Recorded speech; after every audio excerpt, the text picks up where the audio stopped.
crime action plan focused on prevention, enforcement and remediation. And I welcome the small number of recent and really significant illegal waste sites, which the Minister mentions, that will be assessed for clearance. But can the Minister outline how older but equally significant sites like Brambletree Wharf, which has blighted my local constituency community for nearly a decade, how that can be tackled under the plan? Minister. Well, she is right that under the previous government there was a large amount of illegally dumped waste, around 30,000 tonnes between 2018 and 2022. There is enforcement action being taken both by Medway Council through a planning enforcement notice, and the EA will be serving an enforcement notice on the landowner to remove the waste, while Medway Council use planning powers to remove the existing illegal businesses. The difference between this government and the last is we are taking action, and if you spot waste crime taking place, call Crime Stoppers on 0800 555 1111. Josh Barber. Fly tippers tend to vanish just as the mess gets traced back to them, much like Nigel Farage earlier this week. But closer to home, I led a community walkabout with friends of Outer Devonshire alongside residents like Emma Boys and Kay Skinner to look at fly tipping hotspots in Eastbourne. Will the Minister commend their work and outline what steps the government will take to support them and their community to tackle fly tipping once and for all? Minister. He is absolutely right that these fly tippers are despoiling our countryside, and I pay tribute to his local group that are taking such great action to keep the beaches and countryside clean. What we have done is introduce up to 9 penalty points on fly tippers' driving licences. Often these people are just doing a job for mates at the weekend, and if they lose their driving licence, it will certainly make them think twice about doing that job. But often these fly tippers are part of a much wider, serious and organised crime group. So we shouldn't think that they're little criminals. Often they can be part of quite a big criminal gang. Liberal Democrat spokesperson Tim Farron. Thank you, Mr Speaker. My constituency in New Biggin, living close to the Flusco landfill site, are one of many communities right across the country bearing the brunt of a nationwide scandal. The owners of the site, a legitimate one on paper, have been judged to have flagrantly broken environmental regulations. Like many other sites, they've been ineffectively regulated and poorly policed. Residents cannot leave their washing out or let their kids play outside. In this heat, especially, the stench can be unbearable. The leachate and gases utterly intolerable. Meanwhile, the country is being ripped off as the government's landfill taxes are being flouted to the tune of at least £1 billion every year. So will the government act urgently and powerfully to help my constituents and all those people living near landfill sites, which in recent years have become toxic in every sense? Well, Minister. I was pleased to meet with the honourable gentleman and my honourable friend for Carlisle to talk about the activities of these at these waste sites. Unpicking the work that is happening there is a long and complex legal process involving multi-agency, cross-agency working. What we do now have is a properly funded waste crime enforcement unit. The funding for that unit was a mere £10 million in 23-24. They've had an extra £5 million this year to take it up to 15, and then we're doubling it to 30 million. That is the way that we take these people down. We go on to topicals. Colin Anderson. Speaker. Thank you, Mr Speaker. Since the last oral questions, as I mentioned earlier, we recently published England's first long-term farming roadmap, and we've opened the first application window for our reformed SFI. I visited the Groundswell Agricultural Festival to see regenerative farming in action, and I'll be at the Great Yorkshire Show next week. Our Water Delivery Task Force has recently unlocked the infrastructure needed to support nearly 20,000 new homes in East Anglia, and we are taking action to ensure the products on British supermarket shelves like coffee and cocoa are not linked to illegal deforestation overseas. I spoke alongside my honourable friend at the London Climate Action Week about our bold action to restore nature and welcome the UN General Secretary to Kew Gardens. Yesterday, I announced the biggest ever investment in species recovery. And finally, Mr Speaker, we are a nation of animal lovers, as you know very well, and today I have published the government's plans to reform the Veterinary Surgeons Act to deliver better outcomes for this great profession, not updated since 1966, this act, and our much-loved pets. Anderson. Mr Speaker, farmers in North Buckinghamshire have raised queries with me regarding the transition from environmental land management agreements that expire this year through to the funding available through the much-welcomed SFI 26. So can she set out how the government is supporting farmers through that transition so that there are no unintended funding gaps for those wanting to deliver positive environmental outcomes? Well, I thank you for raising this issue. We have worked in close partnership with farmers and stakeholders to shape the new SFI, and I can reassure my honourable gentleman and members across the House that those farmers who have soon to expire ELM revenue agreements will be able to apply in the second window of the SFI later this year in September. Victoria Atkins, Shadow Secretary of State. Thank you, Mr. Speaker. In recent weeks, DEFRA's quangos have made headlines. The Environment Agency is failing to prosecute waste criminals, instead going after virtuous volunteers who are cleaning up the rivers for them.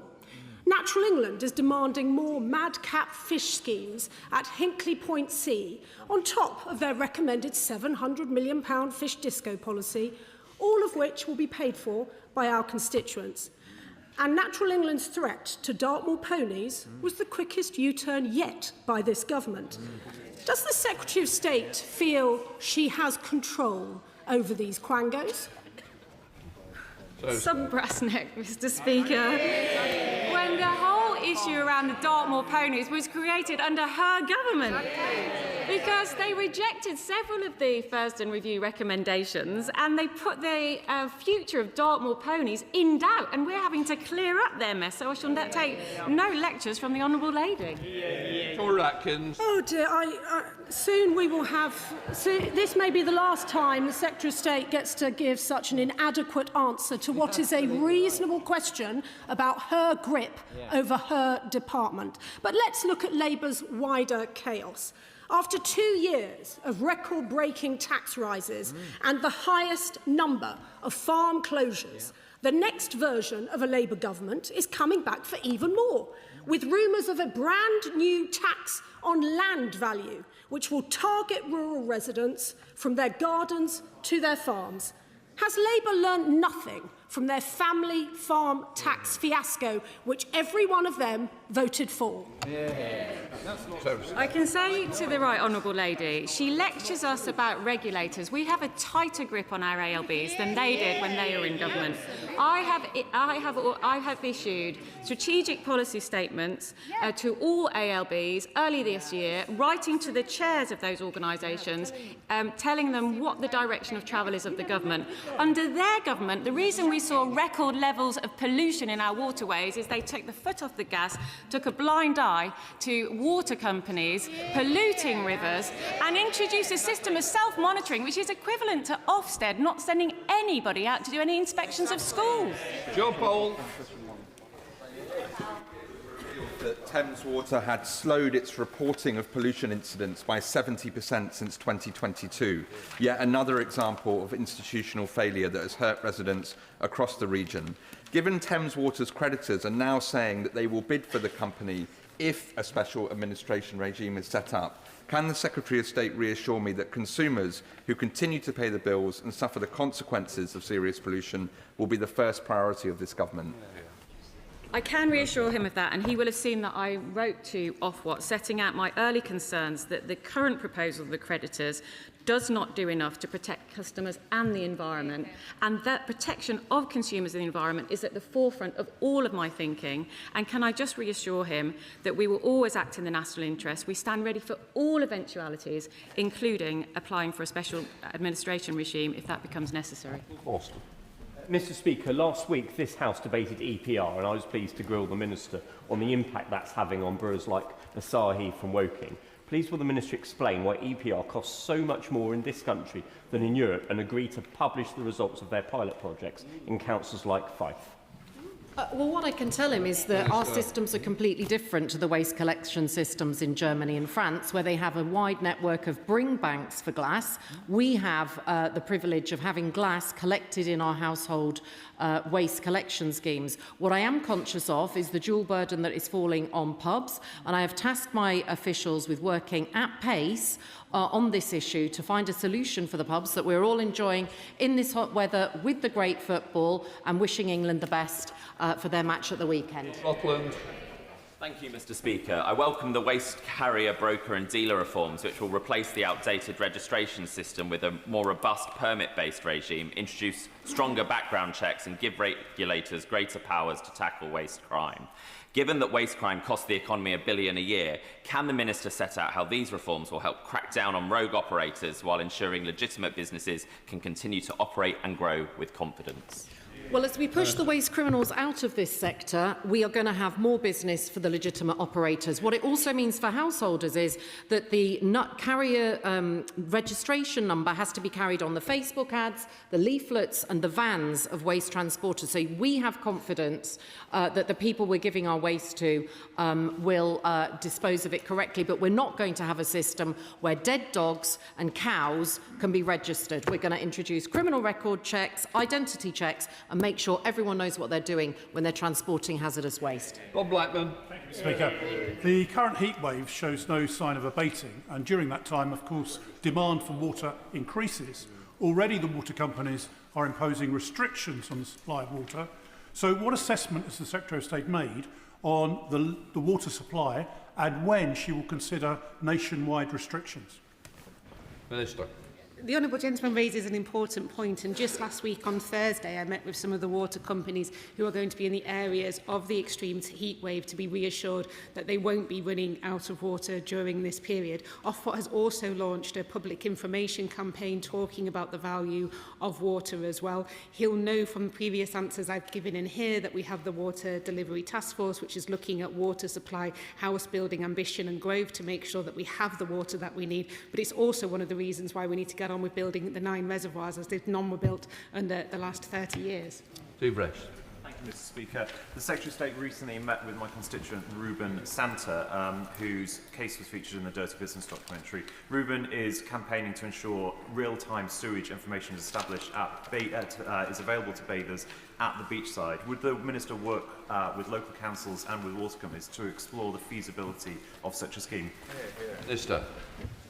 My honourable friend raises a hugely important topic, and Ruben's story was extremely moving to hear firsthand, and I want to take this opportunity to expend my deepest sympathies to all families of all those who've been affected by sickness using the water around England, and I share with their anger and outrage and desire for change. We have reformed the bathing water regulation so it's fit for purpose, and we are looking at classification, water quality information, and of course we have the Environment Agency's SwimFo website, but we'll continue to look at how we can best keep bathers in. Thank you, Mr. Speaker. The Minister will have heard from both sides of the House this morning about the deepening crisis for independent pig producers and farmers. There are concerns that a quasi-cartel may be operating to the detriment of these small independent producers. Will the Minister consider using his powers to make a referral to the Agricultural Supply Chain Adjudicator or to the Competition and Markets Authority so that these producers can be protected? I thank the Honourable Member for his question. As I mentioned earlier, I'm due to meet with the Pig Farmers Association in due course. I take these issues very seriously, want to make sure there's certainty and clarity with the sector. We recently published our farming roadmap, which brings that certainty and consistency, but very happy to follow up on the issues that he's raised today. Mr. Speaker, under our current system, food imported from abroad, often from countries with lower standards, can be packaged in the UK but labelled as British. To stop flag washing and back our British farmers, would the Minister back the Labour Rural Research Group's calls to introduce a mandatory labelling system based on the blueprint set out by Australia's country of origin labelling standard? Minister. I thank my honourable friend for his work on these important matters. This is about fairness for consumers and for farmers, and we want people to know where their food comes from, trust what they are buying, and back British farmers who meet our high standards. I'd happily meet with him on his helpful ideas.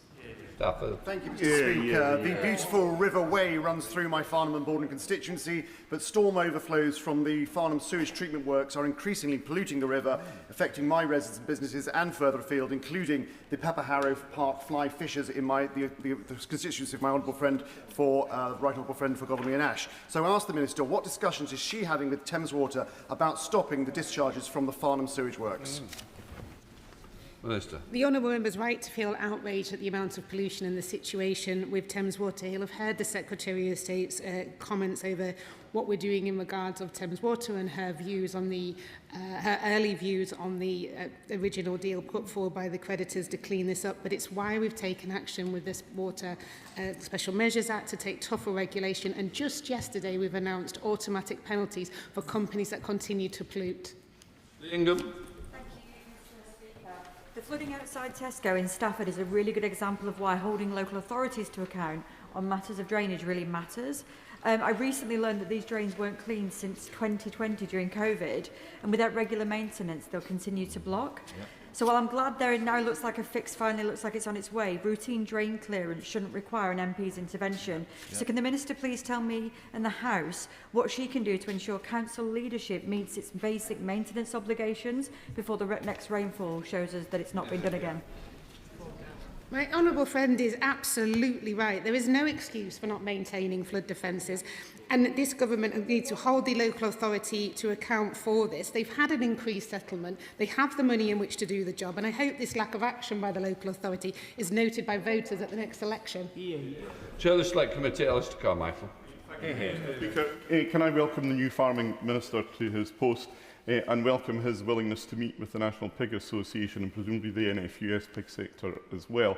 But can I suggest it needs a bit more urgency than meeting in due course? This is a clear and present crisis for the sector. Now it is complex, it requires action from producers, from processors, from retailers and regulators. Will he convene a summit of all these different interest parties and come forward with a package of help? Because if we don't, we're going to lose the smaller independent producers. I thank the Chair of the Select Committee for his question. I take these issues extremely seriously and will bring forward the meeting so that I see the organisation as soon as possible. James Asser. Thank you, Mr. Speaker. We're going through another heat wave, but we know that well-tree-lined streets can reduce temperatures by 5 to 8 degrees. But data also shows we're significantly behind Europe, 18% coverage compared to 30. And where it is coverage, it's mainly in affluent areas rather than poor and more deprived. So can I ask my honourable friend, could we look at a national strategy working with the relevant environmental bodies and local councils to ramp up and increase proofing our streets against extreme heat? He's right about our tree cover, which is why I'm delighted to tell him that tree planting is at its highest rate for 20 years. But as we endure our second heat wave this summer, we know that we need to do more, which is why we're doubling the funding for tree planting through our Trees Outside Woodland Fund, which is now £2.5 million this year, up from £1 million last year. Danny Chambers. Thank you, Mr. Speaker. I welcome the Secretary of State's mention of updating the Veterinary Surgeons Act. After 60 years, it's much needed to make the Veterinary Surgeons Act fit for purpose to regulate new business structures and paraprofessionals like physios and to protect the title of veterinary nurse. Could we just have assurances that with the change of administration, this will remain a priority and won't be kicked into the long grass, because it is much needed right now? Russell, leave on. Can I reassure him that this is a priority for the government? I visited the University of Surrey's veterinary medicine school yesterday. We've been engaging with the sector. They want to have a modernisation of this regulation. It's not fit for purpose. In 1966, there were plenty of things that weren't available then that are available now, like scans for animals. So we are absolutely committed as a government to modernising this regulation to the benefit of the profession, making sure that we continue to drive up standards and celebrate good practice and root out bad practice, but also to the benefit of pet owners. Mr. Speaker, from sea to plate, fisheries need the same long-term certainty as farmers to strengthen our food security, encourage healthy, high-protein diets and help build jobs and skills pipelines that coastal communities need. Will the Minister consider committing to adopting the Fisheries APPG National Action Plan? I welcome the leadership my honourable friend is demonstrating through the APPG for fisheries, for industry and for coastal communities like ours. The government is focused on delivering practical support for the sector through measures such as the SPS agreement, fisheries management plans and the Fishing and Coastal Growth Fund. I welcome the opportunity to catch up with my honourable friend recently on her important work and look forward to engaging with the APPG on their priorities. Mr. Speaker, my constituent Guy Smith runs Skybird Sales, which successfully imports budgies, but the APHA have drastically changed their approach to batch testing, which is devastating his business. So can I ask for a meeting with one of the ministers to meet with my constituent as well to discuss this issue. Very happy to meet with the honourable member. Chair of the Environmental Audit, Toby Perkins. Thank you very much, Mr Speaker. The biggest cause of river pollution is actually agricultural runoff. So will the Secretary of State ensure that through the sustainable farming measures, she's prioritising those farms that are taking action on agricultural runoff?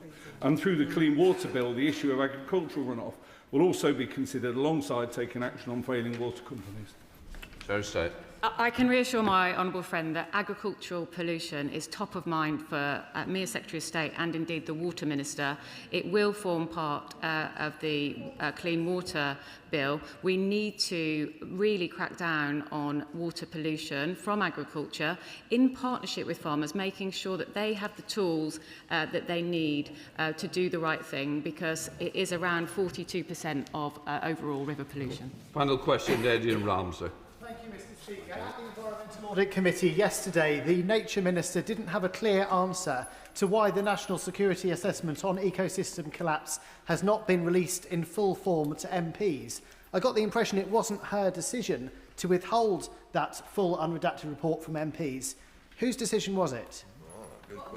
We've been around the houses on this, but what I would say is that the document that has been released talks about coral collapse by 2030, mangrove collapse by 2050. There's enough to worry about in the document that has been released without worrying about what version 1, 2 and 3 said. Let the front bench change over.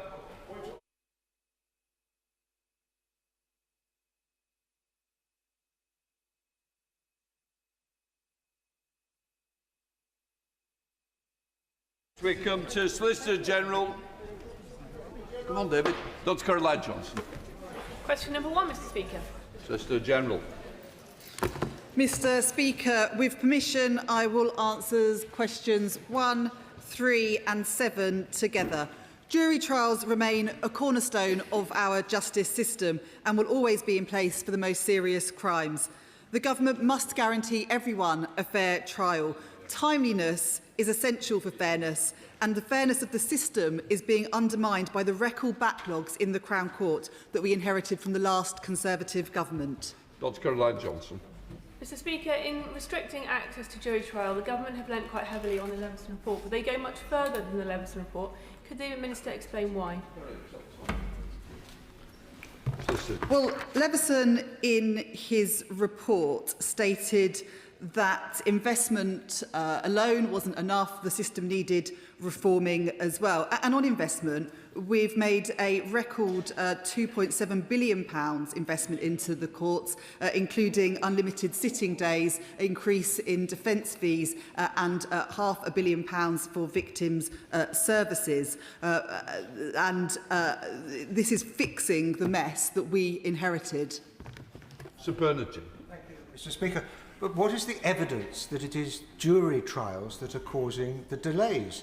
In fact, in the South East and other parts of the country, the backlog is already falling, and the government should be commended for that. But what are the other causes of delays, and aren't the other causes of delays much more significant than any delays caused by the fact that they are jury trials?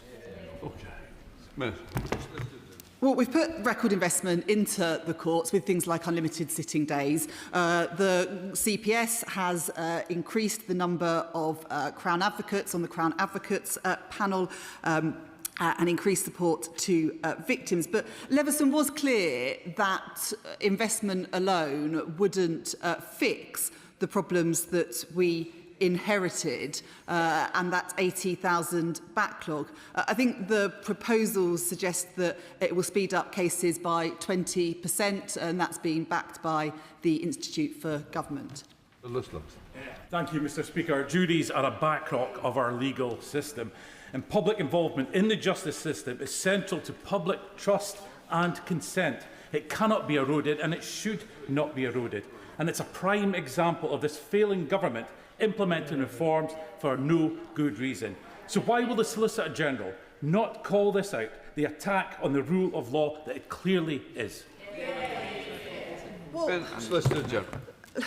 I'm astonished that the honourable gentleman says that measures that we're introducing are for no good reason. We inherited a court system in crisis, a backlog of 80,000 cases, victims waiting years for their cases to get to court.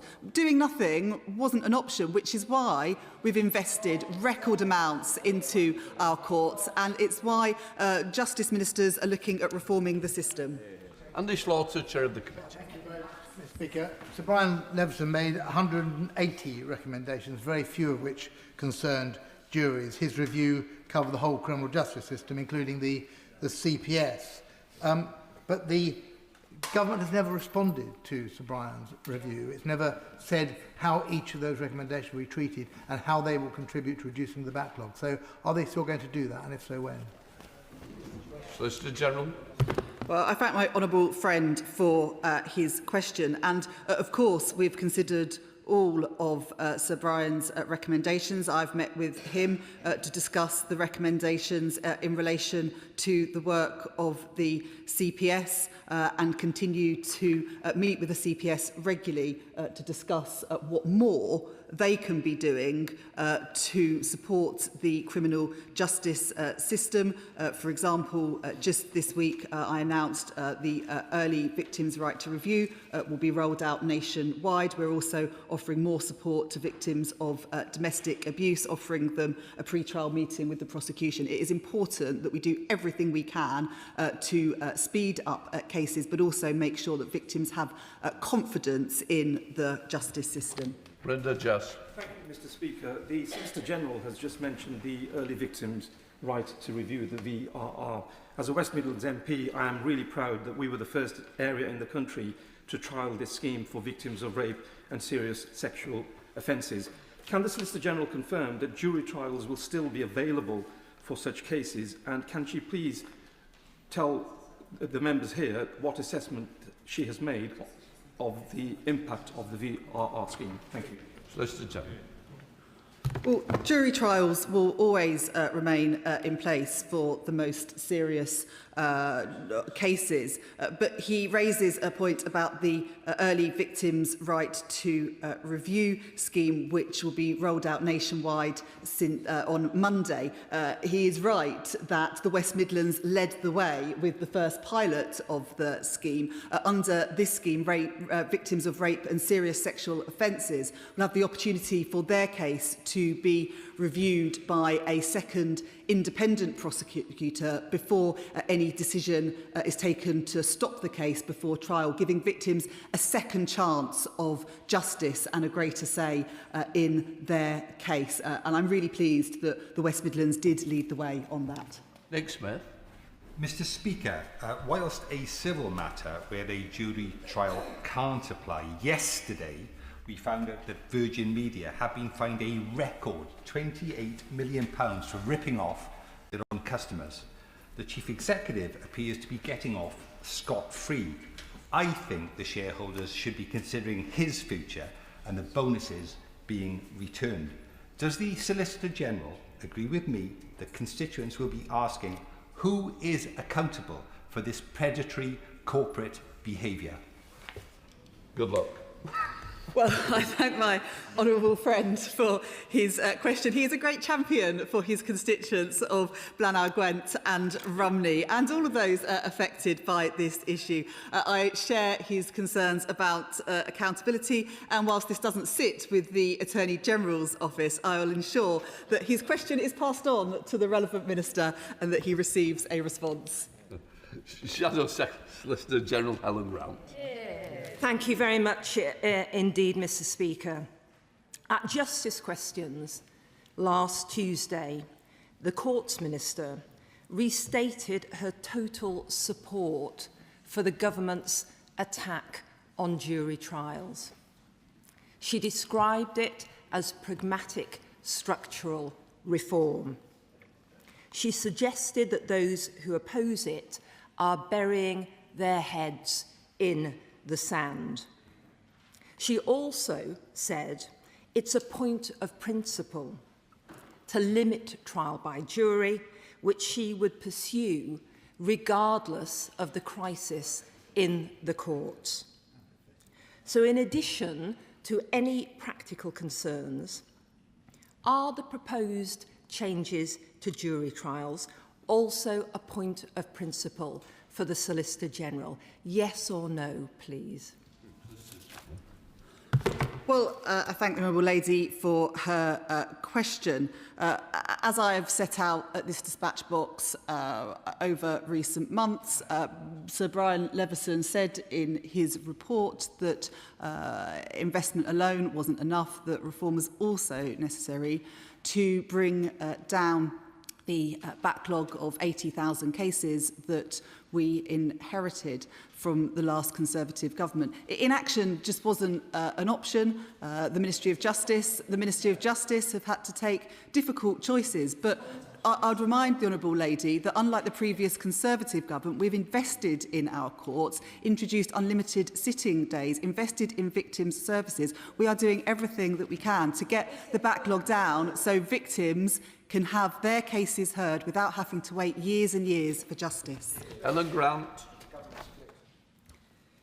The Right Honourable Member for Makerfield, and likely next Prime Minister, has said, jury trials are the linchpin of a fair society, and the plans to curb them should be paused.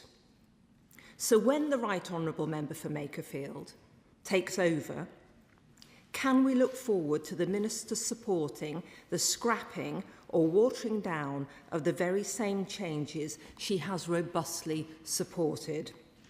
And, Mr. Speaker, does she think that any jury would believe a defendant whose story changed quite as often as this government's? Solicitor General.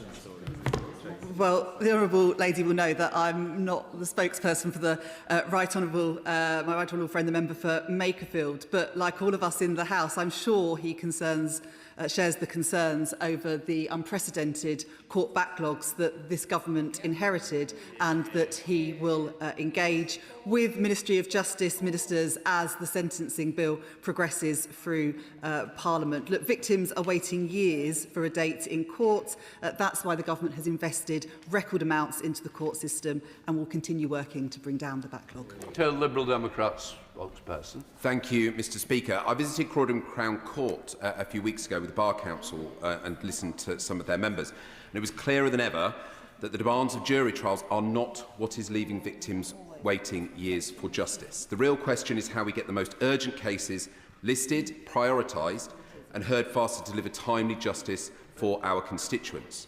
So, will the Minister listen to Liberal Democrat calls, Conservative calls, the member for Makerfield? I don't know how Count Binface thinks about it, but I'm pretty sure he'll be on the right side of this. Will you listen to calls, will the Minister listen to calls to instead consider reforms that would make an immediate difference to Crown Court backlogs, as the Bar Council have recommended, such as specialist sexual offences and domestic abuse courts, so victims can get justice sooner without curtailing the fundamental right to trial by jury? Solicitor General.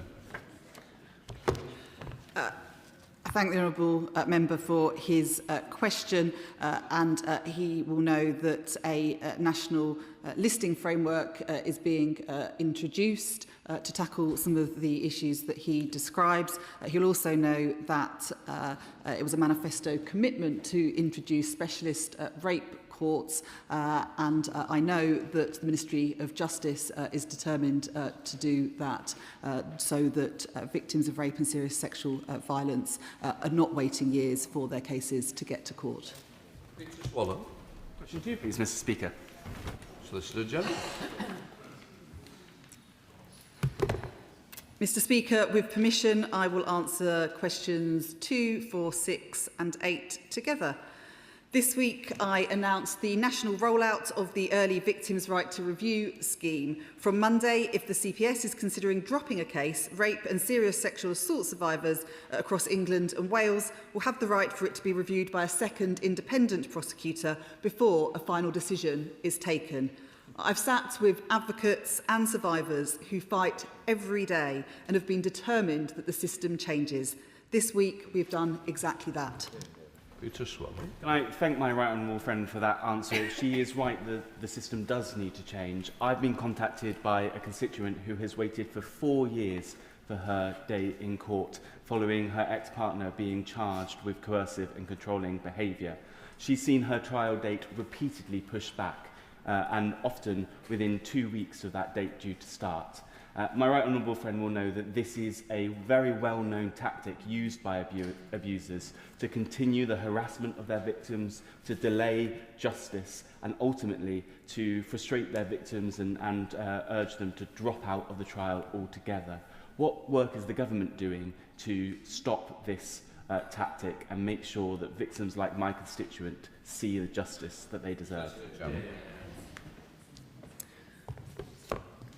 Well, can I start by commending the bravery and courage of my honourable friend's constituent in coming forward, and I'm very sorry to hear about the additional trauma they have faced waiting for justice to be served. As well as tackling the backlogs to reduce delay, this government is committed to supporting victims. In April, I announced an additional £5 million of Treasury funding to offer a pre-trial meeting with the prosecution team for domestic abuse victims in the Crown Court. These crucial meetings will support victims in the lead-up to their trial. A similar service is already offered to victims of rape and serious sexual assault, and I'm pleased that we're now able to pilot that for victims of domestic abuse in 3 CPS areas. Thank you, Mr. Speaker. I was horrified recently to hear from one of my Monmouthshire constituents at a surgery who'd served on a jury for a case where the victim had been subject to domestic violence. And there were only 2 women on a jury of 12. My constituent heard other jurors victim-blaming and making judgmental comments about the victim's appearance and is concerned that prejudices may have impacted the outcome of the trial. Of course, I understand jurors are picked at random, but in cases of violence against women, what more can we do to change the system or look at the system so that survivors get the justice they deserve and are treated fairly? Solicitor General. Well, I thank my honourable friend for that question and for everything that she has done on this important issue. The government's landmark strategy to halve violence against women and girls starts with prevention by focusing on the root causes and designing interventions to tackle outdated societal attitudes. We're investing a record £20 million in education to address harmful attitudes and behaviours head-on, with young people taught to identify positive role models and challenge unhealthy myths about women and relationship.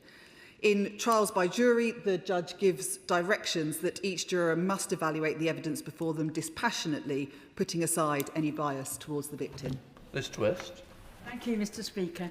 It's absolutely vital that victims are at the heart of our justice system.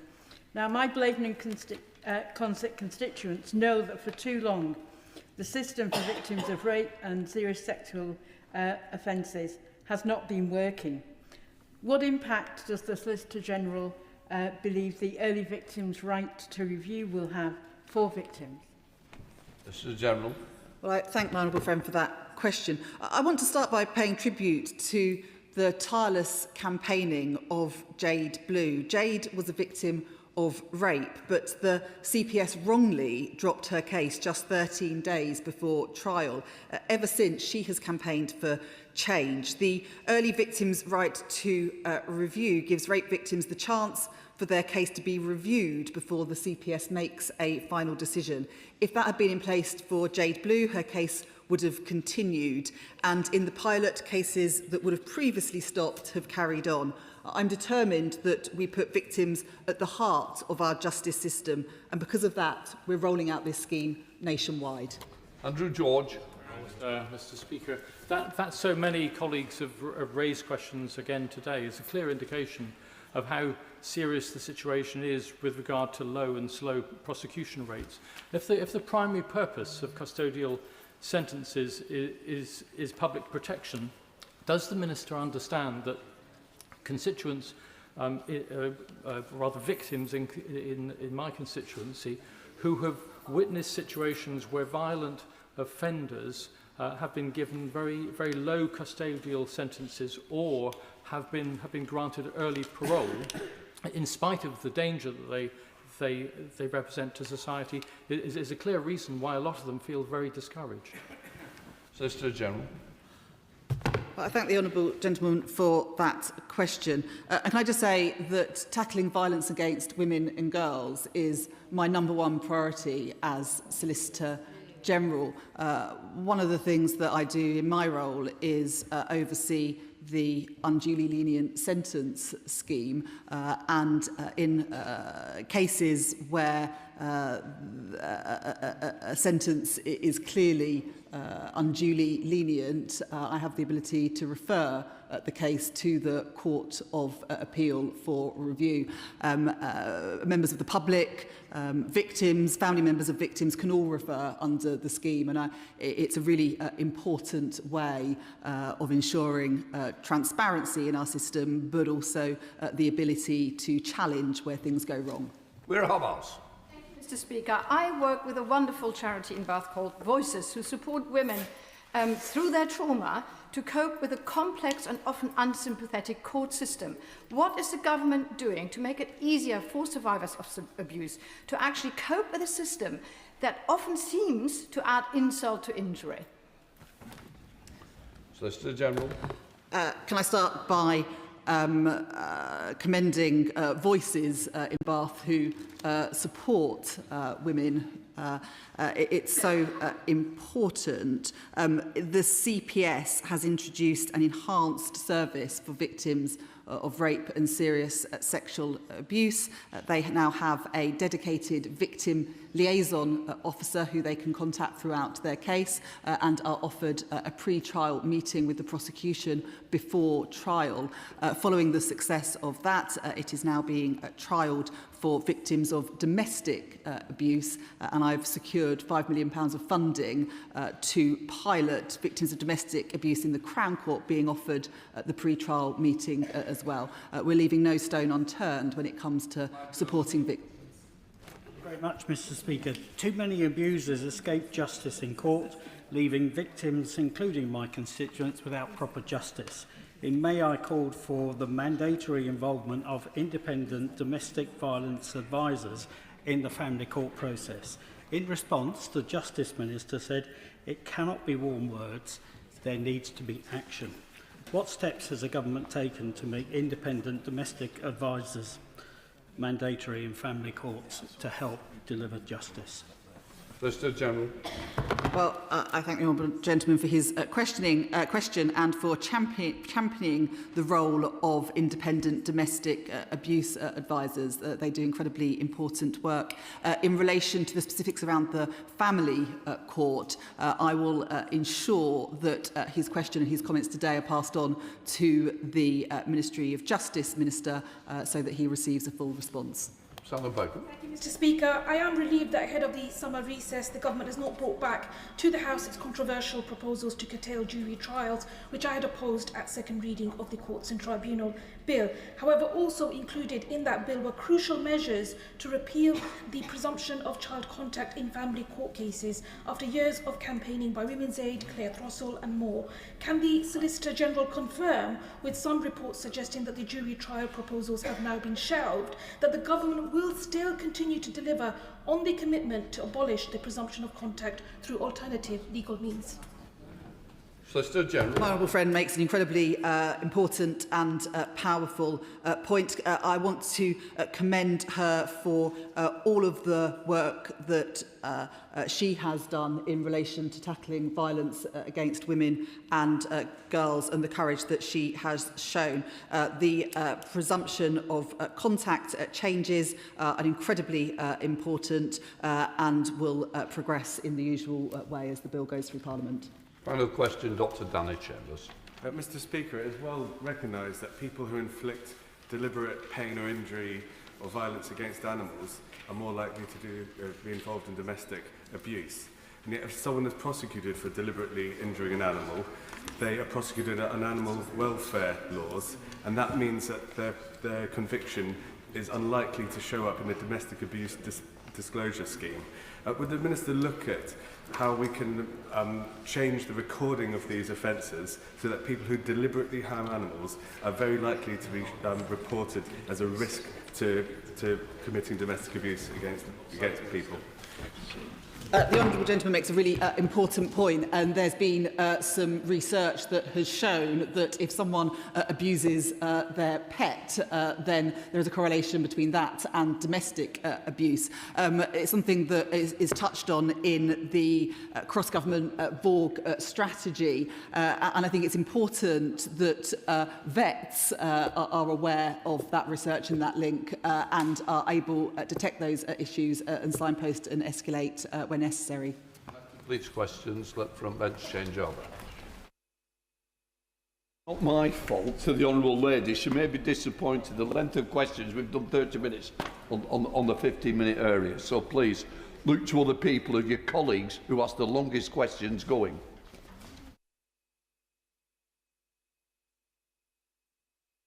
So we now come to the urgent question, Dame Priti Patel. To ask the Secretary of State for FCDO if she'll make a statement on Iran's violation of the ceasefire. Minister. Mr. Speaker, we strongly condemn the outrageous Iranian attacks on the territory or vessels of our Gulf partners, Bahrain, Qatar, the Kingdom of Saudi Arabia, and Kuwait.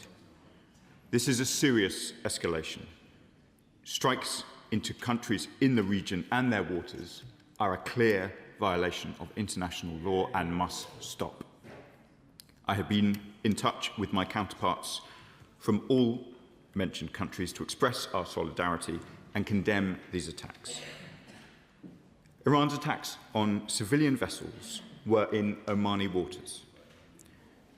The UK stands with Oman, with its sovereignty over its own territorial waters, and for the principle and the law of freedom of navigation, both in the Strait and across the world. We stand with our partners in calling for de-escalation and a return to diplomacy. We want a durable, negotiated peace and the Strait of Hormuz to fully reopen. The dangerous re-escalation over the past few days and continued attacks hurts everybody. The greatest impact is, of course, felt by the poorest and the most vulnerable. Our priority now is ensuring unimpeded transit passage through the Strait without the threat of violence, tolls, fees or conditions. The ceasefire must deliver predictable access rather than ad hoc, case-by-case transit. We will continue to stand up for international law as reflected in UNCLOS, for freedom of navigation, global navigational rights, seafarer safety and the consistent application of existing rules. Dame Priti Patel. Thank you, Mr. Speaker. The terrorist regime in Tehran has once again violated the ceasefire, illegally attacking commercial shipping in the Straits of Hormuz, striking our allies in the region, including Bahrain and Kuwait. These new assaults in the Straits on at least 3 tankers were the most in a single day since April, according to the UN International Maritime Organization. And earlier this week, the Iranians said it targeted Salman Port in Bahrain, where Britain and the US operate naval bases. What was the government doing when British assets were in danger and our security, friends and our allies were being attacked by Iran? What exactly is the government doing to help protect the thousands of British nationals in the region, once again finding themselves under rocket fire from Iran? Our security allies once looked at the UK to be a reliable and dependable partner, but their confidence is increasingly being shaken. How is the government going to put this right? This is a time for action, not words. I've asked again and again, what is the British government doing or has done to date through the ceasefire agreement to support Bahrain? The NATO General Secretary said that the strikes by the US were absolutely necessary. Does this government agree?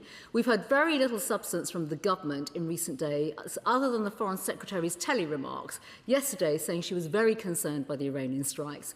The US administration has announced it's reimposing sanctions, oil sanctions on Iran. Oil, which of course funds their terrorism. So when will this government stop the UK's financial system being used to launder Iranian terrorist funds? What is the government's assessment about whether the ceasefire framework and that 60-day period in the agreement, whether or not it remains. And let's be honest, Mr. Speaker, the fact that Iran continues to breach the ceasefire, threatens our interests on a daily basis, demonstrates that the government has failed to have a clear plan to get defence spending to 3% of GDP by the end of the decade, leaving our country exposed and our security at risk. So while ministers are putting their job security ahead of the defence of our interests of this country, this discredited Labour government has failed to offer solutions to the most serious and significant conflict the world has seen in decades, or be part of any negotiations. Mr. Speaker, Britain has a huge stake in the future of the Middle East, but under Labour, our interests are being neglected and our standing in the world is falling. Minister. Mr. Speaker, I don't quite know what to do with that. It was obviously not the case, as I'm sure the Shadow Foreign Secretary will know. The Shadow Foreign Secretary can look me in the eye and say it is unlikely to be the debates around the Defence Investment Plan that led to strikes in Iran and indeed in the Gulf over the last few days. And I am here to talk about serious questions of war and peace. I hope we can avoid party politics in doing so.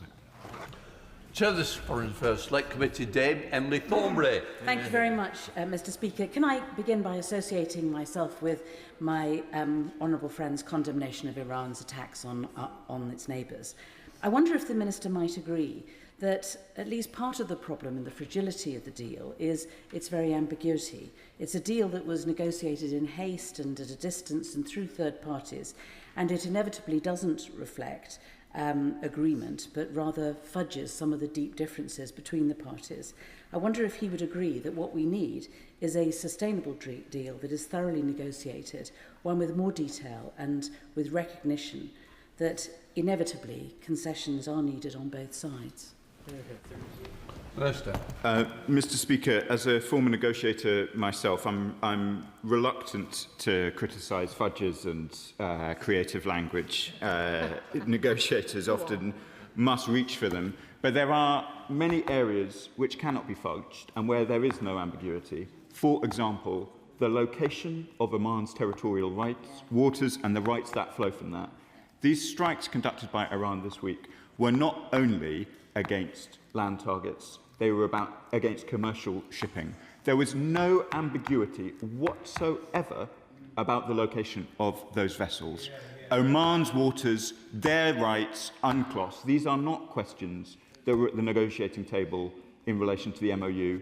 We will continue to stand for them here and in every place. Just might help if the Minister can turn to me now and engage in his answer. Shirley Maynard, Liberal Democrat spokesperson. Thank you, Mr. Speaker.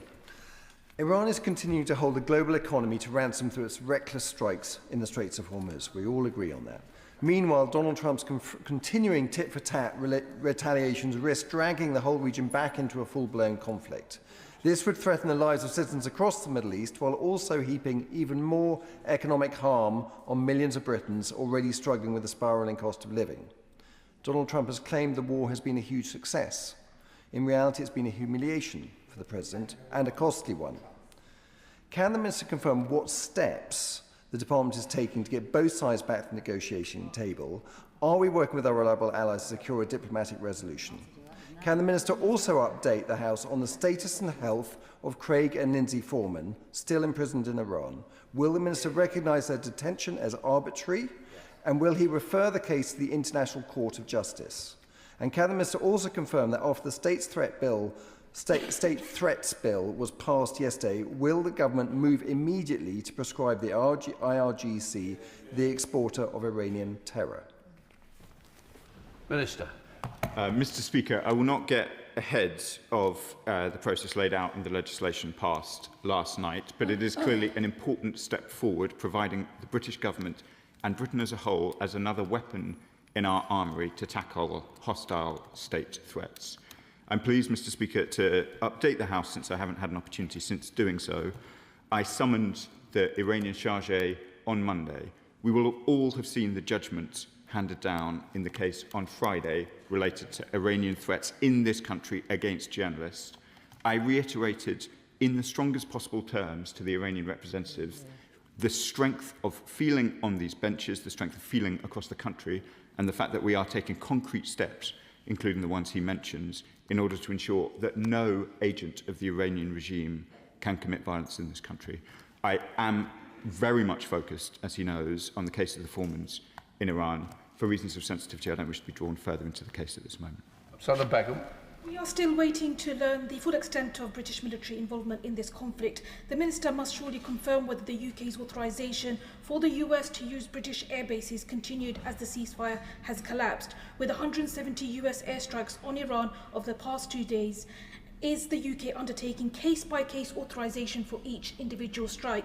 And secondly, I've asked numerous times, Mr Speaker, about the 2020 UK-Israel military cooperation agreement. I've not received a straight answer. With credible evidence of crimes against humanity in Gaza, the Minister has not yet returned my letter from over a month ago asking whether an international law review of that agreement has been made. Can the Minister outline when I can expect a response? Minister. Mr Speaker, I'm sorry I haven't returned to the correspondence yet. I'll do so as quickly as I can. In relation to the question about military support, I want to be clear.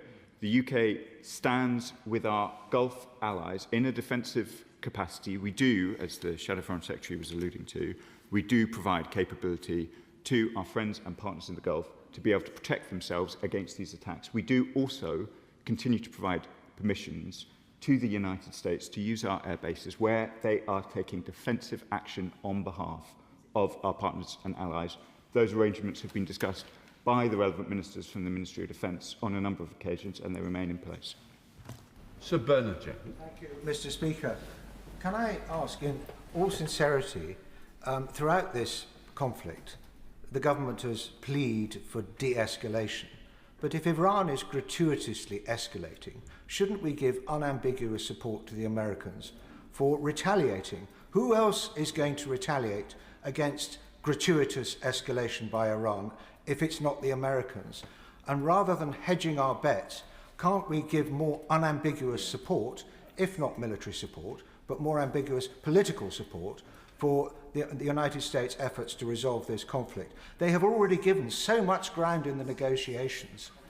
We can't complain. They haven't tried to be as reasonable as they possibly can. Mr Speaker, I've sought in all of my remarks to remain grounded in the relevant principles of international law. It is absolutely clear that the strikes Iran has conducted this week in Omani waters or on the territory of our friends and partners are a breach of international law. That then provides, under the relevant framework, for options for response. We are not party to that response, but we are party to seeking to shoot down these attacks when they threaten our friends and partners. I don't want to enter into an emotional discussion of these questions. We are absolutely clear what is happening in the Straits of Hormuz and the wider region is a threat to international law that this chamber, this country, holds dear, and it must be upheld. Sonia Kumar. Thank you, Mr Speaker. Does my right honourable friend agree that amongst the geopolitical military strategy, the diplomatic negotiations surrounding the conflict, we must not lose sight of the millions of innocent civilians across the region who are trapped in the middle of violence, displaced in their homes, hungry and having lack of access to healthcare, whilst grieving loved ones are living without safety and security? Will the government set out what steps is taking to press all parties to uphold international humanitarian law to protect civilians from acute hunger and to get access to basic healthcare? Minister.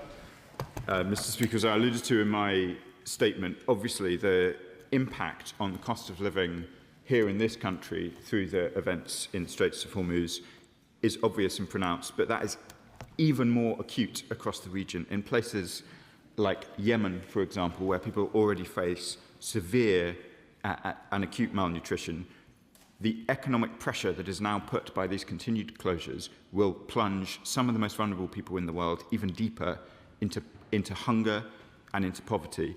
And we are raising that point in all of our engagements. Bob Blackman. Thank you, Speaker. The flagrant breaches of the ceasefire that has taken place clearly demonstrate that Iran has got no interest in anything other than dominating the region. Now, the Minister may call in the Chargé d'Affaires, he may call for action, but we actually want to see some action from the UK government. Will he undertake to expel those people that are involved in action in the UK that threatens Iranian citizens living in the UK who are not part of this regime? Will he take action to make sure that the so-called foreign diplomats that exist in the Iranian embassy are kicked out as a response, that we can demonstrate that we're not going to tolerate this? Minister. I think it is important, Mr. Speaker, that we maintain relations with the regime in Tehran. It is important for many of the reasons that have been alluded to already this morning that we continue to make our point of view understood forcefully and directly to Iranian representatives. But the honourable gentleman asked about concrete steps. The Liberal Democrat spokesperson alluded to one just voted through last night, one which was not put in place over the period of the previous government. We are taking the steps required to ensure that Britain has the armoury necessary to take action against state threats, including those that emanate from Iran, as we heard from the judge in the case on Friday. Monica Harding. Thank you, Mr. Speaker. My colleague has already alluded to Craig and Lindsay Foreman, still imprisoned in Tehran, and Craig Foreman is on day 61 of his hunger strike, and Lindsay Foreman is on day 50, and clearly they need to be released immediately and returned to the UK. And I understand that the Minister said he didn't want to be drawn on it, but can you, could the Minister tell me why the government will not publicly and officially declare the imprisonment as arbitrary, provide them with diplomatic protection, work closely with allies to get them released, and bring their case before the International Court of Justice? Yes. Minister. Mr. Speaker, the reason I'm often not keen to be drawn in this chamber on specific cases is I've got to make a judgment, as indeed the whole government does, about what we can do in the best interests of British nationals detained overseas. I know she references arbitrary detention, which is not a concept which exists in UK law.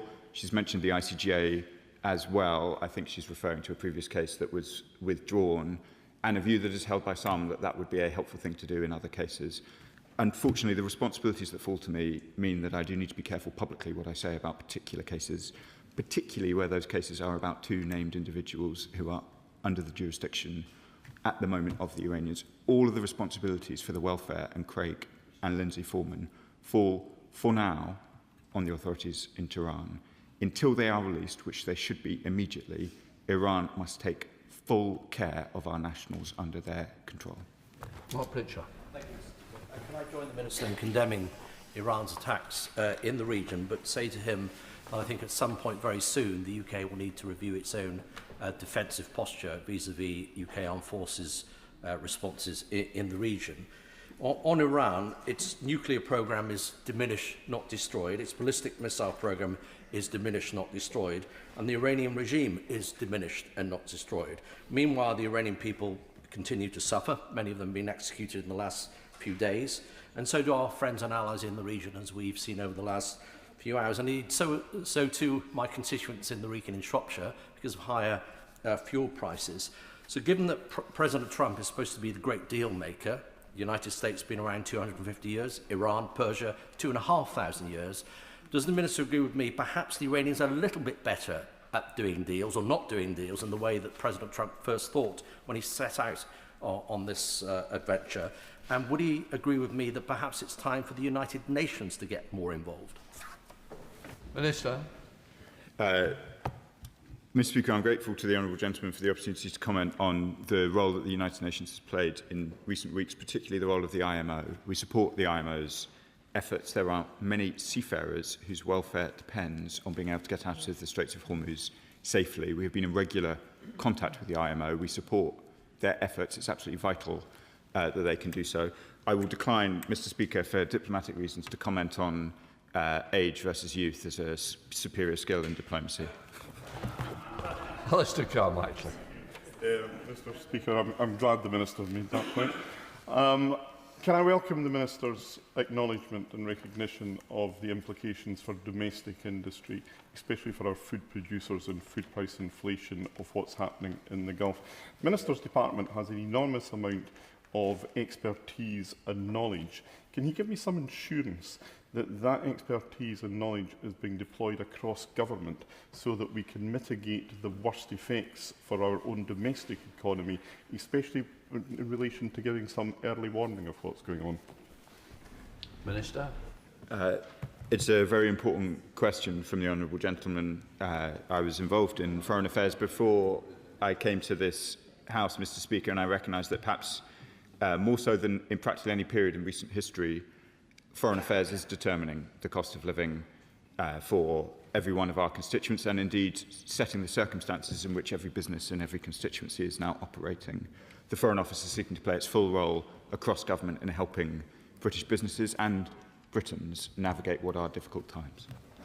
Dave Mundell. Thank you, Mr. Speaker. The Minister and I have a shared interest in Yemen, and I'm sure he'll welcome the fact that next week the International Development Committee are having a focused inquiry onto the current situation in Yemen, and particularly the issues around malnutrition. But more generally, can the Minister give us confidence that there are contingency plans in place for communication with British citizens in the Gulf if the situation escalates further?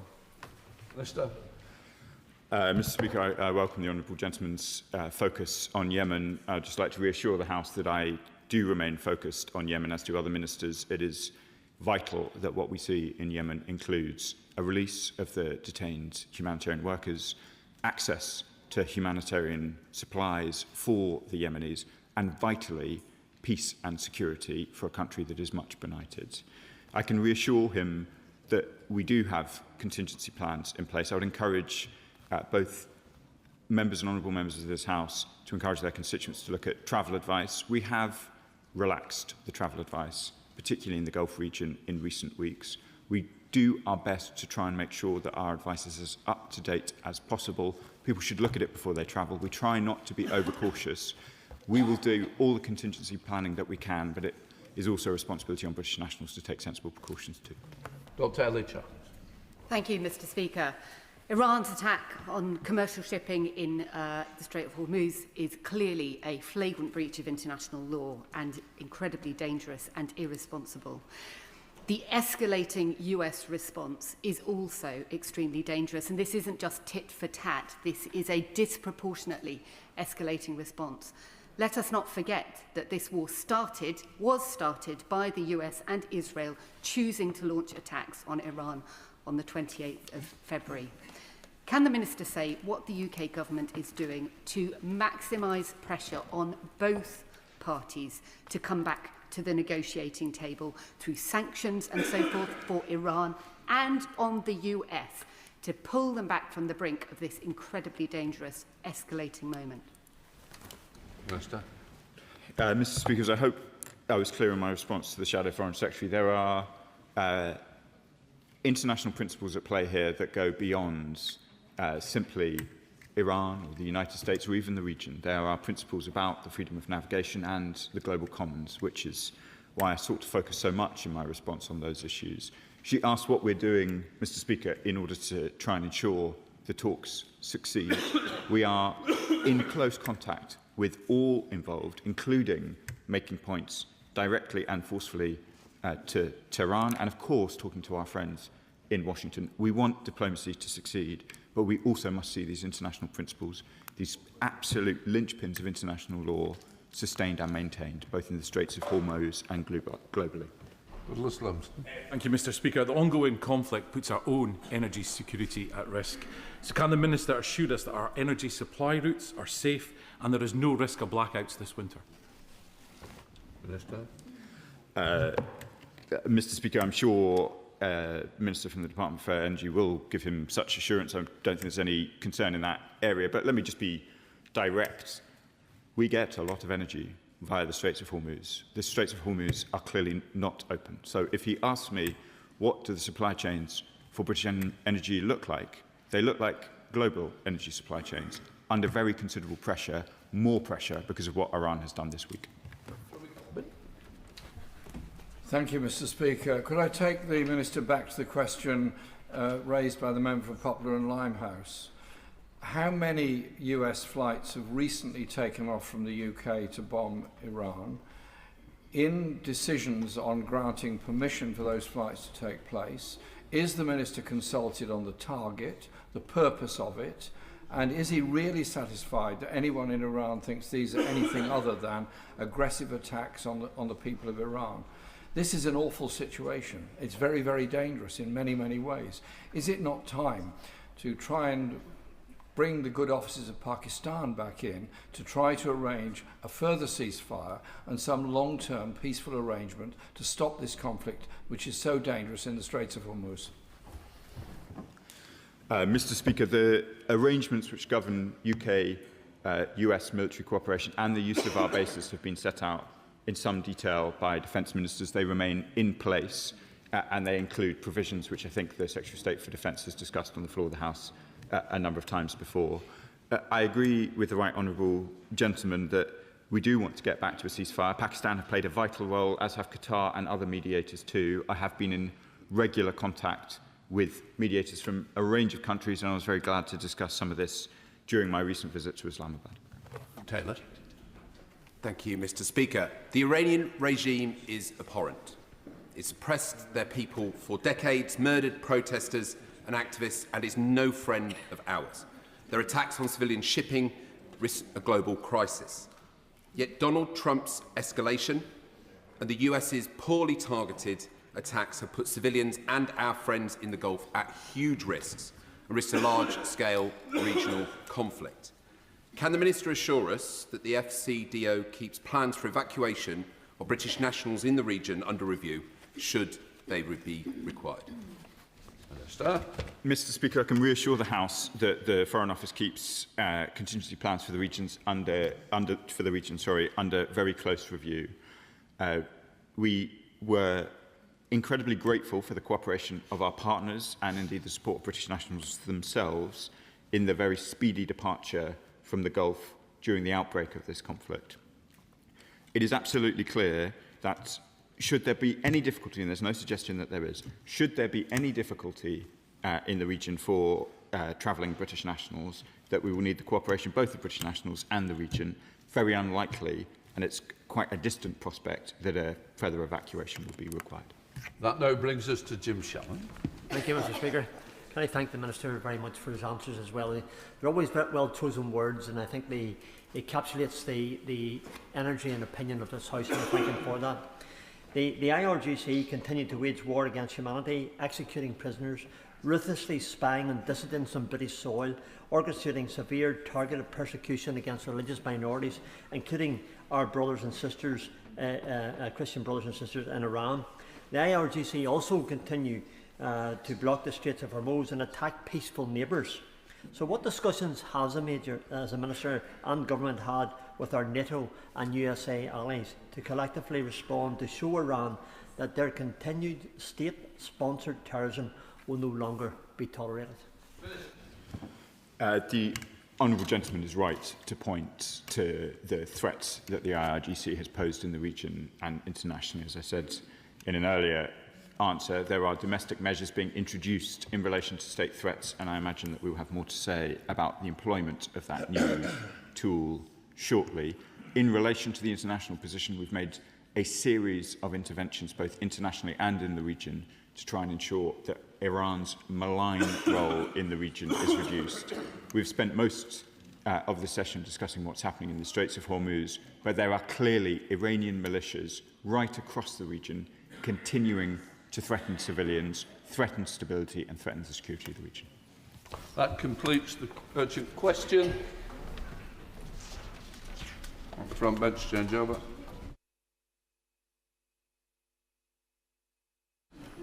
Just before we start business questions, I'd like to thank David Weir, the clerk at the table today, who is retiring from the House after 32 years here, working in Hansard first and as a clerk, and I wish David all the best. He's a man of many talents. He's a writer, he's a playwright, a director, a producer. So the strings of his bow will be played elsewhere rather than the table today. So can I say to David, thank you for all what you've done. I now come to the shadow leader of the House, Jesse Norman. Thank you, Mr. Speaker, and thank you for those gracious words. Before I ask the leader to give us the forthcoming business, may I echo your thoughts and thanks to David Weir for all the service. Will the leader give us the forthcoming business? Thank you, Mr. Speaker. The business for the week commencing the 13th of July will include Monday the 13th of July, second reading of the Immigration and Asylum Bill, Tuesday the 14th of July, the remaining stages of the Representation of the People Bill, followed by consideration of Lord's amendments to the Steel Industry Nationalisation Bill, Wednesday the 15th of July, an Opposition Day, the third allotted day, on a motion in the name of the official opposition subject to be announced, followed by a motion to approve a statutory instrument relating to national security. Thursday the 16th of July, the Sir David Amess summer adjournment debate. The subject for this debate was determined by the Backbench Business Committee. The House will then rise for the summer recess at the conclusion of business on Thursday the 16th of July and return on Tuesday the 1st of September. Jesse Dobbs. Thank you. What a sporting week this has been, Mr. Speaker. Youth, vitality, incredible physical stamina in the most testing of environments. And that's just the Leader of the House, whose birthday it was yesterday.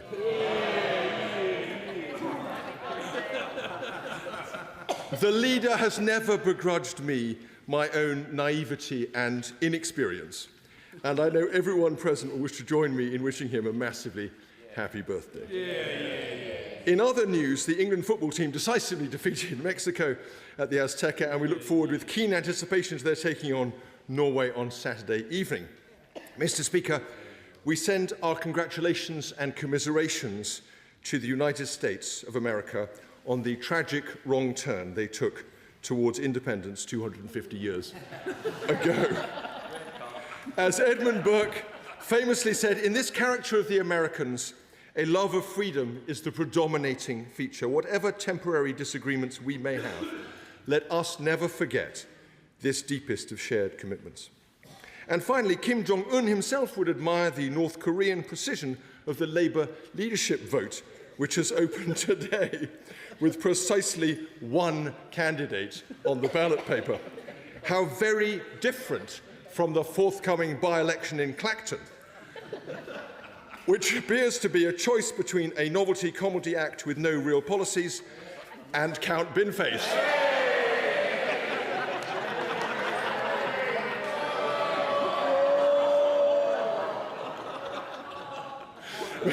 Mr. Speaker, it's a long time since we had a count in the House of Commons, and when the time comes, as it surely will, we will have to leave to you the delicate question of whether and how to suspend the rules on headgear in the chamber for the new member.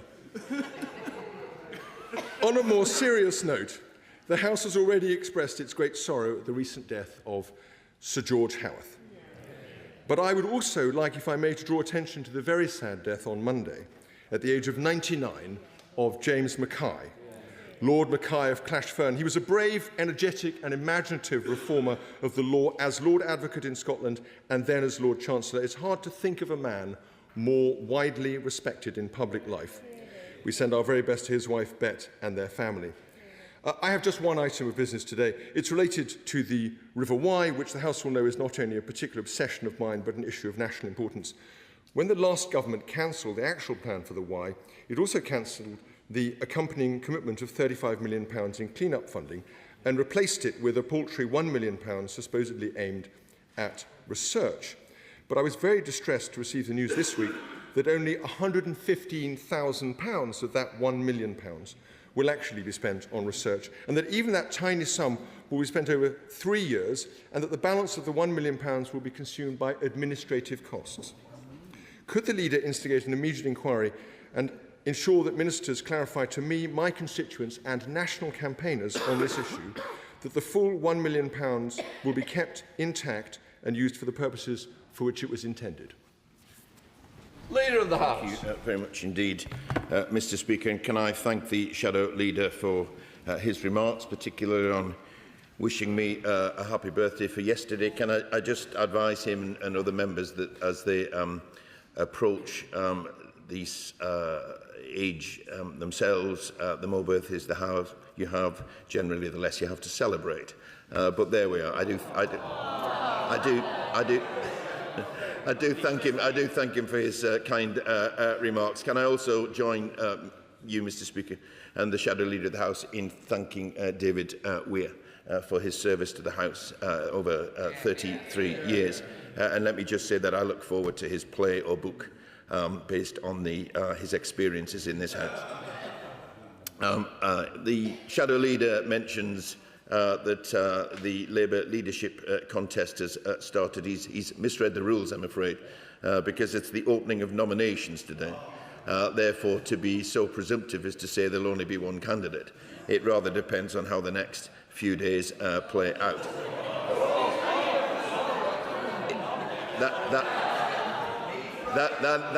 That is simply a statement of fact. It's not a statement of anything else, Mr. Speaker.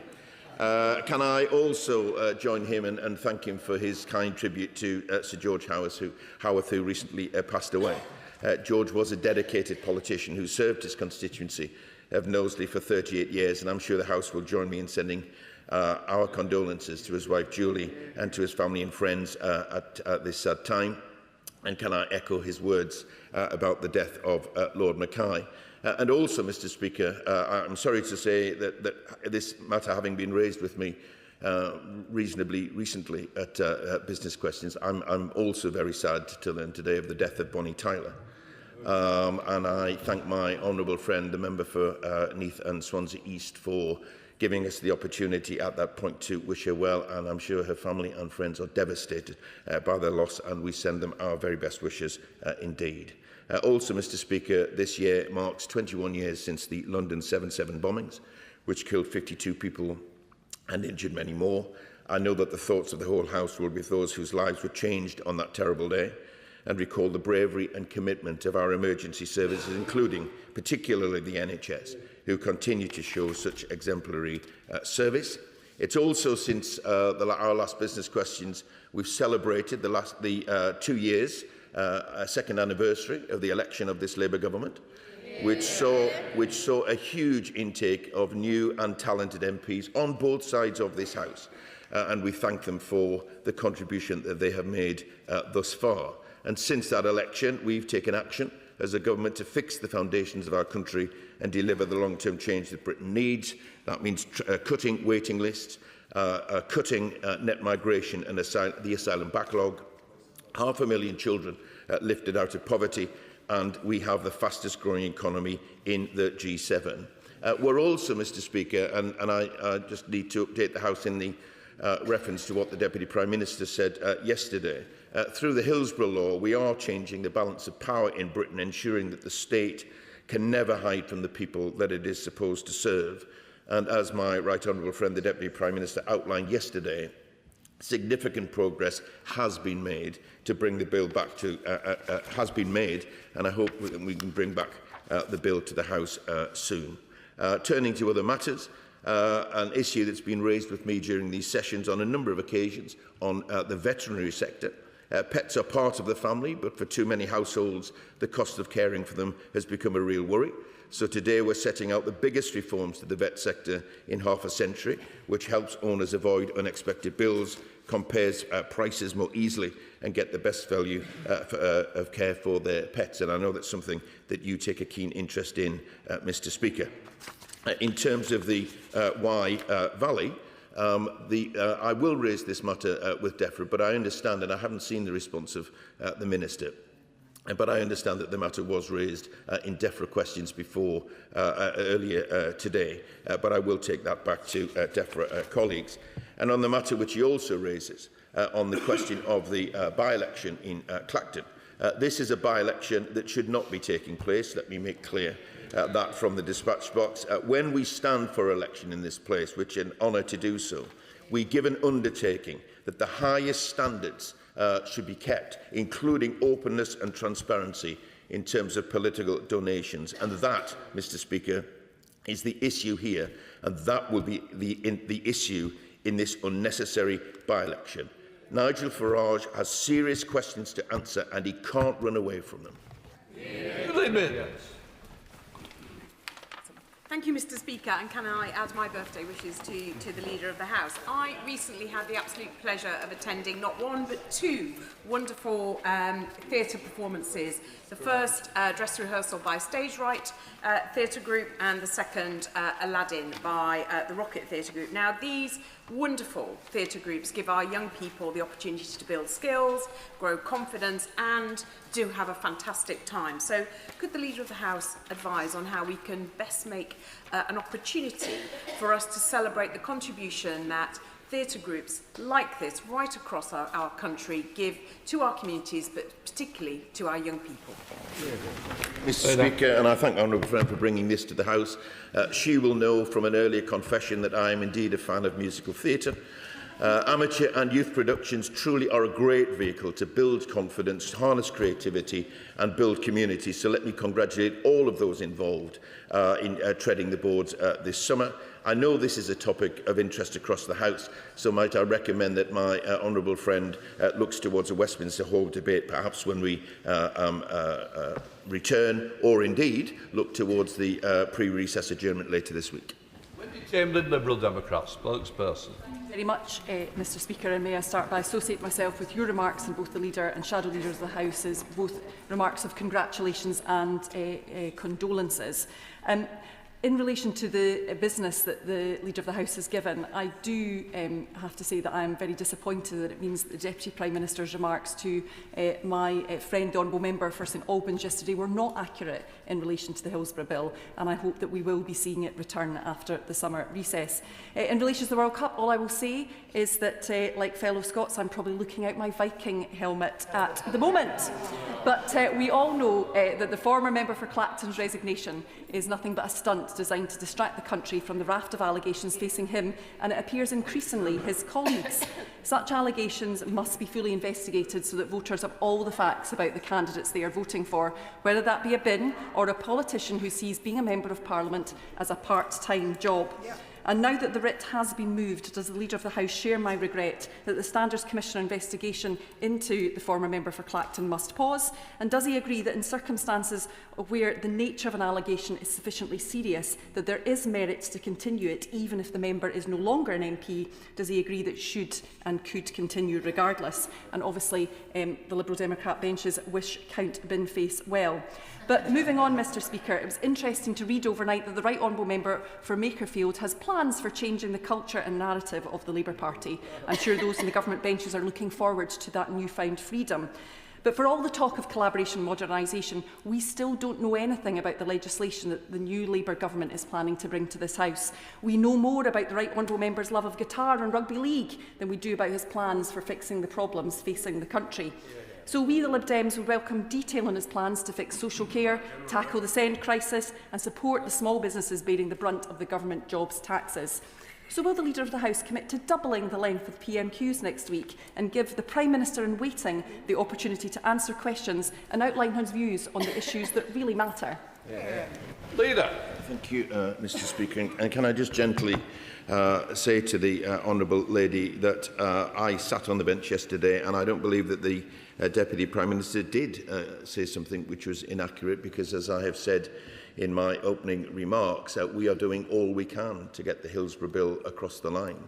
And if that means that we can bring it sooner rather than later, then that would be our intention. I agree with her absolutely, and I stand by what I said to the Right Honourable Gentleman, the Shadow Leader of the House, about this unnecessary by-election. There are serious questions to answer, and Nigel Farage cannot run away from those questions. She talks about the standards investigation, and she's right to do so.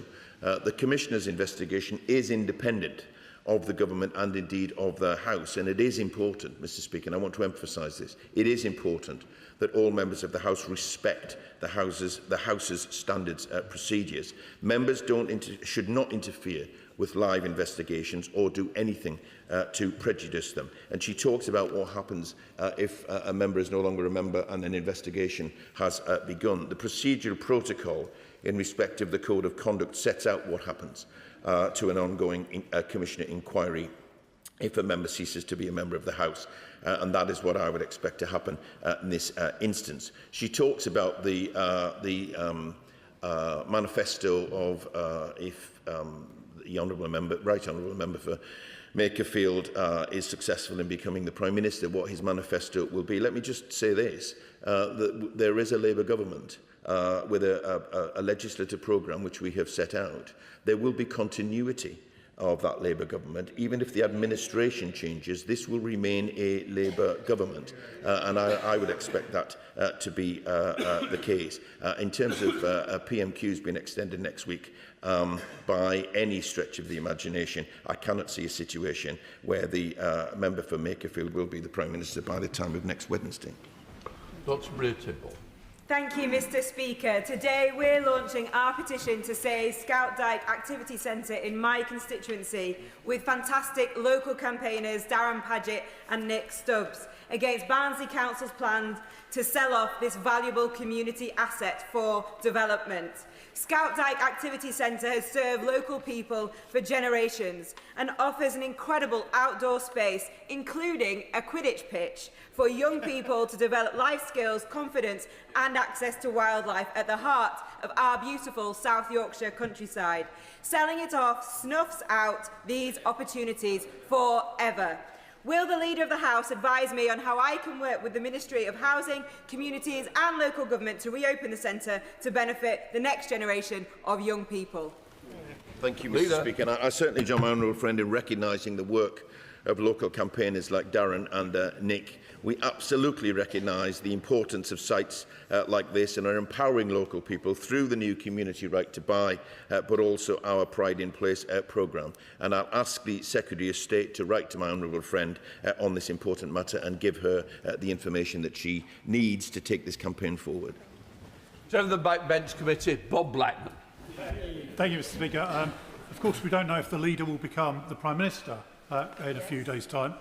What we do know, almost certainly, is that either he will continue as leader or someone else will replace him. And I would ask, on behalf of the Backbench Business Committee, that we get early warning of what we're going to receive in terms of time when we return after the summer recess. It has been the leader's suggestion at times that the Backbench Business Committee would get the first day we'd return. And if that does happen, we already have potential offers out to bidders for both the Tuesday and the Thursday when we return.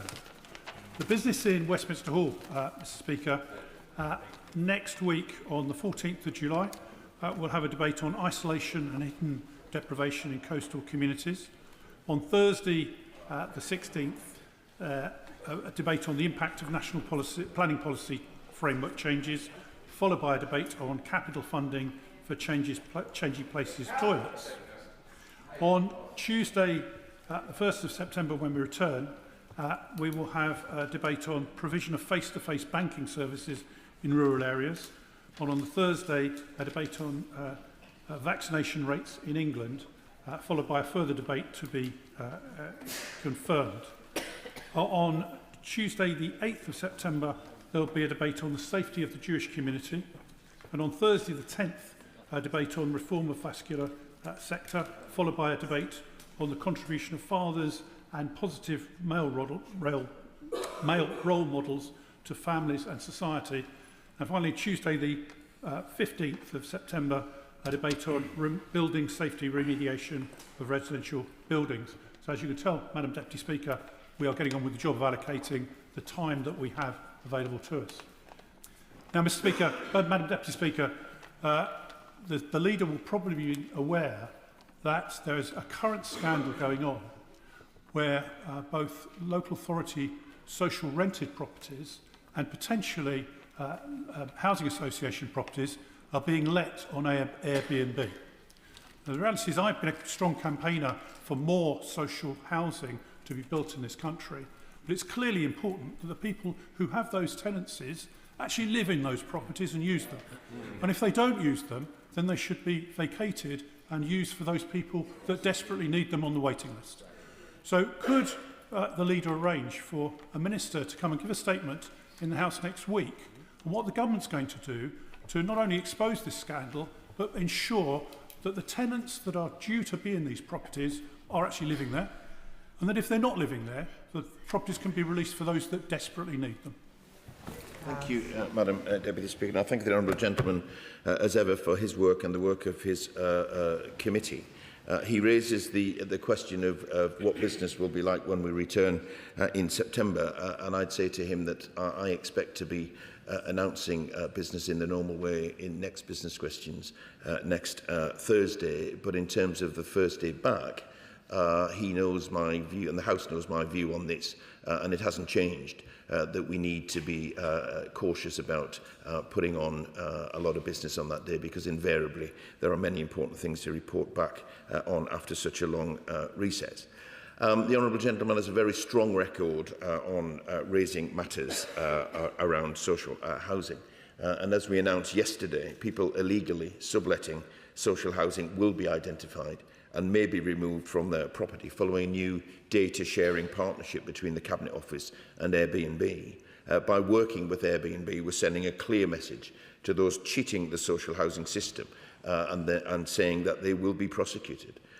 These homes exist to help people who genuinely need them, not to line the pockets of fraudsters. And we're calling on short-term letting platforms and councils to follow this lead. And I'll draw his remarks to the attention of the relevant Minister and see if we can get an update from him. Paul Davies. Thank you, Madam Deputy Speaker. Later this month, Home Firth Pride will take place in my constituency. I welcome the strong support being shown by the many local businesses sponsoring events such as a pink picnic in the park. Events such as these help foster respect and acceptance in our communities and counter the hate and division we too often see. Will the Leader of the House reaffirm this government's commitment to inclusive communities and the huge benefits that diversity brings to our society? Madam Deputy Speaker, and I join my honourable friend in welcoming the support of local businesses for Home Firth Pride. He has been a champion on issues of inclusion and countering hate in our communities, and I pay tribute to him for that. This government will continue to stand with LGBTQ+ people in this country and indeed around the world. Bernard Jenkins. Deputy Speaker, the Leader of the House did not mention that in the forthcoming business, the House is about to be asked to decide on whether to issue a writ for this farcical and unnecessary by-election. Can he... We've had it already. I beg your pardon. I wasn't in the House yet. But may I just ask, what opportunity, therefore, do I have to raise the question of how this by-election should be paid for? Because many of my constituents live in the tendering district and will be inflicted with the costs of this, and it seems most unfair that this political stunt should cost the council taxpayers in my constituency or in Clacton. Madam Deputy Speaker, and I'm sure that the Right Honourable Gentleman's constituents will be concerned about the cost, but also that residents of Clacton will be concerned about the cost of this unnecessary by-election as well. And I hope that they might bear that in mind if they decide, and when they decide to cast their vote. It has been suggested, of course, that individuals might come forward and pay the cost of the election, which is ludicrous because that cannot happen. It simply cannot. This by-election, it simply cannot happen. This is an unnecessary by-election. It is a waste of money, and I hope that people will think about that when it comes to casting their votes. Josh Dean. Indeed, Madam Deputy Speaker. Armed Forces Day a few weeks ago, our community came out not just to celebrate our Armed Forces personnel, but to support Ben Hardy. Ben is 11 years old. He's had 10 operations on his eyes and is severely visually impaired. But that didn't stop him from putting on an outstanding sensory exhibition, bringing Dunkirk spirit to life for local people through sight, sound, smell and taste. So will the Leader of the House, and indeed the whole House, join me in congratulating Ben, thanking him for his outstanding contribution to our celebrations and for all of his hard work. Thank you, Madam Deputy Speaker. I absolutely join my honourable friend in congratulating Ben and indeed his mother Liz for their hard work and for raising awareness for the British Legion and Moorfields Eye Hospital. Events like this demonstrate the importance of communities coming together to highlight and celebrate the work of our armed forces, and that depends upon remarkable individuals like Ben. David Mundell. Thank you, Madam Deputy Speaker. And can I associate myself with the tributes to Lord Mackay of Clashfern?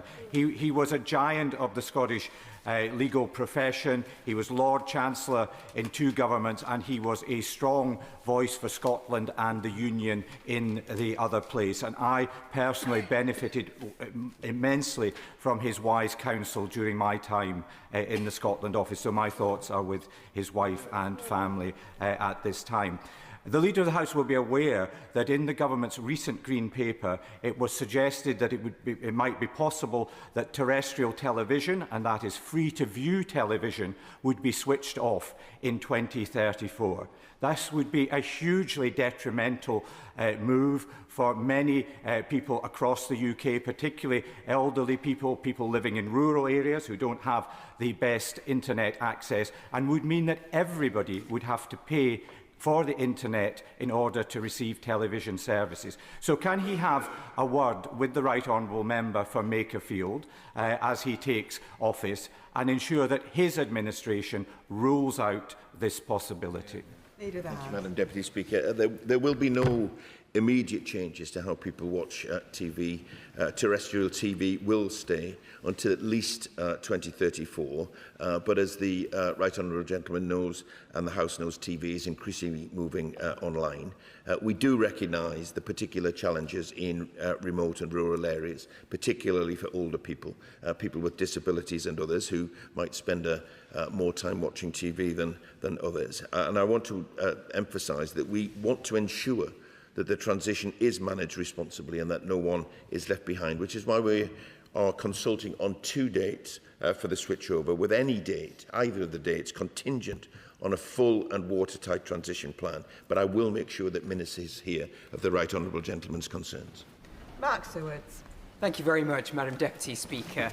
I had the pleasure of watching England v DR Congo with some of the good folks at the campaign to ban trophy hunting. Now, thankfully, the England men's team haven't taken the title too literally and are still in the hunt to bring at least 1 trophy home this summer. But it should only be 1 because this party has pledged to end the import of trophies acquired through hunting. Will the Leader of the House arrange for a statement to be made by the relevant minister to update us on progress in this area so that we can finally end this barbaric practice? Thank you, Madam Deputy Speaker, and I thank my honourable friend for his work on this very important issue. And I know he joined campaigners in taking this to number 10 last year. As he will know, the Government remains committed to banning the import of hunting trophies from species of conservation concern, and DEFRA continue to engage with relevant stakeholders to ensure that we can implement a robust ban. I'm not sure whether it was raised in DEFRA questions this morning, but I will certainly make sure that ministers hear of his concerns. Tom Gordon. Thank you, Madam Deputy Speaker. Earlier in this Parliament, I raised the issue of the potential of Russia returning to Eurovision. Last week, I raised the issue of an animated children's cartoon on British TV. This week, we've now heard that the IOC are paving the way for Russia to return to the next set of the Olympics. We are seeing the normalisation, the rehabilitation and the re-emergence of the Russian state on the world stage with little to nothing been said by this government. So will the Leader of the House make time for a statement on Russian soft power and what we can do to make sure we're holding that regime to account while we still see an illegal war waging on and children who have been abducted not returned to Ukraine? Thank you, Madam Deputy Speaker. I don't share the honourable gentleman's analysis that the government is either slow or, worse than that, doing nothing about soft Russian power, because our support for Ukraine is unwavering and our opposition to the illegal Putin war is absolute. We have introduced sanctions on individuals and entities during for our Russia sanctions regime. We are working with allies to pursue all lawful ways of making sure that Russia pays for the damage that it's caused. But I will raise the issue with the Minister about his concern about, on a case-by-case basis, of Russia being readmitted to things, which he is right to say the general public may well think is not time. Barry Gardner. Thank you, Madam Deputy Speaker.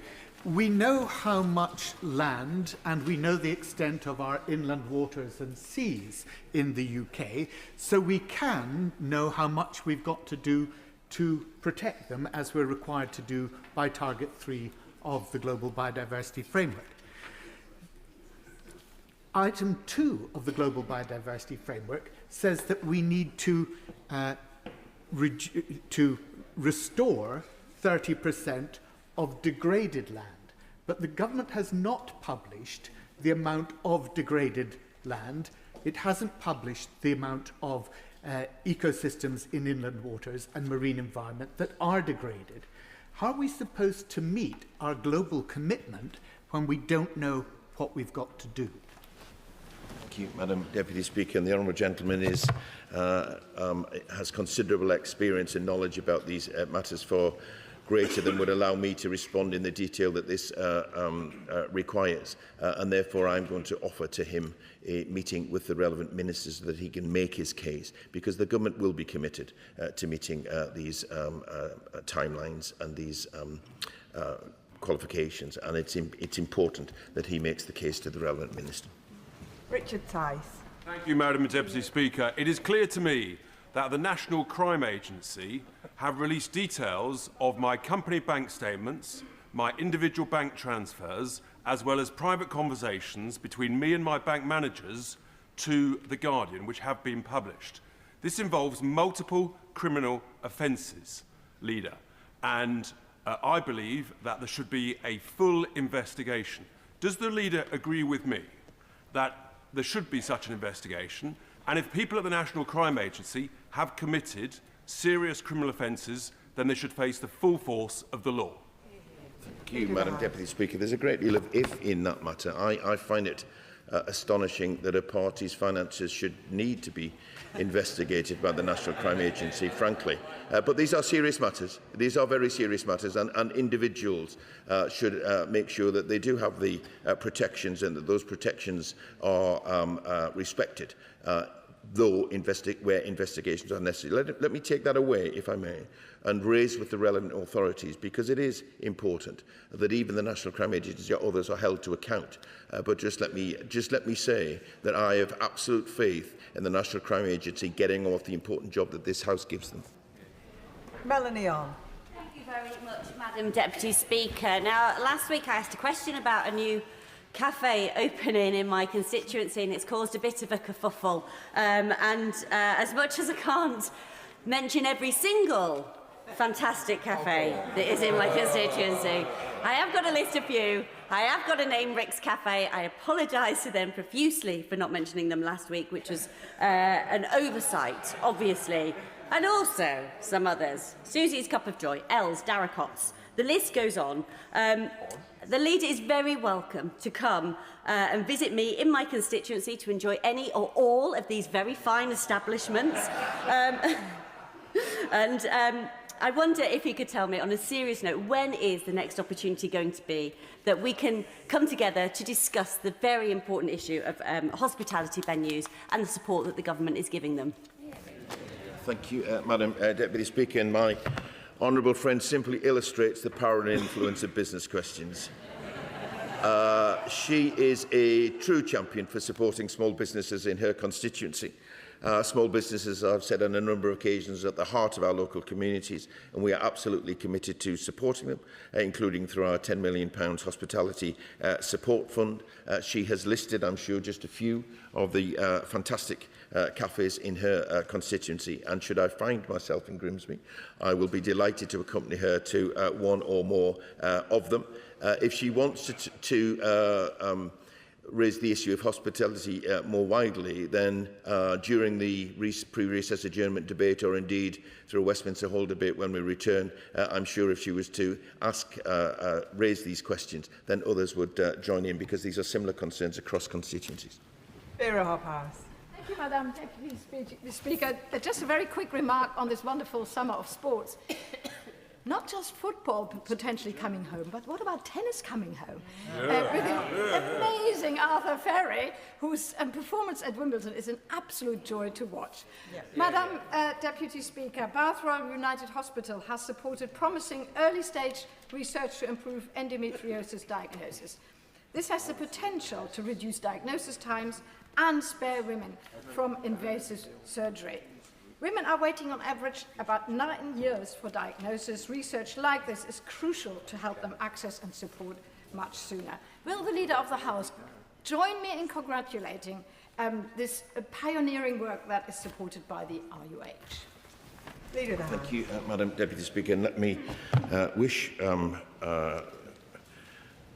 everyone involved with the hospital all the very best for the future, and thank them for the work that they're doing. Truly pioneering work, and that's really, really important. The Women's Health Strategy sets out our renewed strategy to on the issues that women face every day, and ensuring that no woman should be left behind and have to endure the length of time waiting for that, which is why we're rolling out diagnostic centres and where we're putting more resources into the NHS. But I will not just thank the hospital, but raise it with the relevant minister.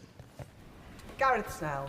Thank you very much, Madam Deputy Speaker. Given that we celebrated their leader's birthday, could I draw his attention to an upcoming birthday of H.G. Smith in my constituency, one of the last standing embossed and glazed tile manufacturers. If anyone travels on the underground in this country, you'll see many of their works on displays. But they are one of the last standing, and keeping those skills and traditional artisan abilities alive is proving to be difficult. So could we have a debate in government time about how in these long-standing but reducing traditional manufacturing industries we keep those skills alive so that there is a future and another 100 years of companies like this to celebrate? Thank you, Madam Deputy Speaker. And the government is committed to do everything that we can to support businesses, traditional businesses and new businesses in what can be quite a difficult environment. He tempts me down the route, however, of saying that were the House to decide at some point on renewal and restoration, I would hope that tile manufacturers and stone providers and steel manufacturers would around our country would benefit from the investment which I hope that we will be making. He raises the question of traditional skills. These are not jobs, by and large, that can be replaced by AI. We should be very proud of these skills. And I thank my honourable friend for being a champion for his constituency and continuing to raise them. Martin Vickers. Thank you, Madam Deputy Speaker. On Tuesday morning, I, along with members from across the House, attended the National Parliamentary Prayer Breakfast, which was a very uplifting occasion. Would the Leader of the House agree that we should give an opportunity to thank the churches and faith groups across the country that provide so much support in our local communities? And could you perhaps arrange a debate during government time so that we can express our thanks and identify the many people up and down the country who contribute so much?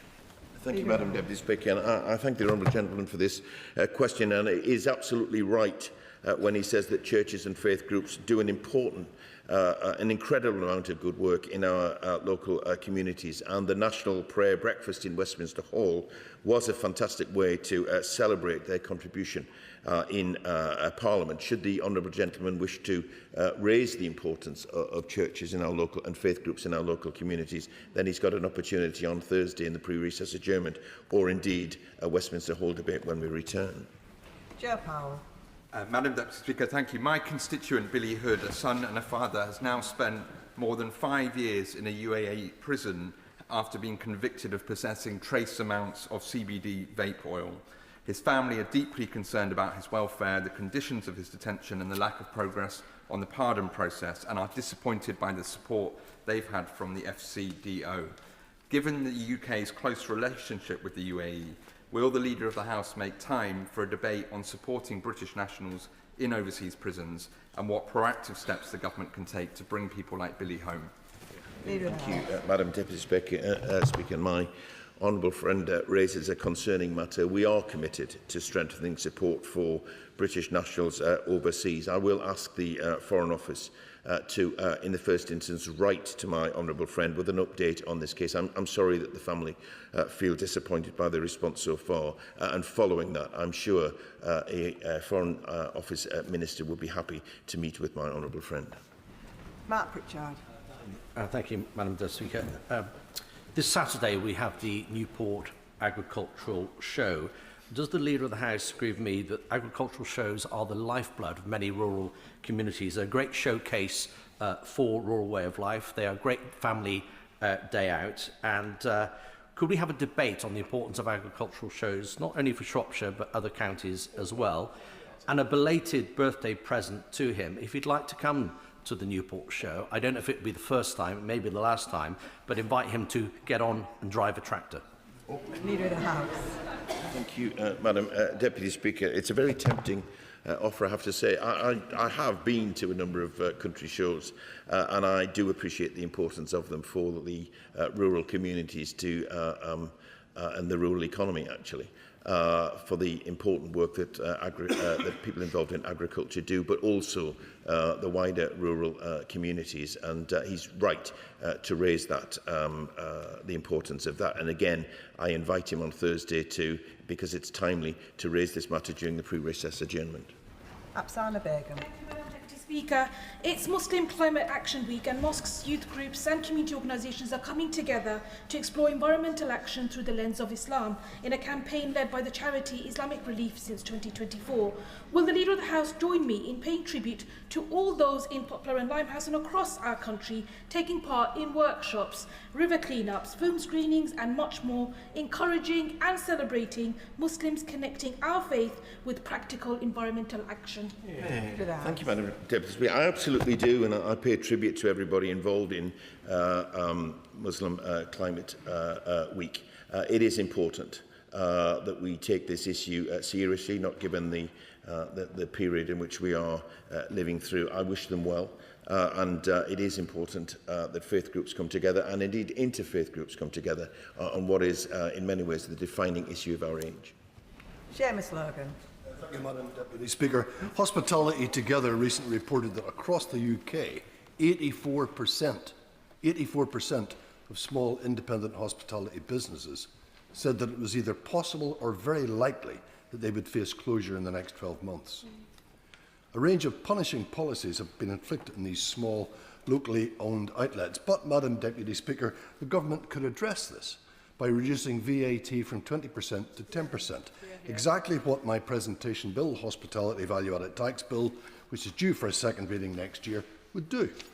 So I asked the Leader of the House, will he consider committing to providing time for a debate on this issue to allow members from all parties to make the case for reducing VAT in hospitality and so protect these jobs, encourage growth and support the renewal of our high streets? Thank you, Madam Deputy Speaker. The honourable gentleman is raising the matter now, and of course, through his bill, the importance of supporting hospitality, and the government is committed to doing everything that we can. But I would just gently say this to him, that reduction in VAT is a costly matter.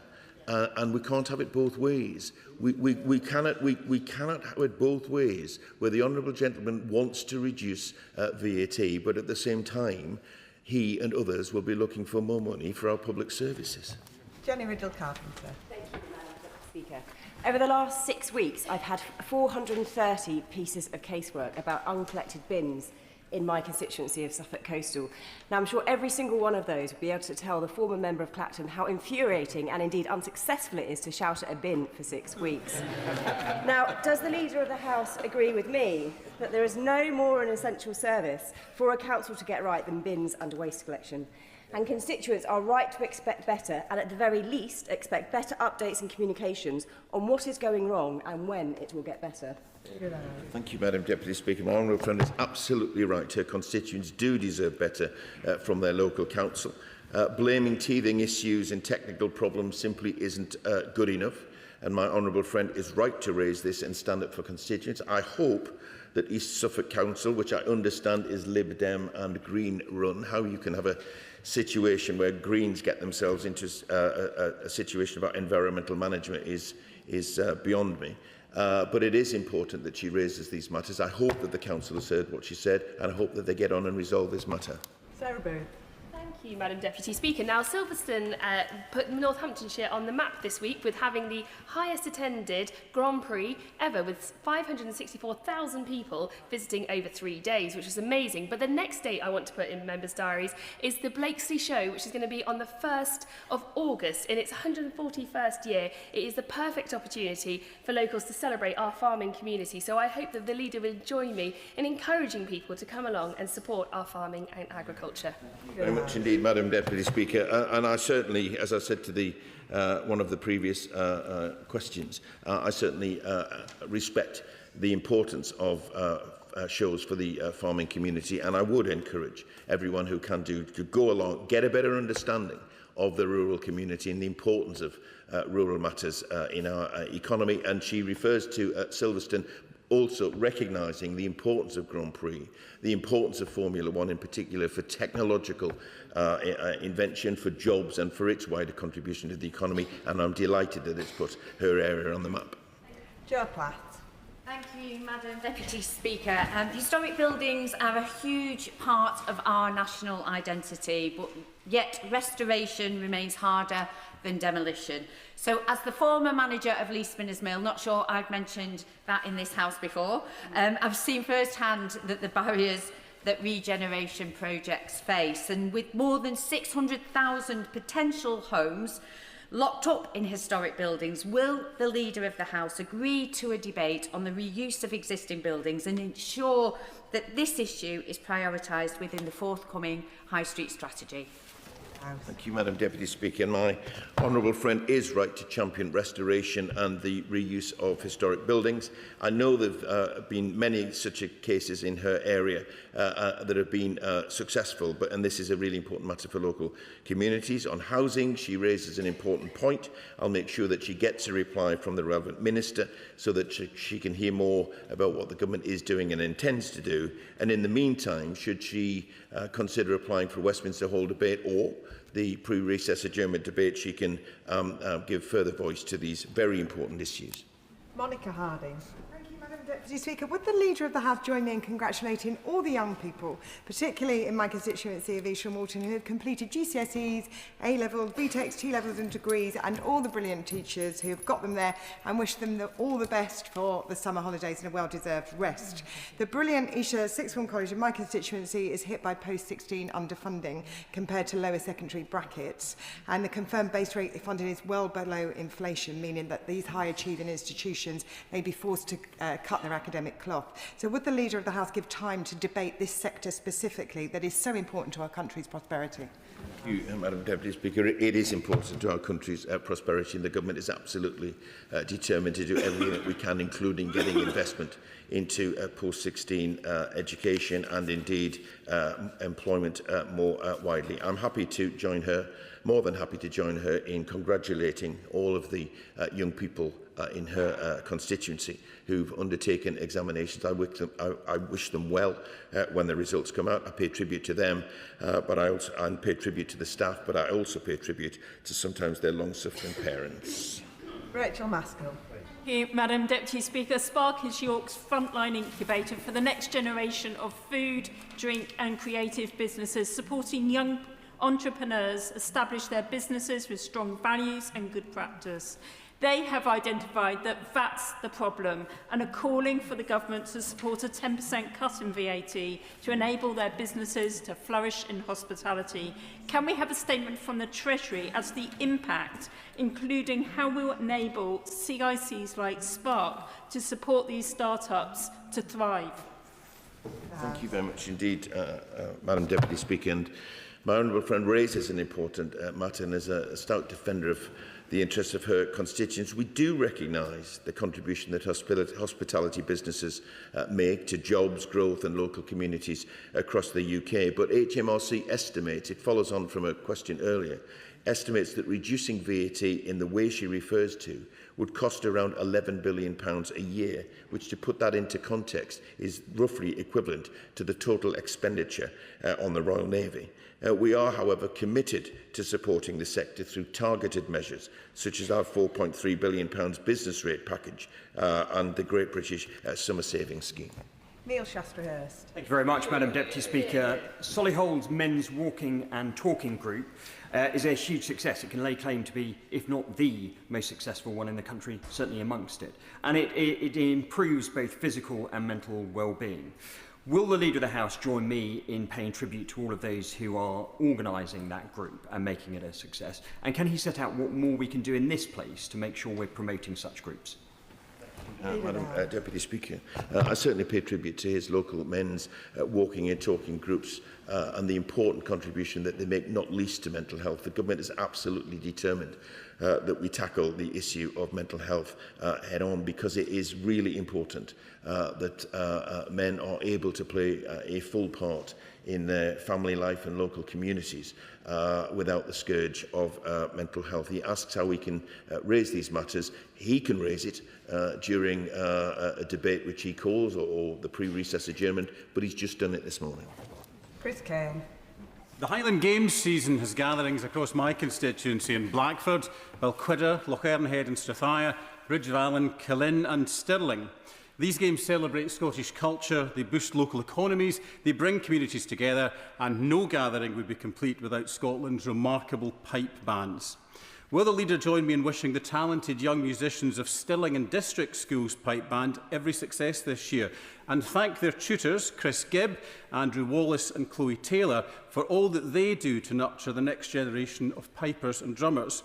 And will he also make time for debate on the importance of Highland Games and bagpipes to culture, to heritage and tourism, and thank all of the local volunteers who do so much to ensure the success of every event? Thank you very much indeed, Madam Deputy Speaker. And I certainly join my honourable friend in wishing the musicians of Stirling and District Schools Pipe Band every success, and thank all the volunteers who make events such as the Highland Games possible.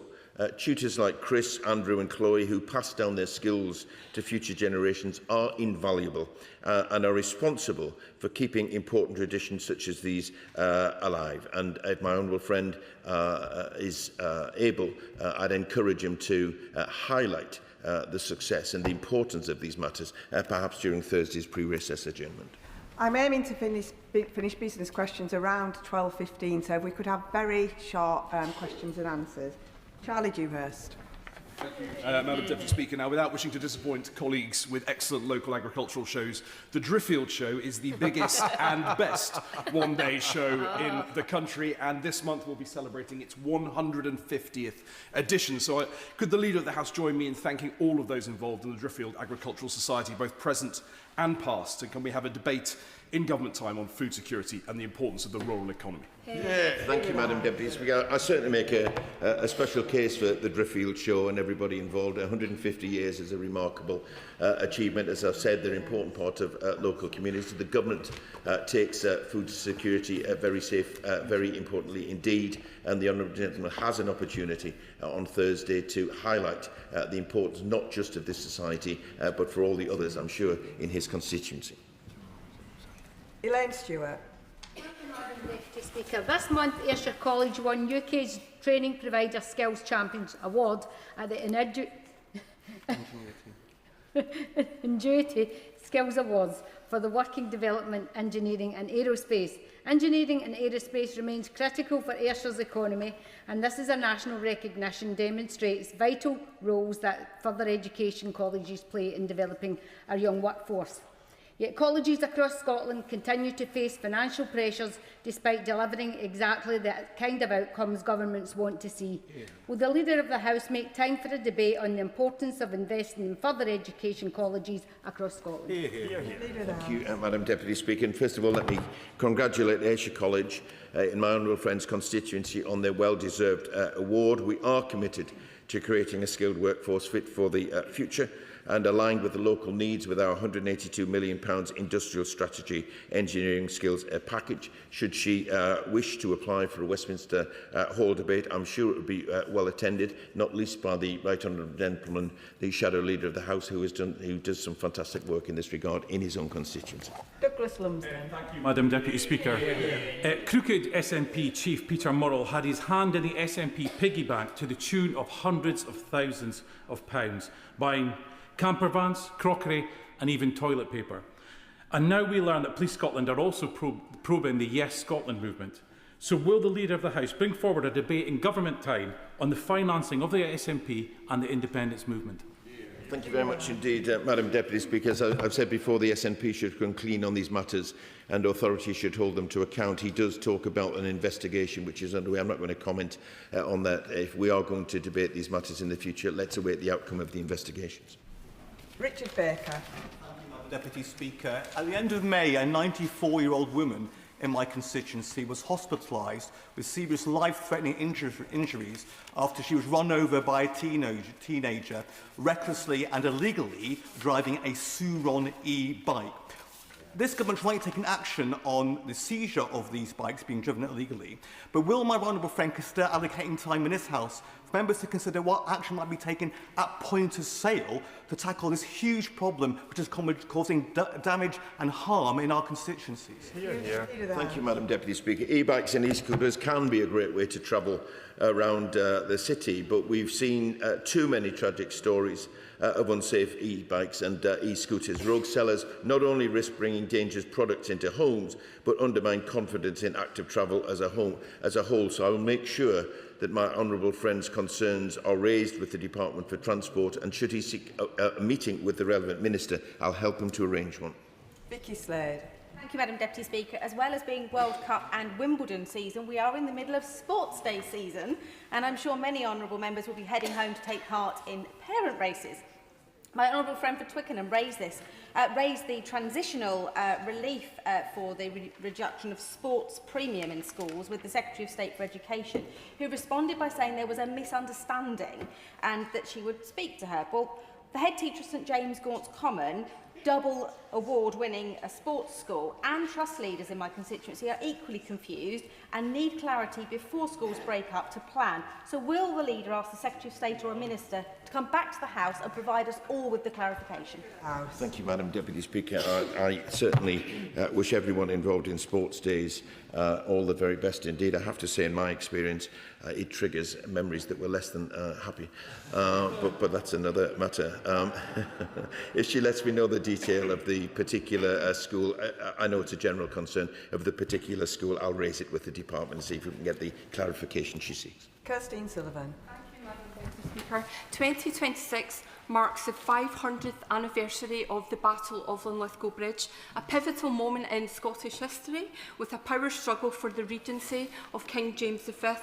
To mark the occasion, Linlithgow Civic Trust and Battle 500, alongside local historians, schools and volunteers, have a huge programme of summer events, including a battle reenactment. Will you join me in congratulating all those involved in bringing our local history to life, and would you make time for a debate on local volunteers who promote Britain's rich heritage? Thank you, Madam Deputy Speaker. I absolutely join my honourable friend in congratulating everyone involved in bringing the reenactment of the Battle of Linlithgow Bridge to life.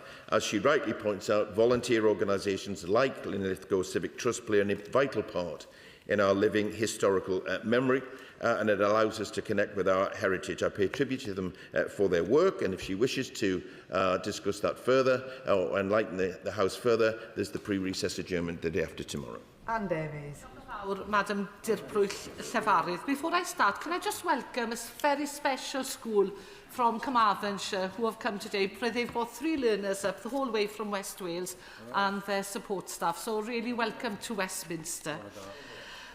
This Monday, a judicial review passed judgment on land access, amid other matters, bought by a local landowner and the CPRW against a private limited energy company. This followed 2 court cases last year when landowners, people who had never been in trouble, never been to court, were forced to give access to land or face legal bills of over £35,000.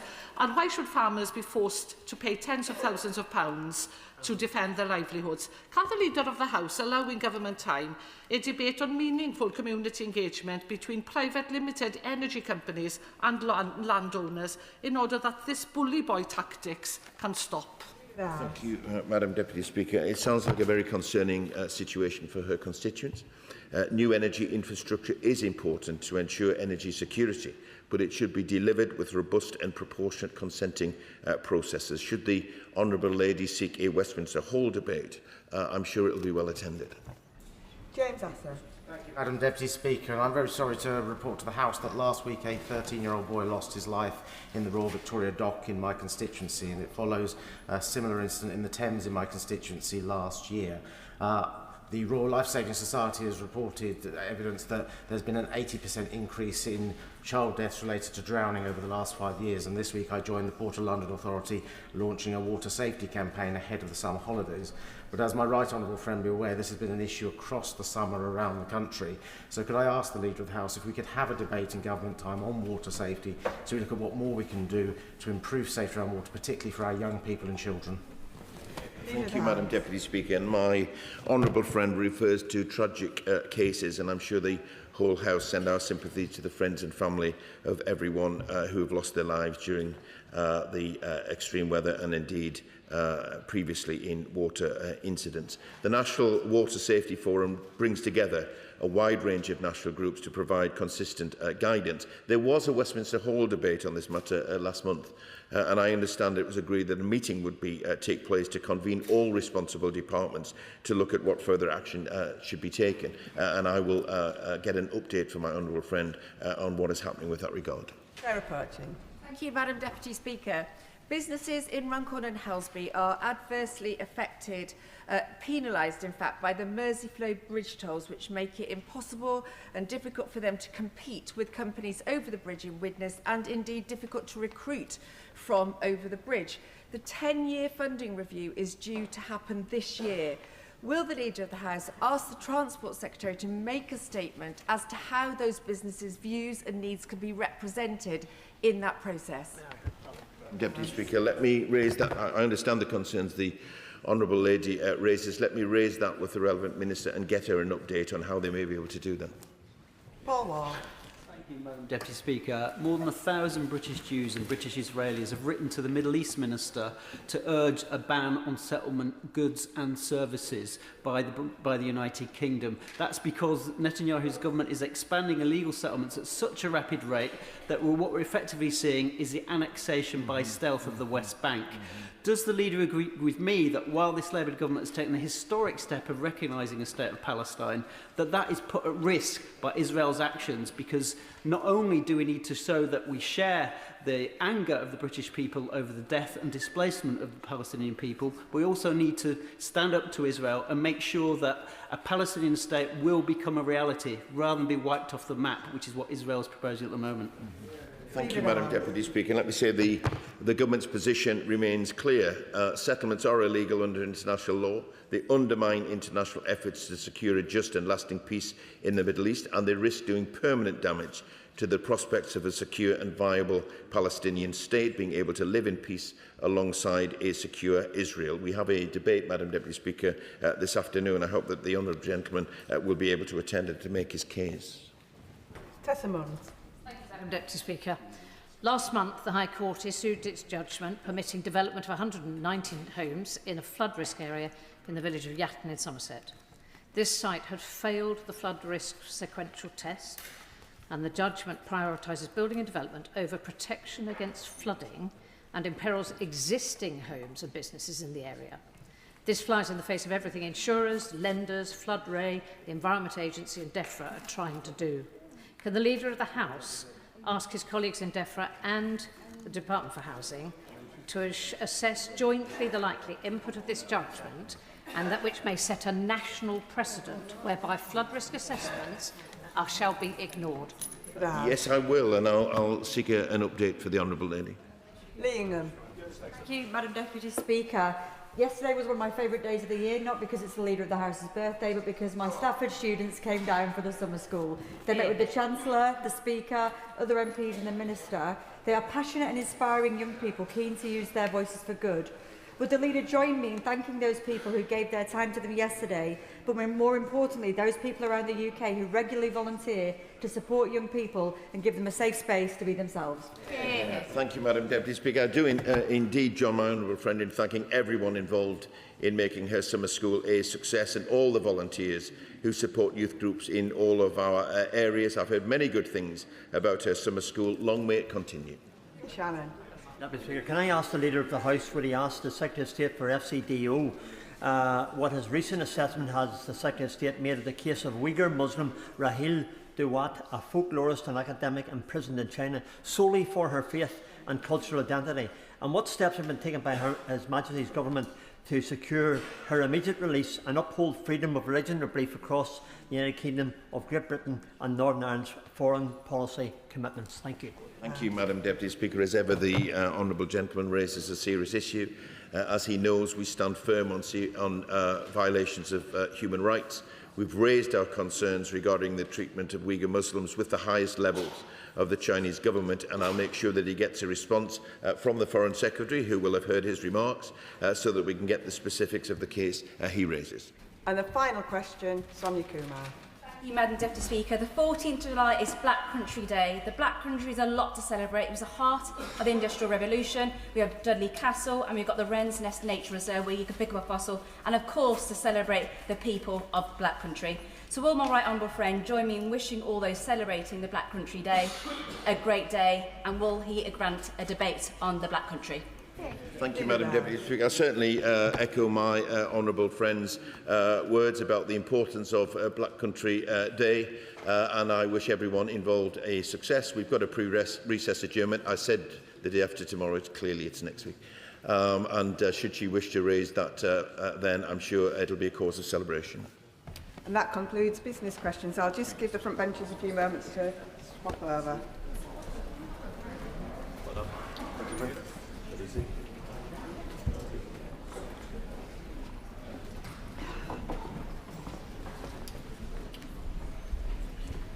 We now begin the statement.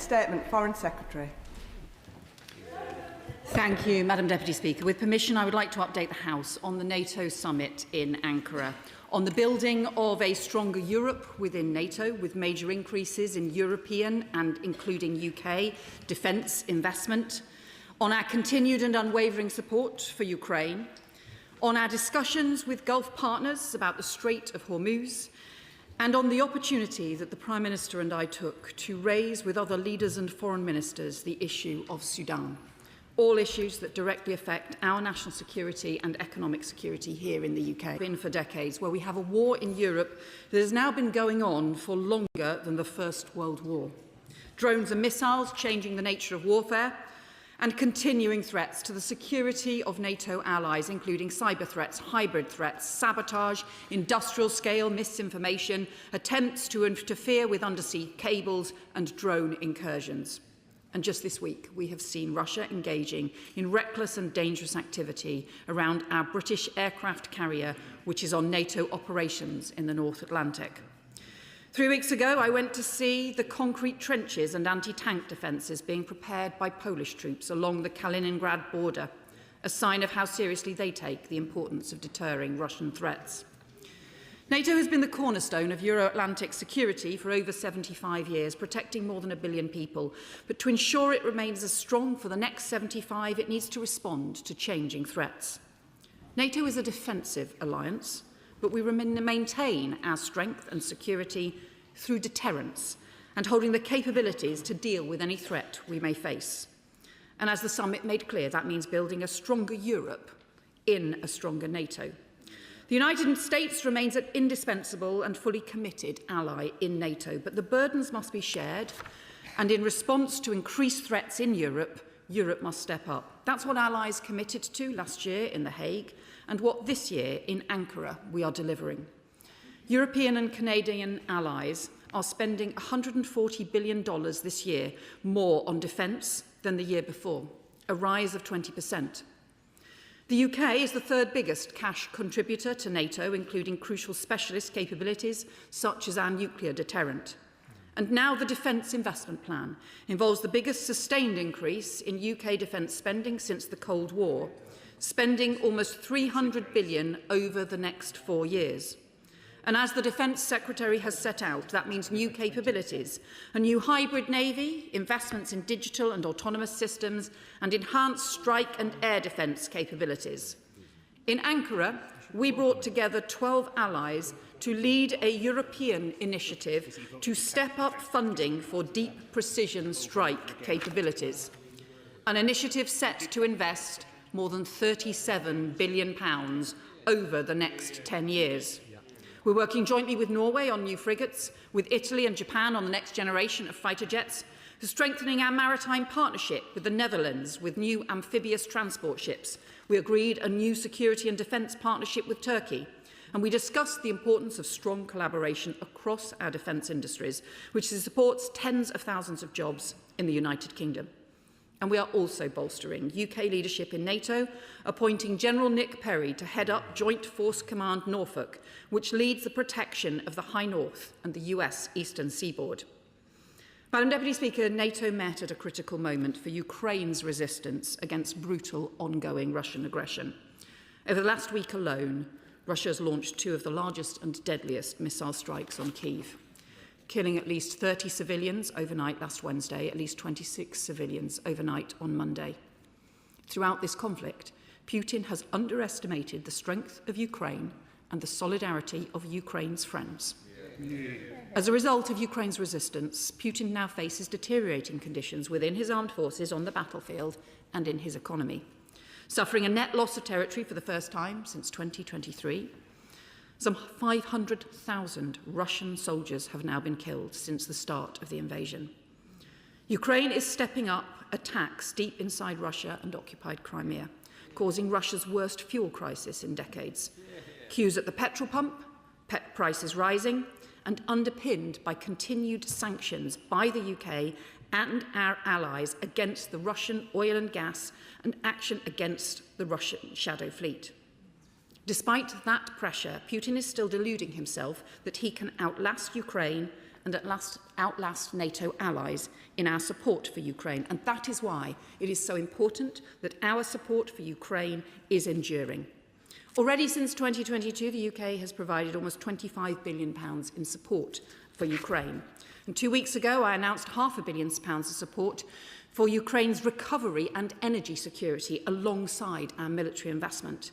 And in Ankara, we and allies have together pledged €70 billion in support to Ukraine in 2026 and at least equivalent levels in 2027, so that Ukraine is in the best possible position to negotiate a just and lasting peace. Madam Deputy Speaker, on Tuesday, NATO foreign ministers also met with 4 of our Gulf partners under the Istanbul Convention Initiative to discuss the situation in the Strait of Hormuz and in the region. On Monday night, the House will be aware that despite having made a clear commitment that the Strait of Hormuz would be reopened, Iran attacked 3 commercial ships close to the Omani coast. Those attacks are a breach of their Memorandum of Understanding, but they are also a violation of Omani sovereignty and a contravention of the law of the sea. These are international shipping routes. Commercial shipping has a right to pass, so the United Kingdom condemns unequivocally this recent Iranian attacks on commercial shipping, including Saudi and Qatari vessels. No country has the right to hijack international shipping or to hold the global economy hostage.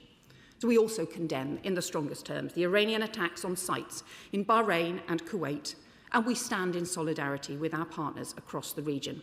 Iran must halt these attacks on international shipping, support the reopening of the Strait, and return to de-escalation and diplomacy. Madam Deputy Speaker, the UK stands ready to support to return to talks, because Iran must never be able to develop a nuclear weapon, and we need the full reopening of the Strait of Hormuz. And that is why, alongside France, the UK has established a multilateral maritime mission to support the demining of the Strait, verification and reassurance to shipping, and ultimately to support the global economy and ease the cost of living back home.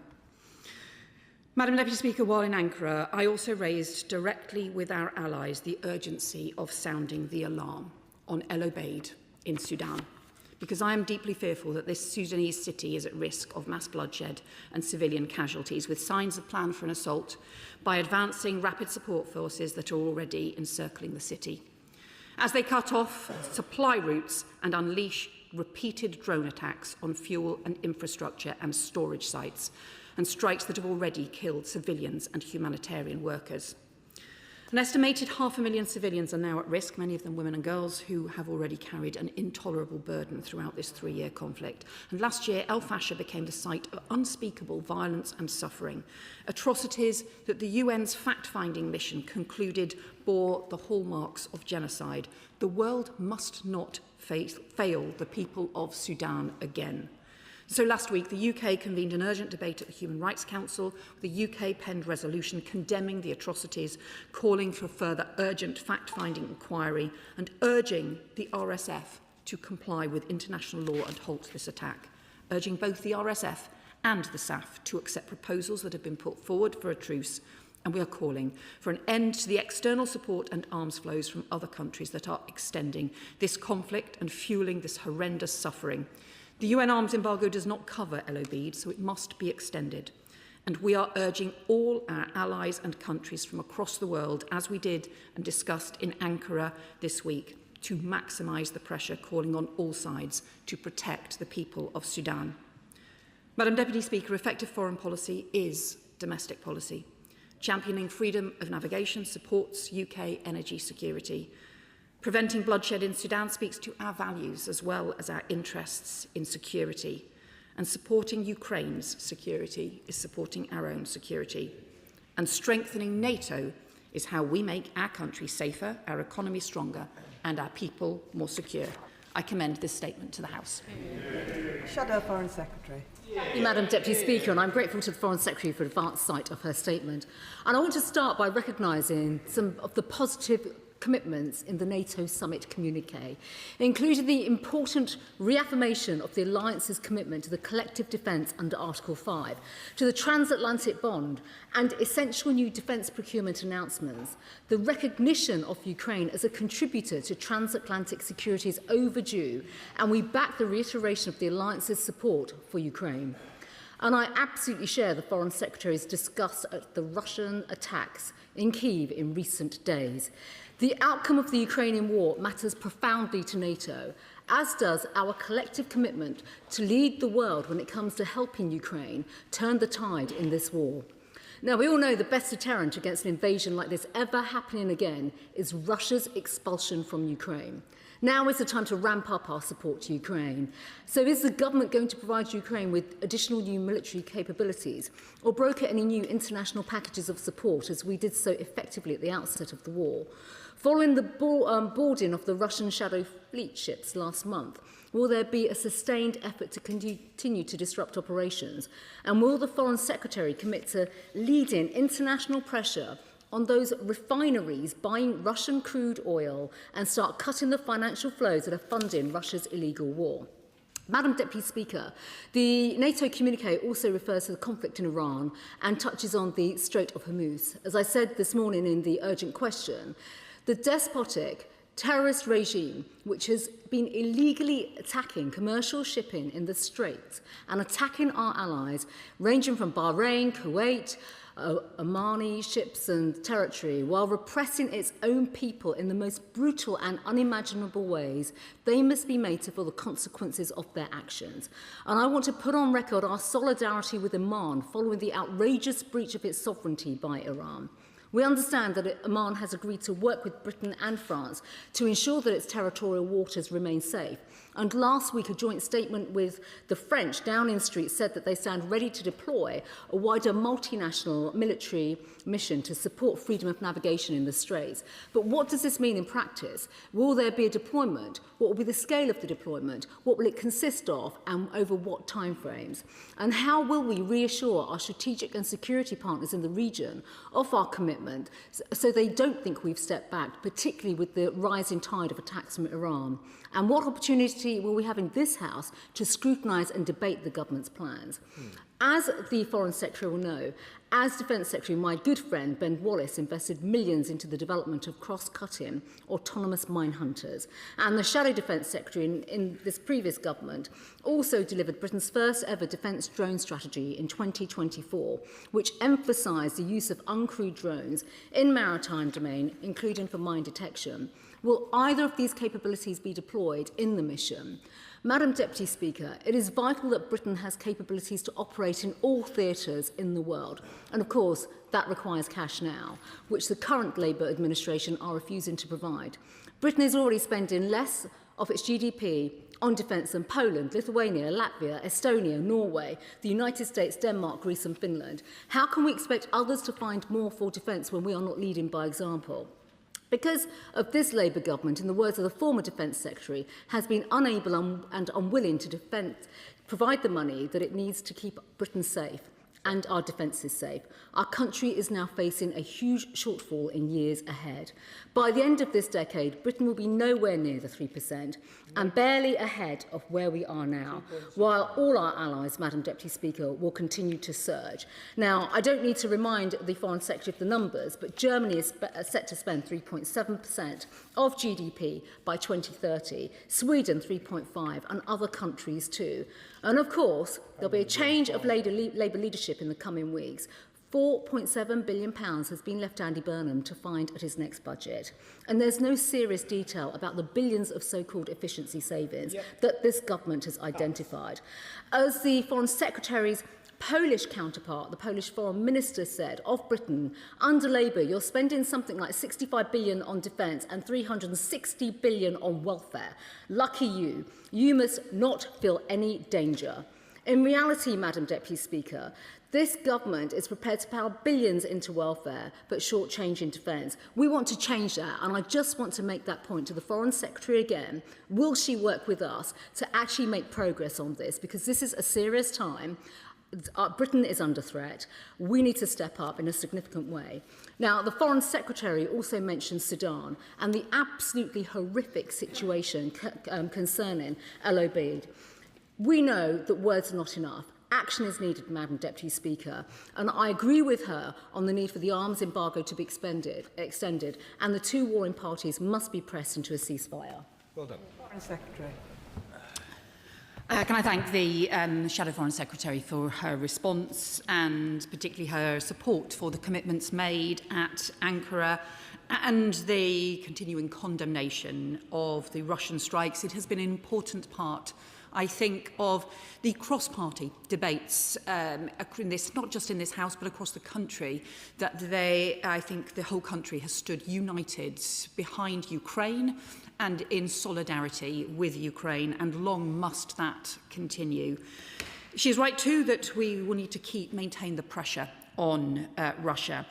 And we see that as being about increasing sanctions and continuing the pressure through sanctions and issues like maritime services bans, also continuing with our military support for Ukraine, both directly and in partnership with our European allies, including the loans for Ukraine as well that we are also continuing to support, and crucially energy infrastructure support and resilience, because Ukraine also needs the resilience to get through winter, because we know that is when Russia most heavily targets the civilian population as well. And so we will continue to maintain that support. In fact, it's our commitment to the long-term future of Ukraine, which is why we have signed a 100-year partnership between the United Kingdom and Ukraine in the spirit of our solidarity.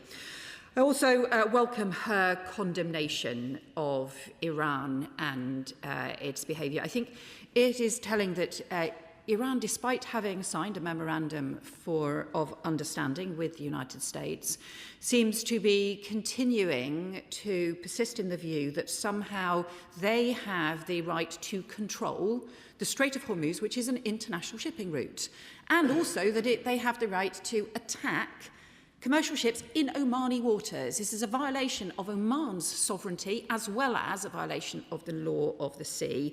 And that is why we have been so strong in our condemnation, but also in seeking to mobilise countries from across the world to put pressure on Iran to get them to recognise the importance of the whole world's support for freedom of navigation and for the law of the sea, and frankly for getting the scale of support for freedom of navigation and for getting the global economy moving again as well. She raised the issue about defence investment, and she will understand that we are increasing the investment in defence at a rapid pace and at the steepest pace since the Cold War, and also have made commitments to go further. But I should just point out to her, it was her party that cut defence spending by 20% And the Shadow Foreign Secretary says from a sedentary position that times have changed. She's right, times did change. Times changed when Russia invaded Crimea. That was the evidence that the post-Cold War peace dividend had gone. And yet, it took her 10 years to even recognise that defence spending needed to increase. For most of that period, under the... Order. My constituents, and I'm certainly everybody's constituents, will be very interested in what the Foreign Secretary has got to say. Foreign Secretary. Thank you, Madam Deputy Speaker. For most of the period of that last period before the election, the level of defence spending was nearer 2% of GDP. That is just too low. And it's why we are increasing it, why we've already increased it from 2.3% to 2.7%, and why we have committed to go further. And that involves some difficult decisions, including on overseas development aid and also in other areas as well. But I hope the whole of the House will support that increased investment in defence, because ultimately it underpins our security, the security of our country and the security of our future. Liam Byrne. Thank you, Madam Speaker. I very much welcome the Foreign Secretary's statement today. The alliance is growing stronger by the week. But what is also clear now is that national security rests on economic security. So can she update the House on what conversations she had about how the allies come together to build and enlarge an arsenal of democracy for the 21st century, where we collaborate on defence industrial policy and defence finance strategy on a wholly new scale that is fit for this new age of insecurity? Foreign Secretary. Well, my honourable friend makes a really important point, because the links now between our national security and our economic security are now closely intertwined. And that ranges from the fact that if our economic security, including through things like the Strait of Hormuz, is jeopardised, that has an impact on our national security as well, and particularly for supply chains for critical minerals, for example, that might be crucial to our defence. And also, as we increase the demand for and the procurement for the investment in defence, it's crucial that our supply chains can keep up and our defence industry collaboration across allies can keep up. It's why we had a specific meeting of foreign ministers at Ankara specifically about how we better collaborate and integrate aspects of our defence industry, and that is what supports tens of thousands of jobs here in the UK, but we need to do that in collaboration with other countries as well. Liberal Democrat spokesperson Charlie Maynard. Thank you, Madam Deputy Speaker. And on behalf of my colleague, I'd like to thank the Secretary of State for advance sight of her statement. As we've now come to expect of all major international summits, NATO's meeting in Ankara was taken over entirely by Donald Trump's tantrums and threats. He restated his claim that Greenland should become American. He threatened the withdrawal of all remaining US troops from Europe. And he once again lambasted allies for not joining his and Netanyahu's calamitous war in Iran, which has upended the world economy and worsened a spiralling cost of living crisis for millions across Britain. Deputy Madam Speaker, this is no way to conduct international diplomacy. So did the Prime Minister make it clear to Donald Trump that his threats against Greenland are totally unacceptable? There were some positive moments from this summit, however, and NATO allies reaffirmed support for Ukraine. And can the Secretary of State outline how exactly the UK will provide its share of the £37 billion of funding for that capability? Even before this new commitment, as has been pointed out, the government's own defence investment plan only delivered just over half of what military chiefs deemed necessary for our national defence. And will the Minister, together with her colleagues in the Ministry of Defence, consider how defence bonds could be used rapidly to help support the UK's contribution to this initiative, bolster the confidence of our allies and send a clear signal to our adversaries? Have these plans also been drawn up together with the Ukrainians, who have shown with incredible effect how deep strike capability can be developed fast and much, much more cheaply than £37 billion? On defence funding, the Prime Minister also discussed the possibility for collective financing and procurement models as a critical way to generate cheaper loans for military programmes and support greater interoperability. Can the Minister update the House on whether any progress was made at the summit to bring together the existing Defence Security and Resilience Security Bank and our own multilateral defence mechanism into a single European rearmament bank? And finally, the Secretary of State mentions El Obeid in Sudan and the thousands of lives at risk now. The UK has the power to act. So will the Secretary of State now prescribe the RSF, as has just been done with the IRGC, and suspend all UK arms sales to the UAE, given its role in arming the RSF? Foreign Secretary. Well, let me thank the honourable member for his questions and range of issues. First of all, in terms of the areas of agreement and disagreement, of course, there will be areas where we continue to disagree with the President of the United States, where we have said so, including our continued support for the sovereignty of Greenland and Denmark, which we have always made clear. But that's also why we worked in NATO, and now with the support of the United States, for the new Arctic Sentry within NATO, on which the UK Carrier Strike Group is operating as a part of that.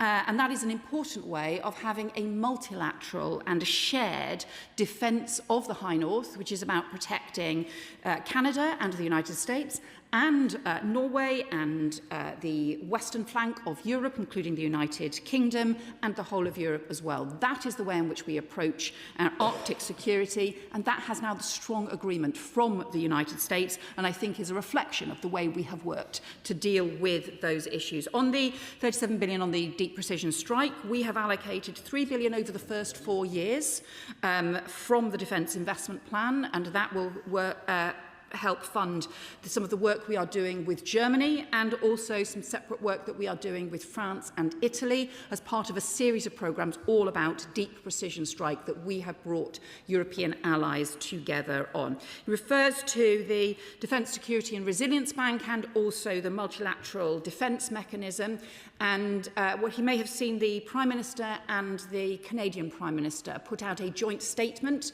over the last couple of days to set out how we seek to work together to ensure that those initiatives, which do slightly different things but can be combined and collaborates together to ensure we get the best possible impact as well. And then finally, in terms of Sudan, we continue to raise the issue of arms flows and take immensely seriously the issue of arms flows. It's exactly why we want to extend the arms embargo and believe that needs to continue across the whole of Sudan. That's why I have raised this with UAE, with Egypt and with Saudi, who are the members of the Quad, and why we will continue to pursue that. He raised the issue around prescription. He will know, obviously, those are matters for the Home Office, but we do believe that there should be a full arms embargo on Sudan.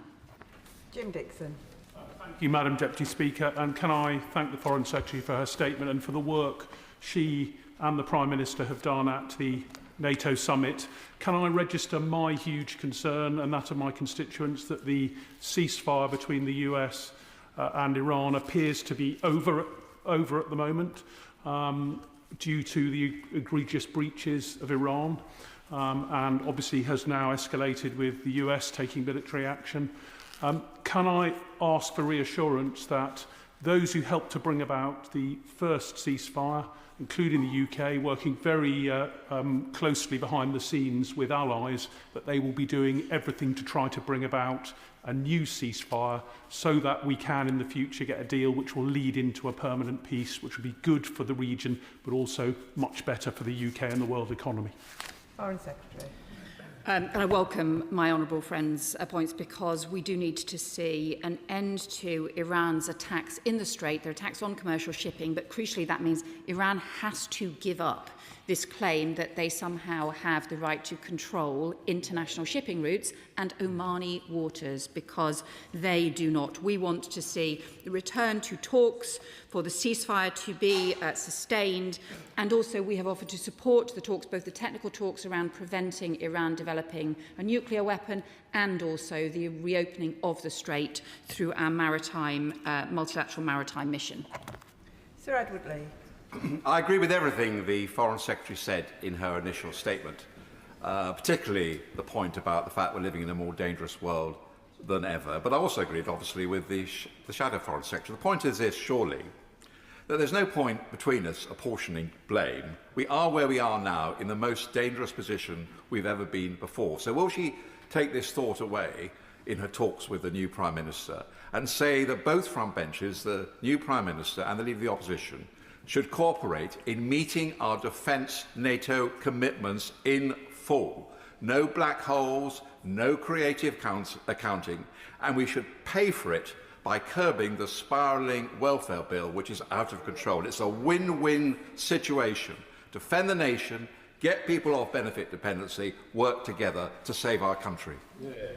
Foreign Secretary. Well, I thank the Father of the House for his question. We, I think, do agree about the nature of the increasingly dangerous world that we live in and the importance of us being able to defend ourselves and to maintain our security. We have committed to reaching the 3.5% commitment around defence, but also that's part of a 5% commitment that was made to cover broader defence, security, intelligence. And he will also know that the UK invests substantially in our intelligence capabilities as well, which are unrivalled.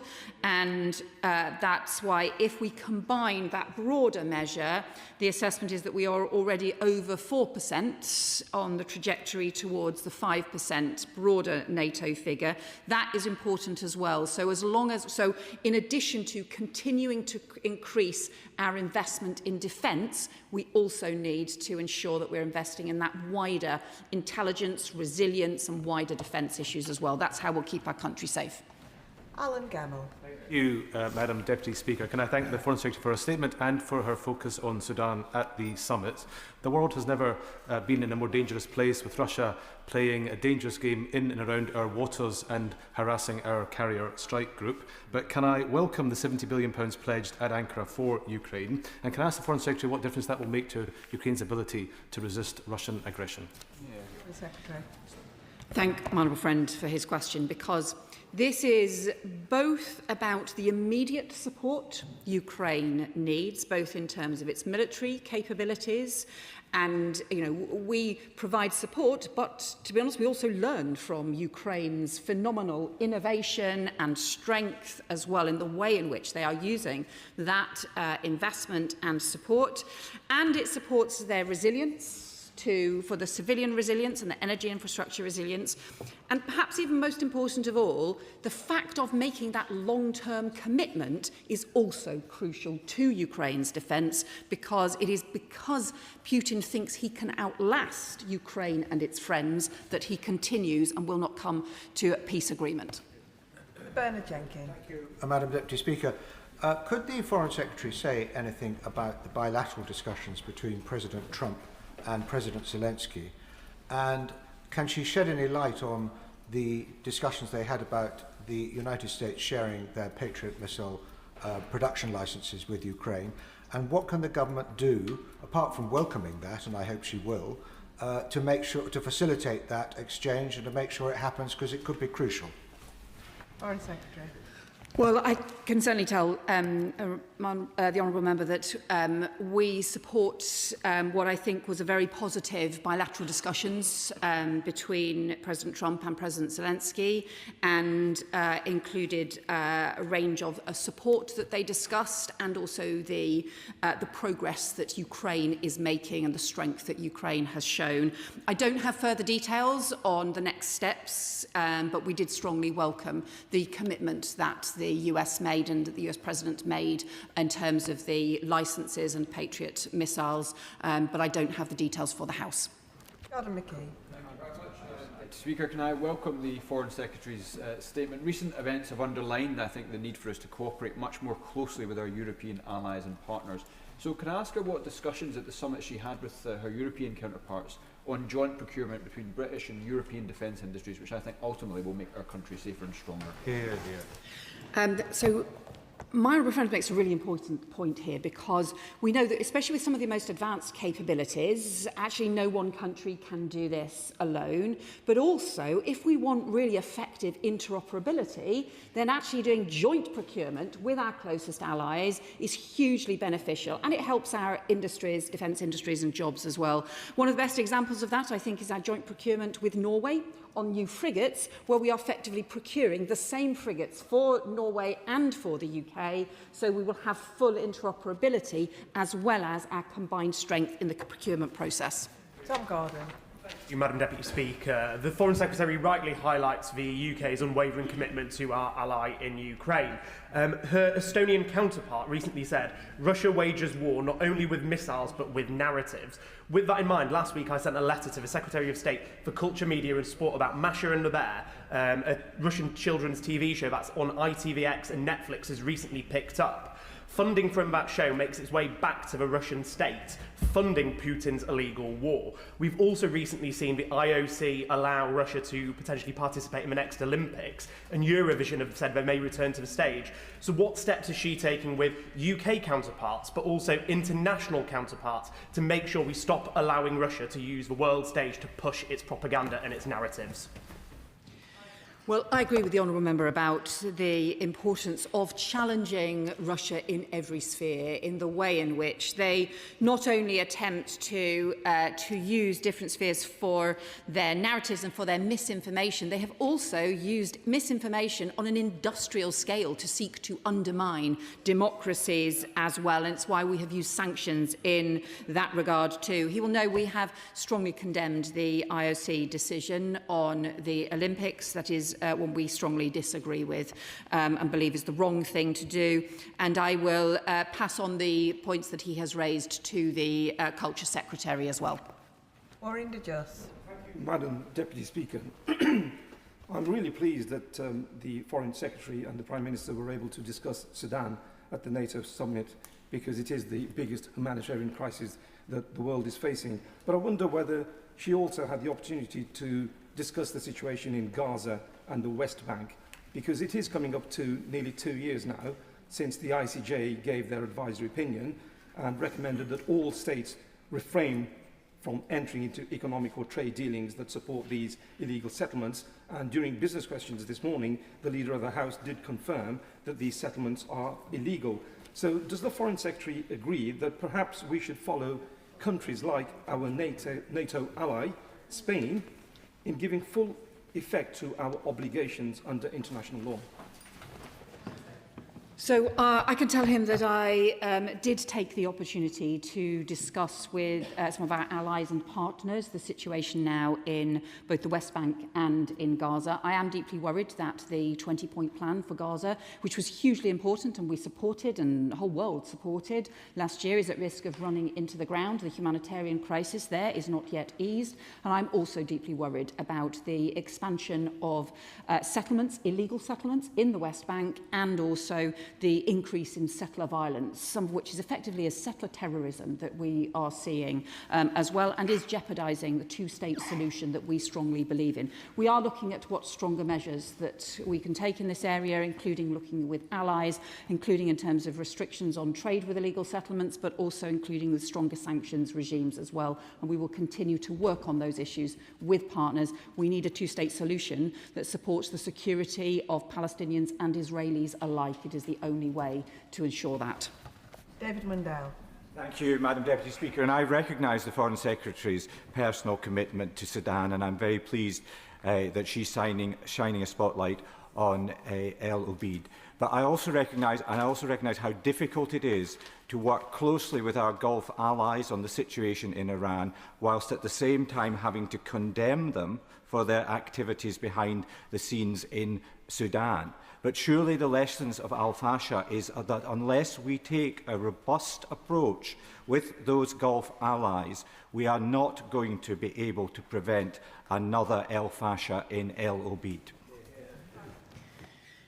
Well, I agree with the Honourable Member about the importance of preventing another Al-Fasha, and that's exactly why not only did I raise the issue directly with a series of both European allies and with the Secretary of State, Marco Rubio, and the Prime Minister raised this with President Trump, and we have raised this across the board, and he also raised it with President Macron as well. We want concerted diplomacy from across our allies, but that does also have to be the pressure on all of those who have the potential to influence the warring parties. And some of those are countries that have influence, some of those are countries that are involved in arms flows. There are around 12 countries that we believe are involved in arms flows that are supporting the different warring parties. That's why we want the arms embargo to be extended, And it is why I can assure him I'm having intense discussions with a series of nations that all have potential influence in Sudan, and I will continue to shine a spotlight on what is happening. Dame Hillier. Thank you, Madam Deputy Speaker. Madam Deputy Speaker, further to the Foreign Secretary's responses to previous questions about the Defence Security and Resilience Bank and the multilateral defence mechanism, can she flesh out how in practical and maybe in financial terms the UK envisages these working more closely together? So I welcome the question from my right honourable friend. I can tell her this work is underway and has a joint commitment from our Prime Minister and the Canadian Prime Minister, who have been in parallel responsible for beginning these initiatives. The multilateral defence mechanism focuses mostly on the procurement side and on the joint procurement side. The Defence Security and Resilience Bank focuses particularly on support for small and medium-sized businesses. So they are effectively complementary initiatives, and therefore we want to see those be able to operate together and to look at how we build a much stronger link between them and how we take those forward. That work is underway at the moment, and I'm sure we will provide her with regular updates. Jeremy Corbyn. Thank you, Madam Deputy Speaker. Sorry, order. Can I just remind the honourable gentleman that you don't walk in front of another member when I am calling in? Jeremy Corbyn. Thank you, Madam Deputy Speaker. According to the Stockholm Institute, global arms expenditure has now reached $2.8 trillion, the biggest amount being the USA, Europe, Russia and China. At any time during the NATO summit, was there any strategic discussion about the way the world is spiralling out of control with massive levels of expenditure on armaments, increasing wars, cuts in overseas aid by almost every country, attacks on welfare budgets in every country as well. So we're going into a world increasingly at war with increasing poverty at home. I realise none of these issues are simple, but surely there needs to be some strategic look at what we're doing. Or is the history of the 21st century going to be how we allowed the world to burn and spiral into war while increasing poverty at home in every country? Well, as I said to the honourable member, our security since the Second World War has very much depended on the NATO alliance, and that has always been a defensive alliance that has built its strength through deterrence, and deterrence is immensely important. When we reached the end of the Cold War around 1990, then there was, at that point, a substantial peace dividend at that time, and many countries, including our own, saw reductions in investment in defence, and more money went into other things in that period. What we have seen, sadly, since, and we've seen it in Europe since Russia's invasion of Crimea, we have seen the end of that post-Cold War peace dividend. And when we see growing threats to our security, in order to maintain that defensive alliance, which is what NATO has always been, we have to make sure that NATO has the capabilities to respond to any threat that might come in our direction, because that is how we deter those threats, whether that be through our deep precision strike that we have been talking about, whether that be through other increased capabilities, whether that be through matching the technical capabilities that Ukraine has demonstrated through anti-drone warfare, and to ensure that we have those kinds of air defence capabilities as well. We have to ensure we have those capabilities so that we deter the threats against us and maintain our security. It is troubling that we live in a more dangerous world now, but we have to rise to that threat and ensure that we can keep our people safe. Thank you, Madam Speaker. Can I say to the Foreign Secretary, it's always great to see her, and but it is convention in the House that when there's a NATO summit, it's actually the Prime Minister that comes to the House and gives the statement. And perhaps when she goes back to Downing Street, mind the Prime Minister, he still has 11 days as Prime Minister, and the country expects him to govern as Prime Minister for the next 11 days, and this House expects him to come to the House on important matters such as the NATO summit. On missile defence, can I ask what discussion she had with her counterparts on improving missile defence for Ukraine, whose hard-pressed civilian population are still being bombarded every single day, and in particular where there are not Patriot missile systems available, either through cost or availability, given their redeployment into the Middle East. Is it not the case that there are other systems in Japan, in South Korea, which could be used? And whilst there are some issues around the Japanese exporting some of that technology, and indeed the South Koreans, where there's a political will, a way can be found to help the Ukrainian civilian population. So on that specific issue, I can tell him that there have been extensive discussions as part of the NATO summit particularly around air defences for Ukraine, and also the potential to mobilise a wide range of different partners and allies from across the world who may have other capabilities that could provide immediate and short-term support as well. So those discussions were underway. And I know he's not disappointed to see me at the dispatch box, of course.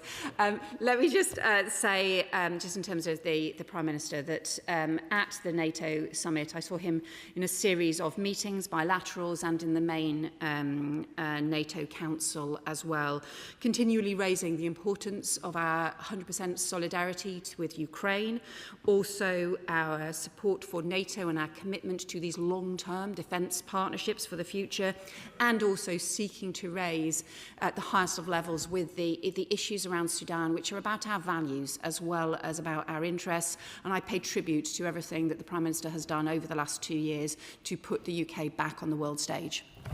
Sir Julian Lewis.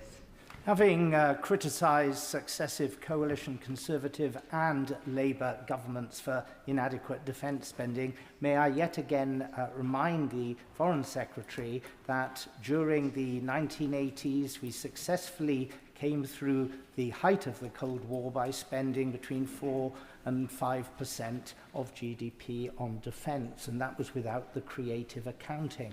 But on a more positive note, did she detect herself what seems to have been a shift in the attitude of the American president towards the Ukraine conflict? Is this because he just wants, as always, to be on what he perceives to be the winning side, or is it a sign that the depredations of the killer in the Kremlin are finally getting through to the occupant of the White House? Well, I pay tribute to the honourable member for being liberal in his criticisms of all governments. I will accept that. I think the US assessment of what is happening is very much recognising Ukraine's strength and Ukraine's resilience, and the fact that despite all the initial expectations that Putin was going to win this war easily, in fact the opposite is the case. And also, I think as well, the recognition of some of the links between Russia and Iran and the shared technologies and support as well in terms of the kinds of security threats that we face. But I think most particularly just recognising the breadth of the Russian threats to NATO allies, but particularly their failings in Ukraine and the strength of Ukraine's response and the willingness to support Ukraine in that. Cooper.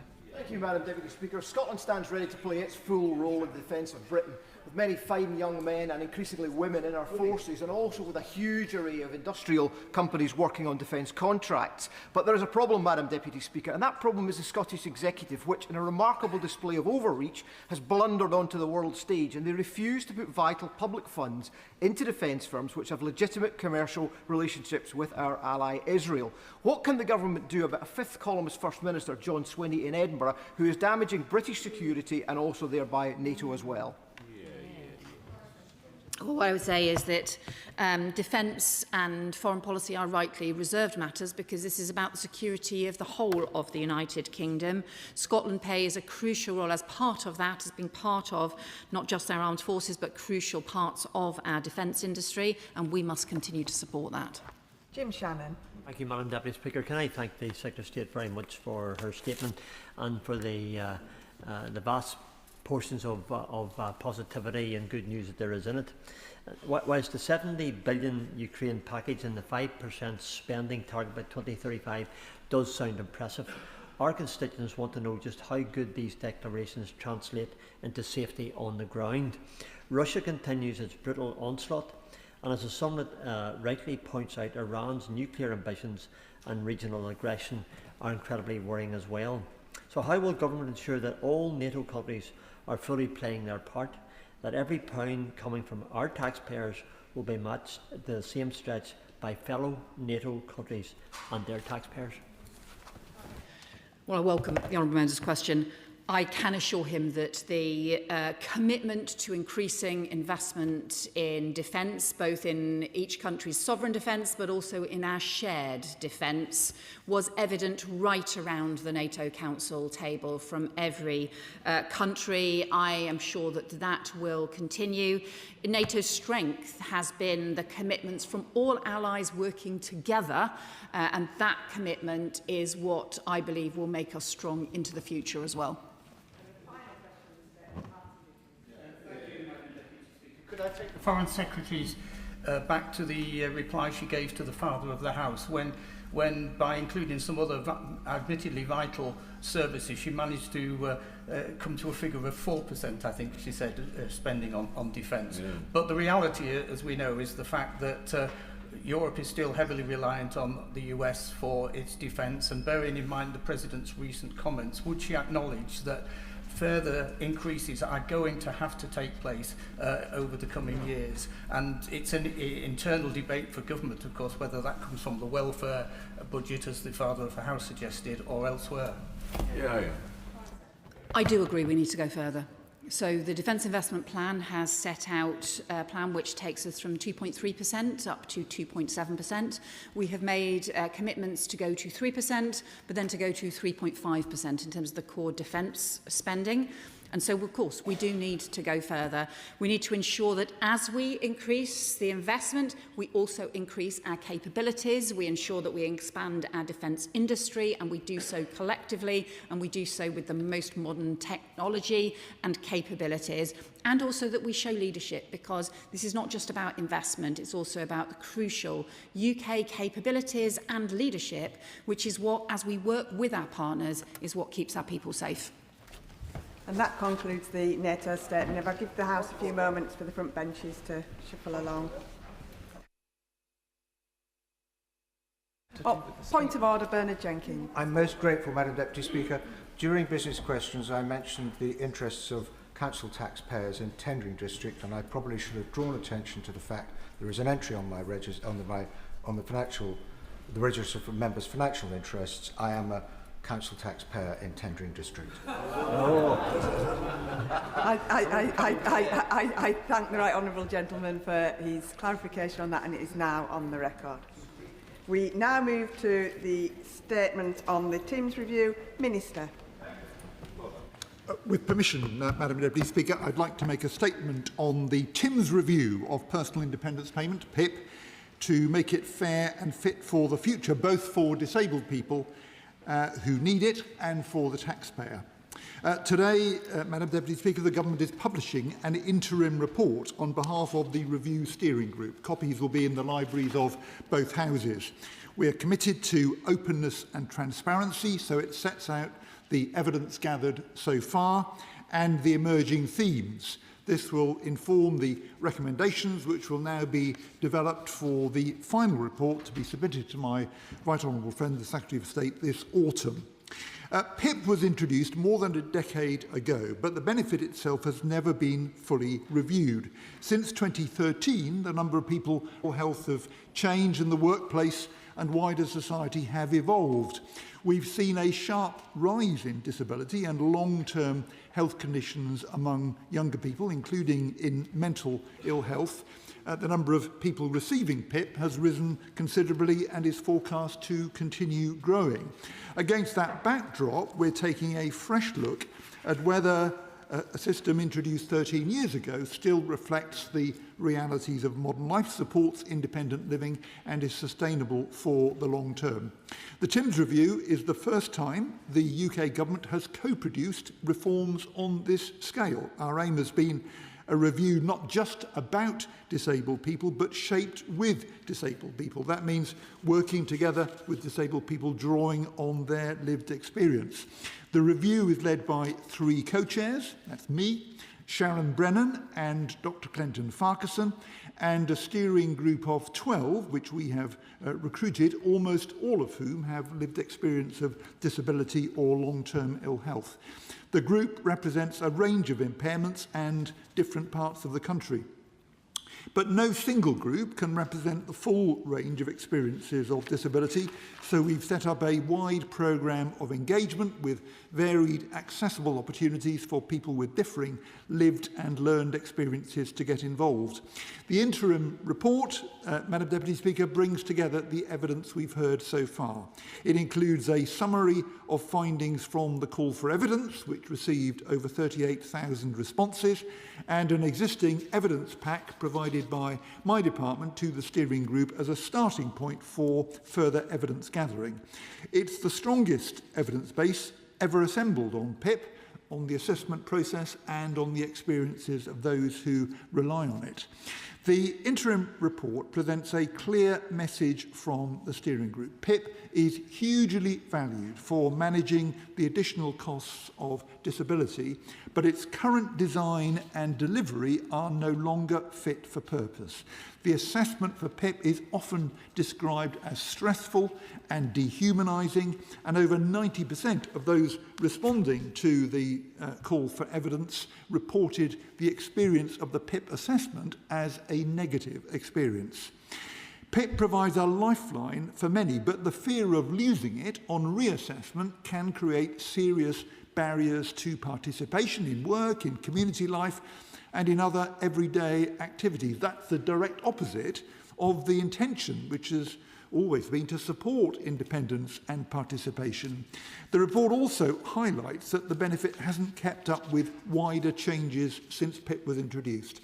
This work will sit alongside the Milburn Review into young people and work, looking at the factors behind rising economic inactivity amongst young people and how government can better support participation, opportunity and independence. The interim report sets out the next steps for the review. It outlines the evidence and engagement programme over the coming months and how the review will test emerging thinking and develop recommendations reflect the group's ambitions for radical reform and are credible, deliverable and grounded in experience. We're not looking here for quick fixes. Reform needs to be guided by the evidence to address the underlying problems in the system and to deliver lasting change. The government is committed to a fairer system which has the trust of both the public and the people who rely on it. We've introduced recording of health assessments by default. We're substantially increasing the proportion of face-to-face assessments up to 30%, reversing the sharp decline under the previous government, helping to improve trust, accuracy and confidence in the assessments. Our objective is to reform the system to work better for disabled people while ensuring it's sustainable for the long term so that support is there for future generations who will need it. The review has been tasked to develop recommendations that can be delivered within the Office for Budget Responsibilities forecast for future PIP spending. Madam Deputy Speaker, I would like to thank everybody who's contributed time, evidence and expertise so far to the steering group, including to my fellow co-chairs, Sharon Brennan and Dr Clinton Farquharson, for their support, their commitment and their determination, and crucially to the very large number of disabled people who've shared their experiences to help shape this work. This government is committed to helping remove unnecessary barriers that disabled people too often face. This groundbreaking review is only part of this work, but it's an important part. We want to support disabled people to play as full a part in society as possible, and I commend this statement to the House. Minister Peter Bedford. Thank you, Madam Deputy Speaker. And I thank the Minister for advance copy of his statement. And I put on record my thanks to the 38,000 people and organisations who took part and have responded to the call for evidence. Because let's be honest how we got here. This review is not born out of principle, it was born out of panic. Last summer, the government brought forward £5 billion of welfare savings, yet 126 of their own members rebelled. Within days, ministers abandoned the lot. The Timms Review is a fig leaf draped over that failure. A review commissioned not to fix the system, but to get the government through a difficult week. And a year on, what do we have? An interim report, not a decision, not a reform, a report about a report with the findings promised for the autumn and perhaps legislation at some later stage. Meanwhile, the welfare bill keeps rising. Spending on PIP alone is forecast to reach £43 billion a year by the end of this decade.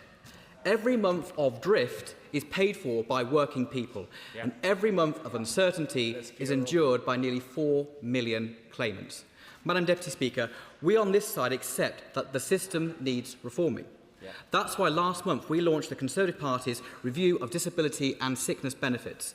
It's a root and branch review of a failing system, looking into who should get help, how they should be assessed, what form that should take, the conditionality of support, and how to control the level of overall spending. It asks much more fundamental sets of questions than this review covers. It sets out to make savings as well as build a better system. This government has now had 2 years, 1 abandoned bill, 2 reviews, and he has not delivered a single lasting reform. The official opposition's position is clear. We would restore face-to-face assessments as a default, because decisions of this consequence should not be made down the phone. We believe that people with milder health conditions are better served by treatment and support getting them into work than being signed off for a lifetime on welfare. We would restrict access to sickness and disability benefits for those without a long-term connection to this country, and we would bring the welfare bill down, because a welfare system that is unsustainable is no protection to those in genuine need. So let me press the Minister on a few points, because there was very little detail in his statement. Firstly, after 2 years of divot and delay, the government has finally accepted what we've been saying all along. The welfare system is urgent need of reform. Ministers boast about consulting nearly 40,000 people, yet they appear to have ignored the most important stakeholder of all, the British taxpayer. When will the government actually take decisive action to get the system back on track? Secondly, he told the Work and Pensions Committee in June that the review has the power to recommend reductions, and that he had personally asked it to consider conditions such as anxiety, depression and neurodiverse conditions. Will the interim findings address whether PIP is the right benefit for those conditions, and will he tell the House today whether he's ruling them in or ruling them out? And thirdly, before this review began, we were told that spending would not rise beyond existing projections. Yet those projections already build in £43 billion of PIP spending by 2030. Does the Minister seriously believe that amounts to meaningful reform? Would it not be better for the review to focus on identifying savings and restoring the long-term sustainability of the welfare system, rather than rubber stamping an ever-growing bill for taxpayers? And finally, the Milburn Review concluded that the PIP system is failing to engage young disabled people in a meaningful conversation about aspiration, challenges and the support they need. Yet the government's response appears to move precisely in the opposite direction, extending PIP award periods and reducing the frequency of contact between claimants and the system. Does the Minister accept that there is a fundamental contradiction between Alan Milburn's diagnosis of the problem and the government's proposed solution? Madam Deputy Speaker, welfare should be a safety net, never a way of life, and a government that cannot reform welfare cannot control spending. Disabled people deserve certainty, taxpayers deserve value. The country cannot afford yet another year of dithering and delay, so I ask the Minister simply, when will the government stop reviewing and start reforming?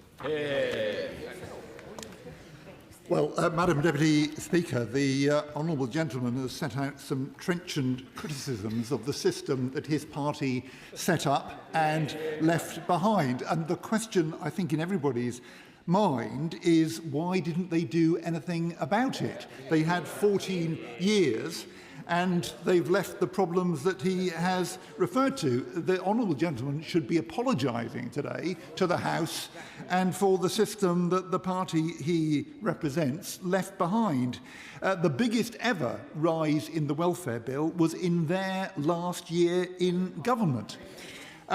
We've heard previously that his party has a plan for £23 billion worth of welfare cuts, although nobody has any idea at all what those cuts will be. He didn't refer to that figure in his statement, so I'm not quite sure. Maybe they haven't now got a plan. He said that they are now going to review PIP, and I welcome his belated recognition of the value of a review. But I don't know whether that now means they haven't got a plan anymore, or they've thrown the plan away until they've carried out their review. He's expressed concern, rightly, about the rising costs of the system. The public are concerned about, and the public are right to be concerned about, and particularly the steep increase in the number of young people who are claiming.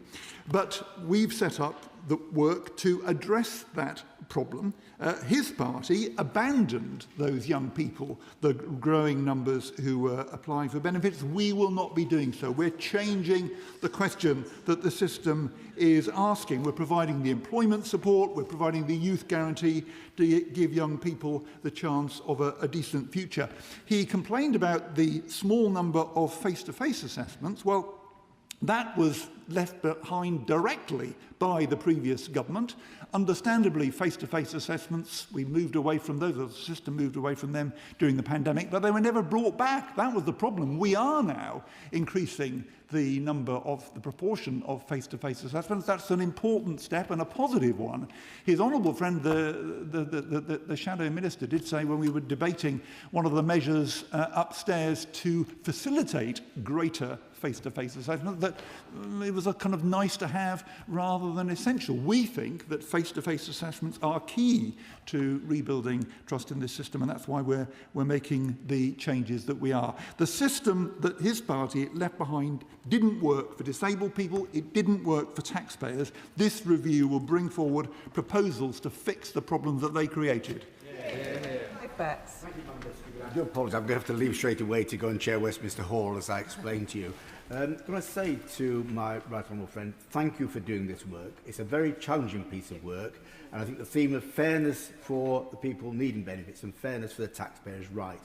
I know I spoke to him briefly about the complaints from the Link Community Centre in my constituency, in Stradbroke, where they're saying there are people there with mental health conditions claiming PIP, who actually got drug abuse and alcohol abuse conditions, and they're using PIP to fund those conditions. Or I can take him to Darnell, where I've complained about young lads in their 20s driving around in mobility cars, and someone in the community is paid to fill the forms in for them. On the other hand, that's so many constituents with really serious conditions who get turned down for PIP and can only get it if they struggle through the appeal system, sometimes without any help at all. So the system isn't fair to anyone at present.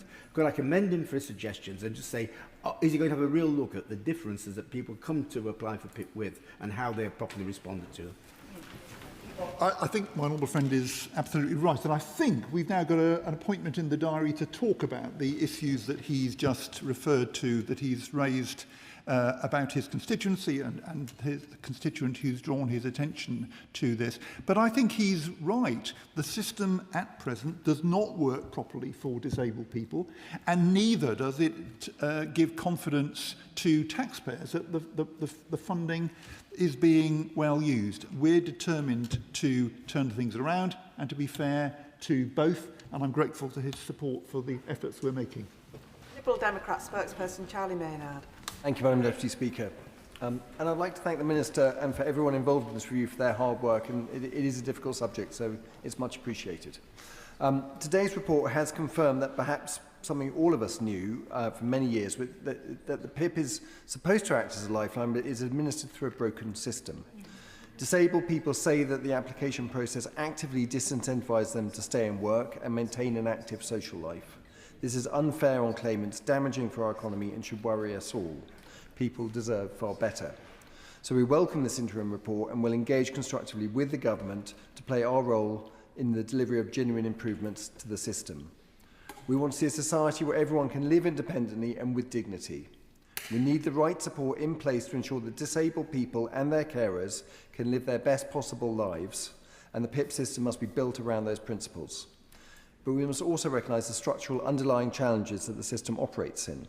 In 2024 prices, spending on incapacity and disability benefits rose rose from 34 billion a year in 2019 to 51 billion a year in 2024 under the previous Conservative government. 34 billion to 51 billion.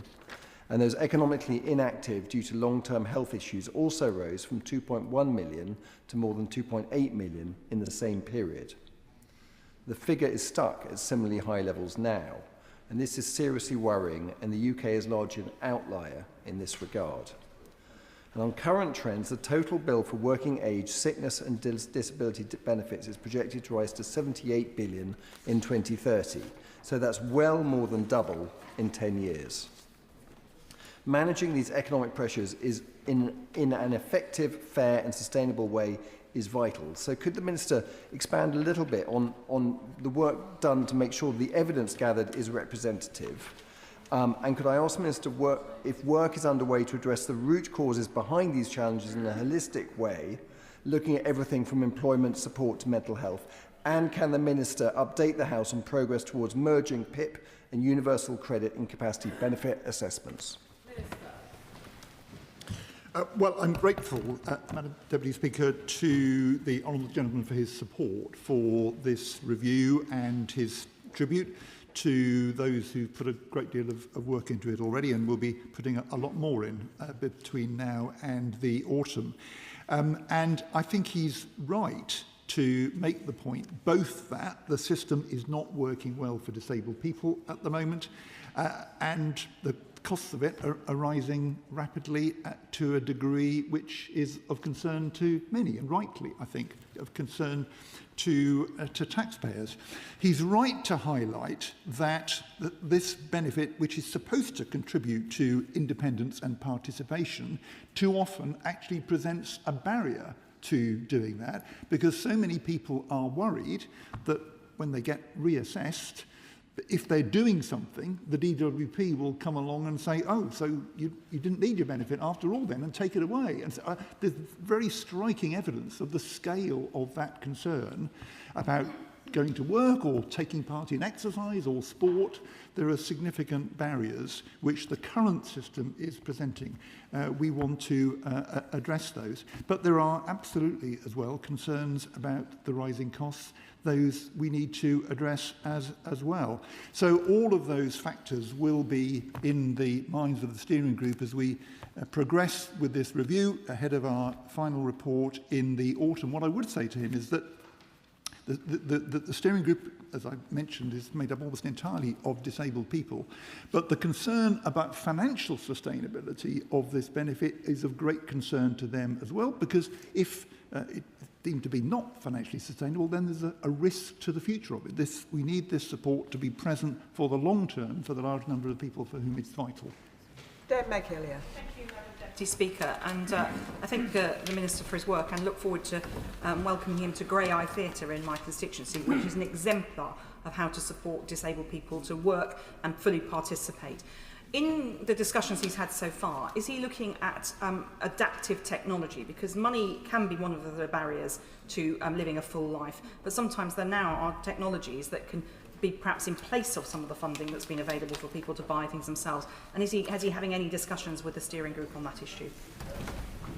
Well, we're doing quite a lot of work in the department specifically on assistive technology. In fact, the Secretary of State was at a round table very recently with representatives of the tech industry. I think one of the problems is that the technology is moving on very rapidly, but a lot of people don't know about it. Even the technology that we've all got in our phones and so on, that's already available to us without any extra charge, people aren't aware of it. So we are doing quite a lot of work on this at the moment, and I am hoping that we'll be able to issue later this year a call for evidence on how to do a better job in exactly the areas that my right honourable friend has highlighted.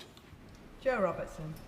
Thank you, Madam Deputy Speaker, and I thank the right honourable member for his statement. What a shame he has only been asked to look at this now, when his government had 14 long years in opposition to work out what they wanted to do. Given that he acknowledges the system needs reform, as every new government acknowledges, will he accept that in today's world, a system of cash payments to some people with conditions such as ADHD, half of the claimants are between the age of 16 to 24, is not what they need most. Indeed, some of them have no financial needs at all, and the money would be best saved, and can he confirm there'll be savings, and some of it invested in better health and community services, some of it invested in technology, and some of it to incentivise businesses to go on and employ the 6 in 10 young people who are not in education, training or work. Well, I think we can take the honourable member's question as a tacit recognition that 14 years the previous government should have done something to fix these problems. But the steering group is clear that provision of cash to meet the additional costs of disability is absolutely vital. And we're not going to be moving away from the importance of that. But I think there is a question about whether the process can also point people towards help that may well be valuable to them in addition to, or in some cases perhaps instead of, a cash payment, because there is help and support that people need, and that the process, I think, could help point people to. I mean, of course, one of the problems that we've had to contend with is the terrible NHS waiting lists that people have had to contend with, thankfully now being reduced. But the system may be able to point people to the right place in the health service. So we are looking at all of these issues, and we'll come back with recommendations on them in our final report. Marcia de Cordova. Thank you, Madam Deputy Speaker. Can I firstly thank my right honourable friend for his statement, but also for the welcome the direction of travel within which this review is going in. The PIP system, as we know, is not fit for purpose. Indeed, it has created much mistrust, much stress, worry, and more importantly, it has created a hostile environment for disabled people. At the recent APPG for Disability, which the Minister attended along with representatives from the steering group, we heard from disabled people themselves about their experiences, and organisations including MENCAP and the RNIB, that the assessment and PIP does not truly reflect or recognise the lived experience of many disabled people. So as we move forward into this second phase of the review, can my honourable friend assure me that he will continue to have co-production at the heart of this process? Because not you, but the Minister should be commended for the work that he's doing in co-producing this review, because it's the first time the department has taken those steps, so we really can't take lessons from the party opposite. But can he reassure me that co-production will remain at the heart of this work? Yes, Madam Deputy Speaker, I can give my honourable friend that reassurance, and I do pay tribute to her work as chair of the all-party parliamentary group, and grateful to her for her welcome to us the other week. And she's absolutely right. I very much hope that people with sight impairments and others looking at this review will feel that the government has listened to points that have been made to the government for a long time. And I can give her the assurance that co-production will be at the heart of the rest of the work as well. It was, of course, a decision of this House that this review should be co-produced. We've worked very hard to ensure that we are properly co-producing it, and I think we are gaining the benefits of that approach. And that the outcome from this exercise will be significantly better because it is a co-produced review. So Julian Lewis. Does the review plan to look into the question of what happens when something goes wrong in the arrangements for a disabled person receiving PIP or indeed universal credit? This time last week, I raised with the Leader of the House of Business Questions the fact that my caseworking team had been trying for 6 months to get an answer on behalf of someone who lost PIP and universal credit, and yet, although we had a holding letter in February, we have still had no substantive reply, and this lady is getting more and more desperate. We did write to the Minister on the 8th of June. I know he's been very busy, but he should be receiving a letter, if he hasn't already, from the Leader of the House. But when he deals with that individual case, will it perhaps serve as a guide as to what's needed more generally to be able to communicate on behalf of our constituents? Yes, Madam Deputy Speaker, I shall look out for his letter, and I hope he will receive a reply in short order. And he's right, the system needs to work well for people in order for them to be confident in it. One thing he may well welcome is the fact that we have just started recording by default the assessments for PIP, and the focus in the review is on PIP specifically. We've started recording the assessments by default, partly so that when something does go badly wrong, and his constituent's case may well be an example of that, we could look back at what happened in the assessment and make sure that that mistake doesn't happen again. Dame Chianwara. Madam Deputy Speaker. And I'd also like to thank my right honourable friend for his work with disability groups as part of this review. As I saw during the Disability APPG Roundtable and also in the Roundtable in Newcastle, which I organised, the lived experience of those affected by disability must drive reforms of the disability benefit system. But the report does highlight that that lived experience is also shaped by the misinformation, disinformation and confusion around disability benefits as part of the wider public debate, which can lead to the demonisation of those with disabilities, and it can also lead to unrealistic assumptions and expectations in the communities more broadly. So what can he do as part of his review to address that misinformation, disinformation and confusion and ensure a stronger, more rigorous and better evidenced public debate?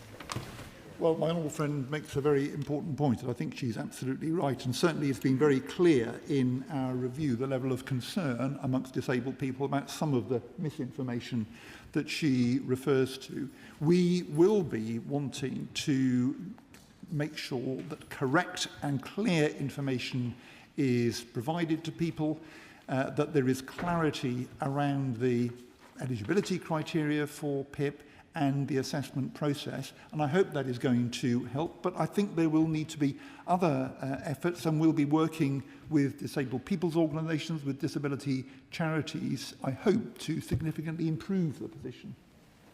Kirsty Blackman. Madam Deputy Speaker, there's a fundamental question here about what our priority is. Is our priority to reduce the bill? Is our priority to reduce the amount of money we're spending? Or is our priority to ensure that disabled people can access all of the human rights that the rest of us can access society, can be supported, we can recognise the extra costs of disability? What is the priority? The Conservatives are very clear their priority is to reduce the bill. Our priority is to ensure that disabled people can live as full, as pleasant, as excellent, as wonderful lives as possible. I appreciate the really hard work that's been put in by the team that's been involved in the co-production. Can I continue to encourage the Minister to talk to Social Security Scotland and our colleagues in the SNP government about their experiences of adult disability payment and the changes that have been implemented there, and whether they would make a positive difference to those claiming PIP?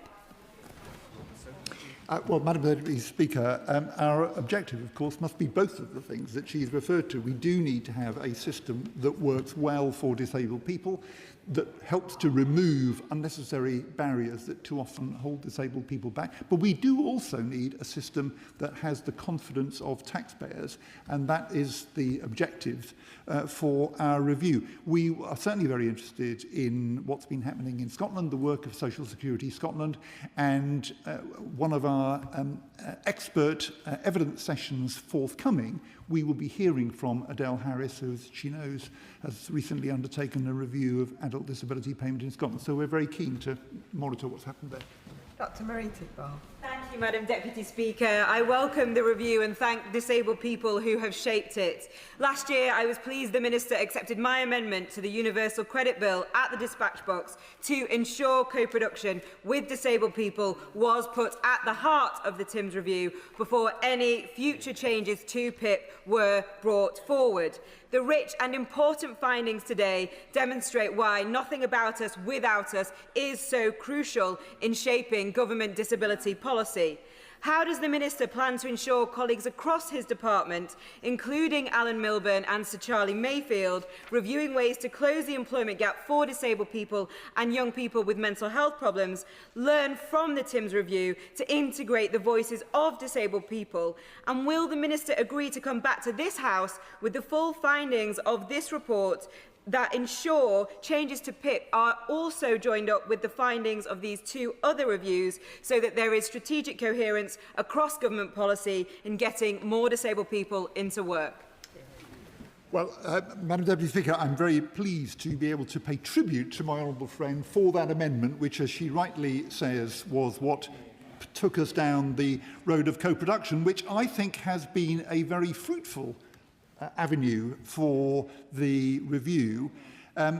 Central government has certainly not done co-production on this scale before. I'm not sure it's done co-production at all, actually, in the past, but we are undertaking this review in a thoroughly co-produced way, and it's been a very positive experience, including for the Department for Work and Pensions.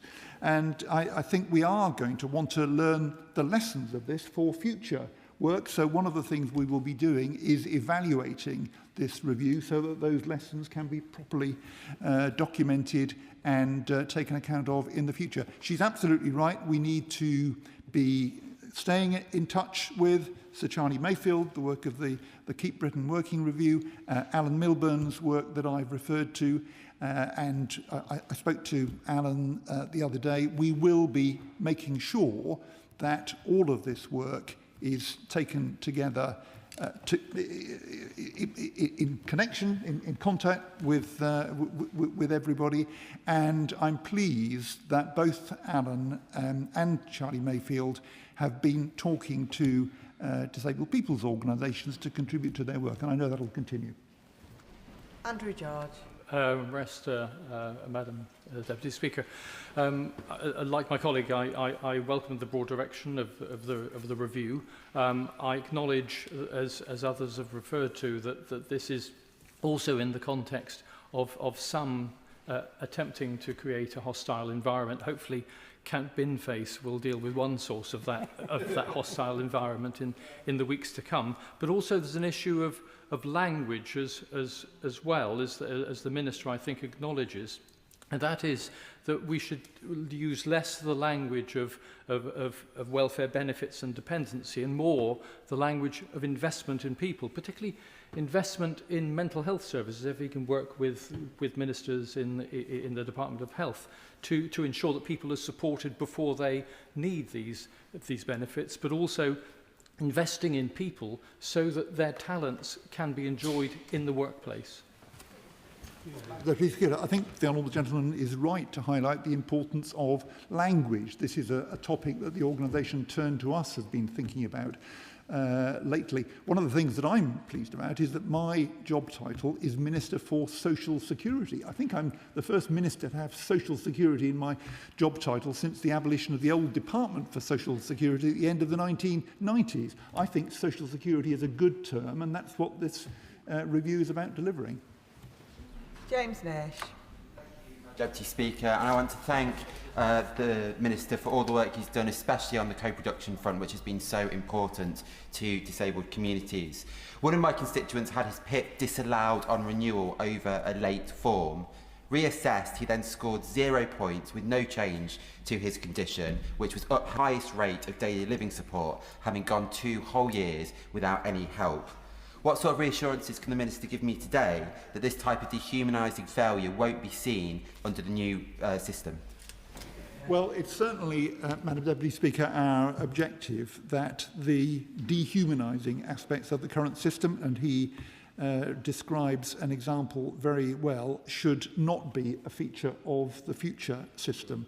That is the clear aim of this review. I do wonder as well whether the case that he's referred to us, and it's not an unusual example, I have to say. I think many honourable members would have similar examples they could refer to from their own constituencies. I do wonder whether this is an example where the fact that we are now recording assessments by default could help us in the future to find out why that assessment went so badly wrong. I'm really hoping that we can improve things and rebuild confidence on the part of disabled people and of taxpayers that this is a system that's doing the job we need. Adrian Ramsey. Madam Deputy Speaker, I've heard from constituents of mine in Waveney Valley of different ages who are concerned about the plan's changes to PIP and highlight its importance for enabling them to work and enabling them to play a full part in society. I want to ask specifically about young people under the age of 25. What mechanisms are being put in place as part of this review to ensure that young people with cancer and with other disabilities are considered and their distinct experiences are properly accounted for and heard as part of this process? Minister.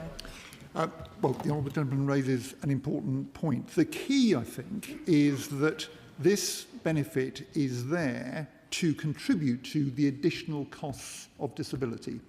And too often, and my honourable friend has just given us an example, what's happened is that people have applied and the outcome has been wrong, and it's been a long, drawn-out process involving an appeal to get to the right answer.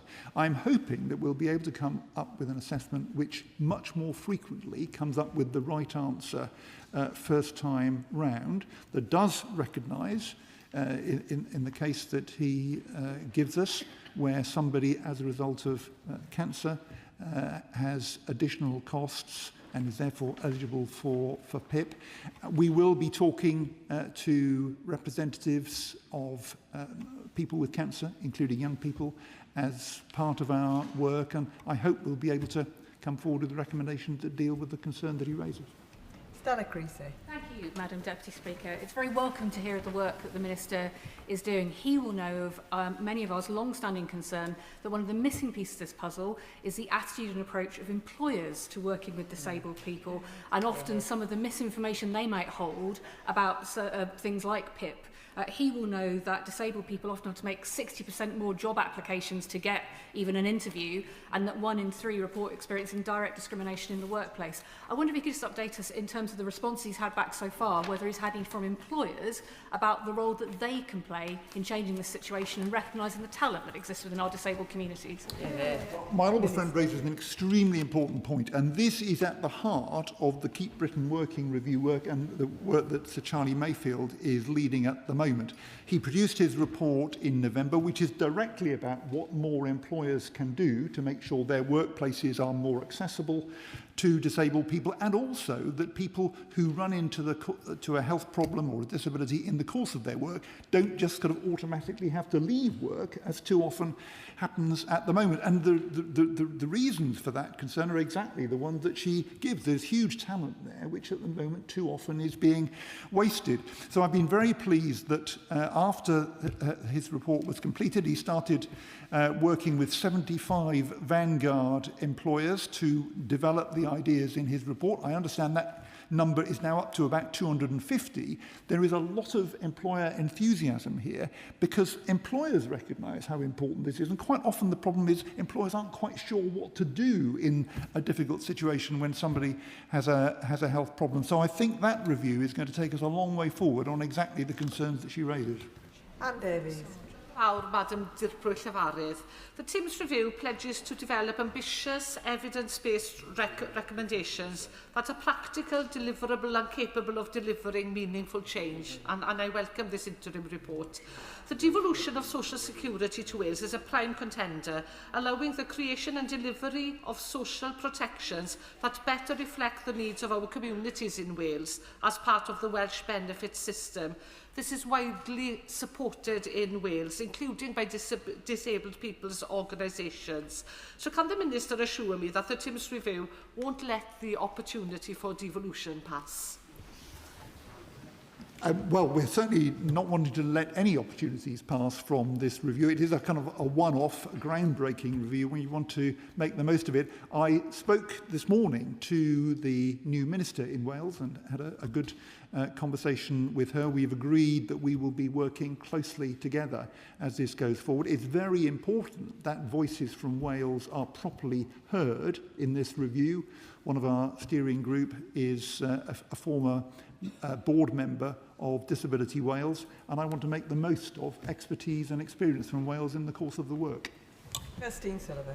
Thank you, Madam Deputy Speaker, and I'd like to thank the Minister for his update and his collaborative approach to the co-production process, as well as the time he spent with me and colleagues earlier in the year to discuss the experiences of those living with conditions such as MS and Parkinson's. Now, he mentioned that disabled people find the assessment process dehumanising and stressful, and I think that's particularly the case for those who live with fluctuating conditions and invisible symptoms where no 2 days may be the same. So can the Minister provide an update on how the lived realities of those with fluctuating conditions will be better reflected in any new assessment process? Well, I'm very grateful to my honourable friend for her help in the discussions that we've had and her continuing interest in this.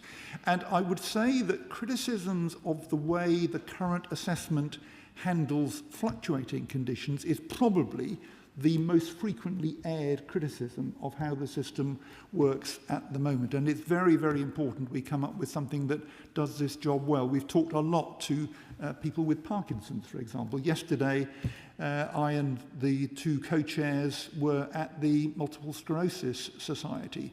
And the need to do this job well for people with those fluctuating and degenerative conditions is at the centre of our concern, and I'm very hopeful we'll be able to do a good job, as I know she wants us to.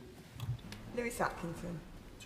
Thank you, Madam Deputy Speaker. I thank the Minister and the steering group for their work. Their findings that disabled people find the assessment process dehumanising and stressful reflect the conversations that Sunderland Central constituents have had with me.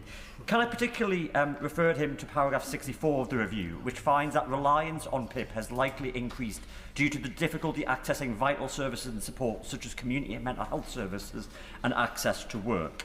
Does he agree with me that as we look to reform disability benefits in the future, that must go hand in hand with improving those support services, widening access to work, and in particular, cutting NHS mental health waiting lists, which are far too long?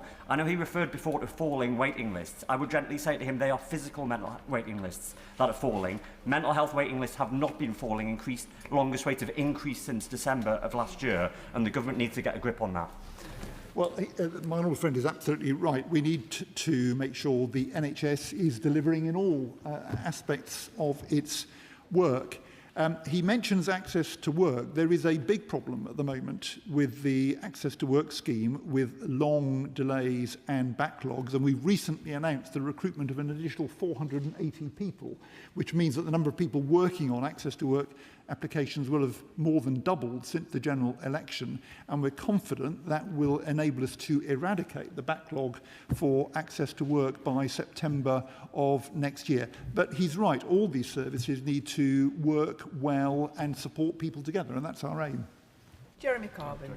Thank you, Madam Deputy Speaker, and I thank the Minister for the statement and a recognition that for many people claiming PIP is not an easy process. It's deeply stressful, particularly reapplications or reassessments, delays on appeal, and appalling levels of stress that go within the community as a whole. And I hope that can be seriously addressed in the future. Could he answer me one question? On page 8 of the statement he's just put forward, it mentions that future PIP spending will be within the envelope predicted by the OBR.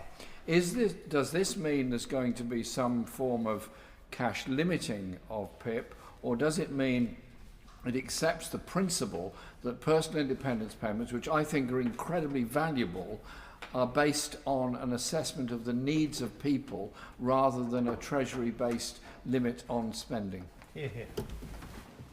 Well, the Right Honourable Gentleman is absolutely right about the degree of stress involved in this process. I spoke to somebody at a round table in Northern Ireland who told me that she'd been diagnosed with multiple sclerosis in the course of her working life. It came as a terrible shock, as a traumatic experience. And then a few years later, she'd condition had deteriorated. She had to apply for PIP.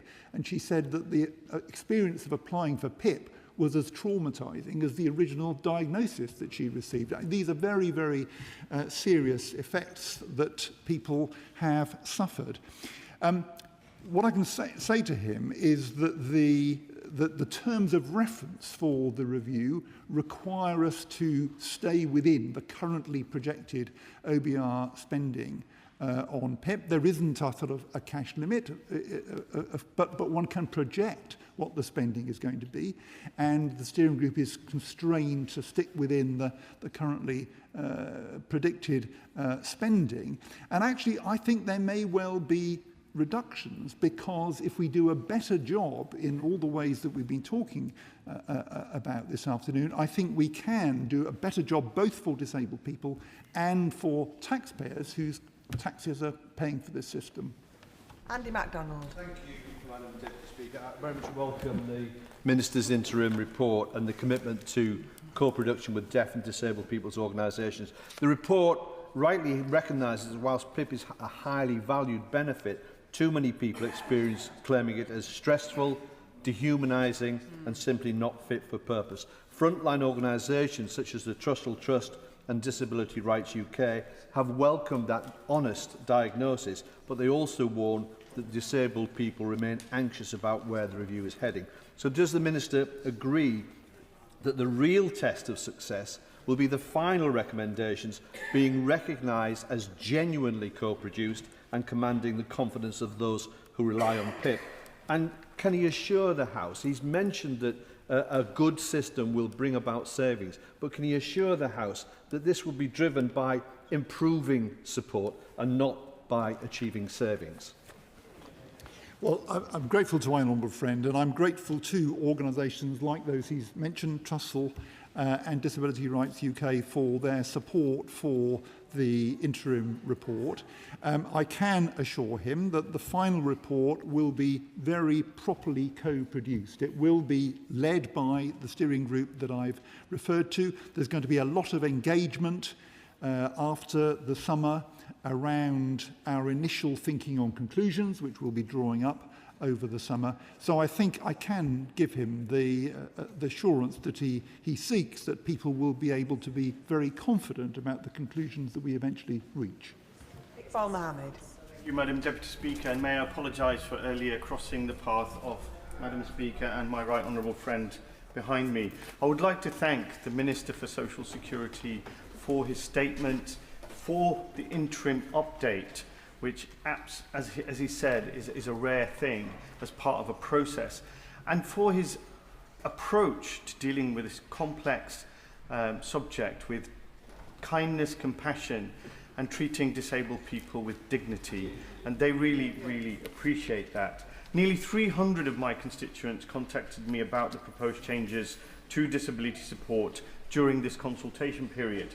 They consistently describe a system that is too often unfair, distressing and mistrustful of disabled people. So can the Minister explain how today's proposals will restore confidence among claimants that PIP exists to support disabled people rather than to challenge their entitlement at every turn, and those who need it will receive it? Well, I'm grateful to him for his support for this review. And he's referred to 300 of his constituents. As I mentioned, our call for evidence received 38,000 responses, which I was very pleased about. And we're doing further work, for example, at the moment with workshops in a box being carried out around the country to make sure we hear from people as well who may not be up for or willing to submit a formal reply to a call for evidence. But the objective that he's set out is absolutely right. I don't think it is necessary for the application process for this benefit to have these hostile and adversarial characteristics that the current one does, and we're determined to put it right. John MacDonald. Can I express my regret at the stigmatising language that we've even heard today, this division between disabled people and taxpayers, as though disabled people don't pay taxes. But also this division between those in work and those claiming PIP, when we all know PIP is used to get people into work and support overall. The group that seems to be targeted now for, I think, invidious smearing is young people and the mental health issues they're facing. So could I urge my honourable friend to publish as soon as he possibly can some of the detailed analysis of that particular issue so that we have a greater understanding and maybe we can avoid the stigmatisation of these young people.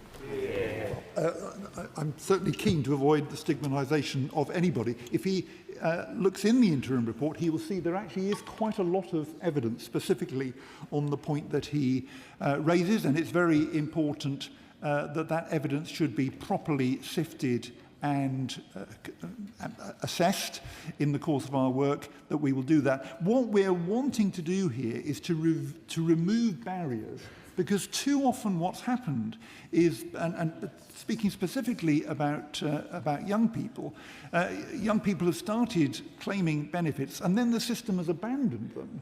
And that is not in their interest, it's not consistent with their aspirations, and it's not in the government's or society's interests either. We need to be able to support young people to be able to participate in work and in other things as well, remove the barriers that have stopped them in the past, and that's what we're determined to do. Apsana Begum. Madam Deputy Speaker, many of my constituents, including those already suffering the devastating consequences of the cuts to the health component of universal credit, are following closely the work of the Timms Review with trepidation. They know, like me, that PIP is not an out-of-work benefit. It is intended as a contribution to the extra costs of living with a disability, from food to fuel and transport. Can the Minister ensure that any proposals brought forward to the House are not driven by short-term cuts that have motivated the last two proposals, and instead that the focus is put on how people actually experience disability? Yes, I think I can give her exactly the assurance that she's seeking. This will be a very properly and carefully considered piece of work. She's absolutely right that PIP can be claimed by people who are in work or out of work. A lot of people, when we were having the debates last summer, made the point to us that PIP is what enables them to go to work. Without PIP, they wouldn't be able to go to work. And so the question that arises in the terms of reference is what can we do to ensure that PIP does a better job in the future in removing barriers that in the past have stopped people from working. We want to bring those about. Nadia Whittam. Thank you, Madam Deputy Speaker. The interim report rightly recognises what disabled people have long been saying, and that is that PIP is a broken system. What assurances can the Minister give that the recommendations of the final reports will be grounded in disabled people's right to social security, their right to independent living, and their right to participate in society? And will disabled people and their organisations properly shape the next phase of the reforms, rather than merely being consulted? Yes, they will, Madam Speaker, and the co-production approach that we've taken so far will be the approach we take throughout this review. We will, over the summer, be formulating our initial thoughts about conclusions and recommendations, and then in September, October, we will be discussing those with disabled people, with disabled people's organisations. We'll have events in different parts of the country to make sure that it is disabled people that are shaping the final form of the conclusions that we bring forward. Daniel Francis. Thank you, Madam Deputy Speaker, and can I declare that one of my children is in receipt of disability living allowance? Now, and also welcome the Right Honourable Member's statement and the interim report. Now, we heard, without irony earlier from the party opposite, a list of criticisms about the personal independence payment that they handed over to this government. And clearly part of the problem is also the SEND policies they handed over to this government, the health service they handed over to this government. Now, as my right honourable friend knows, I believe that as part of this review, we need that cross-departmental buy-in from all those departments as part of the SEND review, as part of health reform in the Timms Review, and as part of a review of PIP. So will he commit today that we'll continue to look at that, particularly for young people, and also look again at whether we will raise the age of the DLA to PIP transfer from 16 to 18. Well, on that final point, as he knows, that proposal was consulted on in the Green Paper last year, and we're looking at that. I think he makes a very good point, and I can assure him that we're going to be working across government on exactly the concerns that he raises. Alison Hume. Thank you, Madam Deputy Speaker. I welcome the interim report and agree that PIP is no longer fit for purpose. However, meaningful reform will only succeed if the DWP adopts the culture of mutual respect that we're seeing through this co-produced process. So, will the Minister assure the House that the review will also examine the wider culture within the DWP who far too often harm the very people it's meant to support? Well, the focus of the review is very tightly on PIP itself. But I do think, and I've touched on this earlier, I do think the department will want to and will learn lessons from the success of this approach to date, which I hope will be fully borne out in the final report that we submit to my right honourable friend in the autumn. And so I think that will be a mechanism for changing the culture, for changing the way the department, and I hope the wider government works. Adam Jurgay. Thank you very much, Madam Deputy Speaker. I thank the Minister for his statement, his experience and his compassion, and I thank the steering group for their work. Walking by on the other side, as others did, is not an option here, and so we've got to get a grip of this broken system, driven by a real focus on ensuring that those with chronic conditions and disabled people in Newcastle Island across the country get the dignity, respect and support they deserve. Now, the Minister will know, because I've told him many times, that many of my constituents in Newcastle Island have very large views and real experience of this broken system.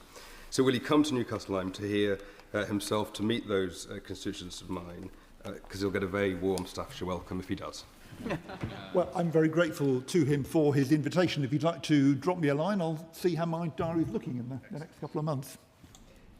Patricia Ferguson. Thank you, Madam Deputy Speaker, and can I thank the Minister for his statement today and also for all the hard work that's gone into getting us to where we now are.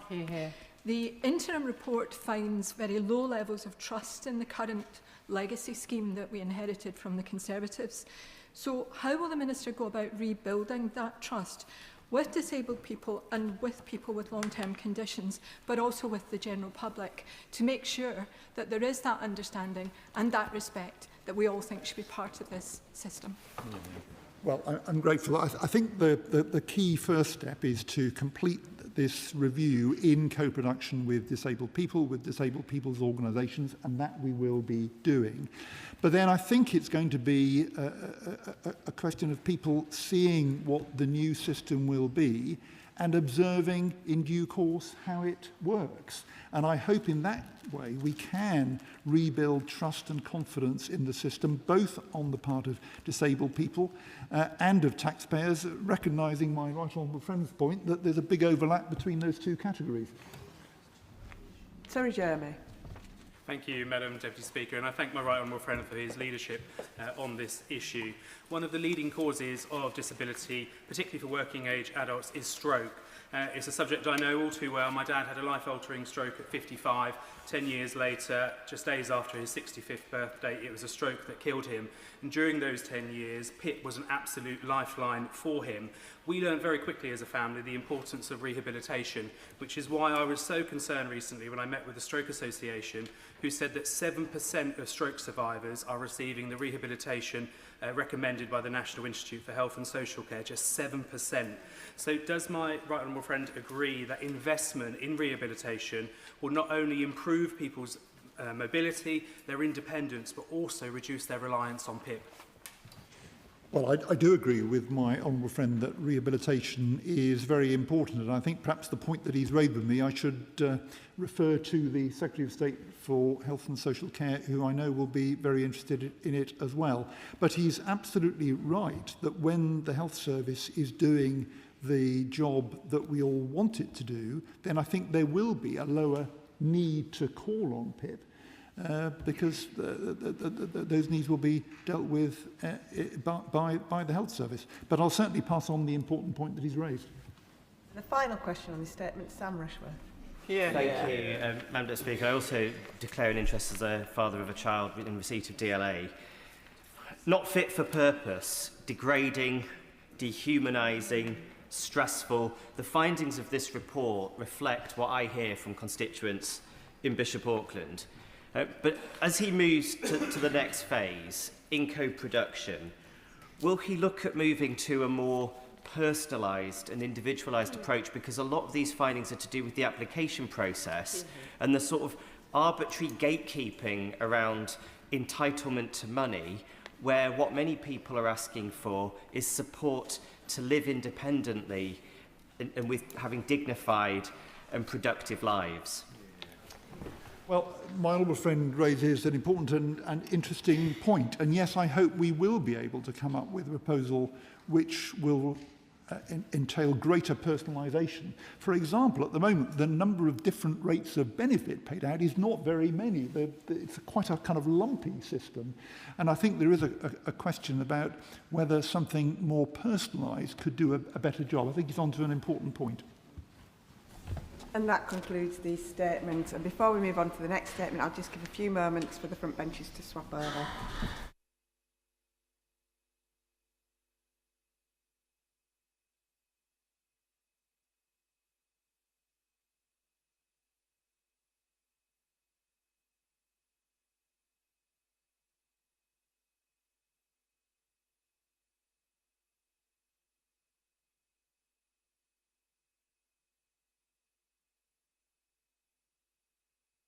We now come to the Select Committee statement on behalf of the Science, Innovation and Technology Committee.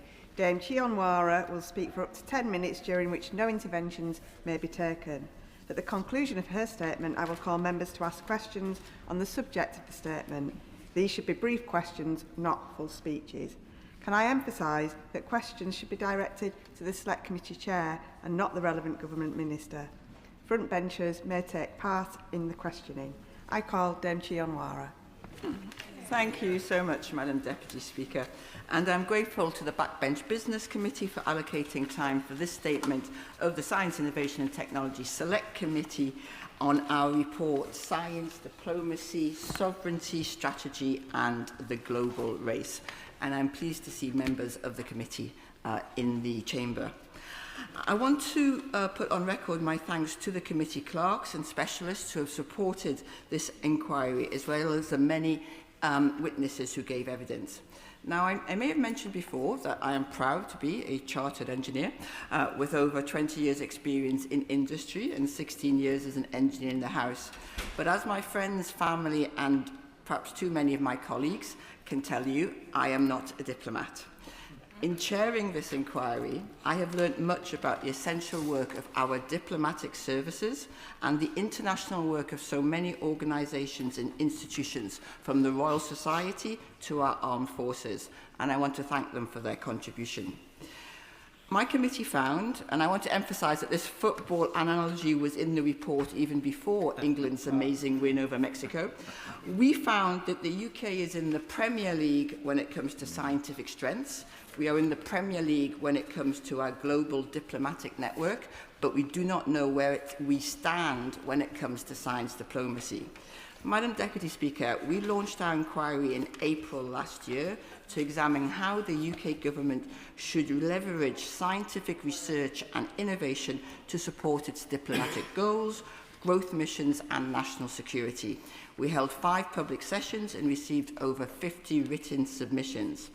Because the topic is so broad, we chose to look at the issues through 3 lenses: health and life sciences, quantum and space. We also chose to focus on the UK government strategy for science diplomacy and its implications for sovereignty and research security as part of the wider topic. So, firstly, we found that the UK has failed to adapt to the pace in geopolitics. The geopolitical landscape has been turned upside down in recent years. Alongside rapid technological advancement, this has made science diplomacy more important than ever. 3 quick examples to illustrate this. The Global Talent Fund was the UK's attempt to capitalise on the US retreat from science funding, But without addressing the huge upfront costs faced by researchers, it is unlikely to have the impact that the government desired. As of June this year, just 18 researchers had been announced in taking up new roles as part of the fund. That is not going to move any dials. Second example, while the committee recognises that the overseas development assistance spending has been reduced to allow the wider defence budget to be increased, our report highlights the short-sighted nature of some of the cuts which followed and its impact on ODA for research and development. And our third example, the UK-US pharmaceutical agreement has secured benefits, notably exemptions from tariffs, but it also appears to involve significant commitments affecting core elements of UK domestic policy.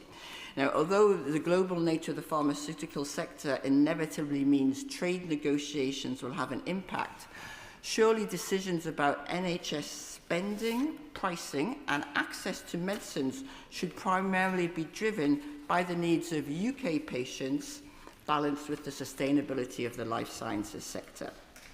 So our second key finding was that there is a lack of overarching strategy. Witnesses consistently cited the strengths of the UK's research base. With less than 1% of the worldwide population, we have 6% of global publications and receive 1/12 of global citations. But we found that the government has not articulated a coherent strategic framework for science diplomacy, despite these strengths, which should set out our priority partners, technologies, and intended outcomes of partnerships. For the 6 frontier technologies in the digital and technology sector plan, and for space, the government should bring forward detailed cross-governmental strategies accompanied by clear delivery plans. And the forthcoming plan for space provides an important opportunity for this. The report also describes the government's approach to international scientific agreements and science diplomacy as opportunistic. So thirdly, in close of the broad themes, we found that in a geopolitical landscape turned upside down, as I said, the UK, whether it acknowledges or not, is in a global race for sovereign capability. The US's decision to ban foreigners from access to Anthropic's most powerful AI models was a watershed moment which proved, to mix metaphors perhaps, which proved that there is actually a kill switch. The government must reflect on this when considering our ambitions for secure sovereign capability. And whilst the own Collaborate Access framework provides a useful foundation for prioritising the UK's approaches to critical technology, it is currently applied at too high a level to actually influence and guide decision makings. And there are so many definitions of sovereignty circulating that impedes our ability to give our international stakeholders clear signals and also prevents businesses getting the signals they need to apply their resources, skills, investment, research and development to the technologies which we will procure, or government will procure, on a sovereign basis. So the UK is highly successful at generating world-leading research and innovation. It's less successful in turning that strength into the growth of high-tech domestic companies. Too many UK-developed technologies are forced to look abroad to scale. The private sector needs clearer investment signals. Now, yesterday at the Science, Innovation and Technology Select Committee's evidence session, the Secretary of State emphasised frontier models, computer chips and compute as parts of the AI tech stack she would like to have sovereign capability in. We need more clarity like that. So, to finish, our 3 areas of recommendations. On global policy, 4 areas. Global policy, our report calls on the government to strengthen the UK's international science and technology position through a clearer strategy, greater investment and improved resilience.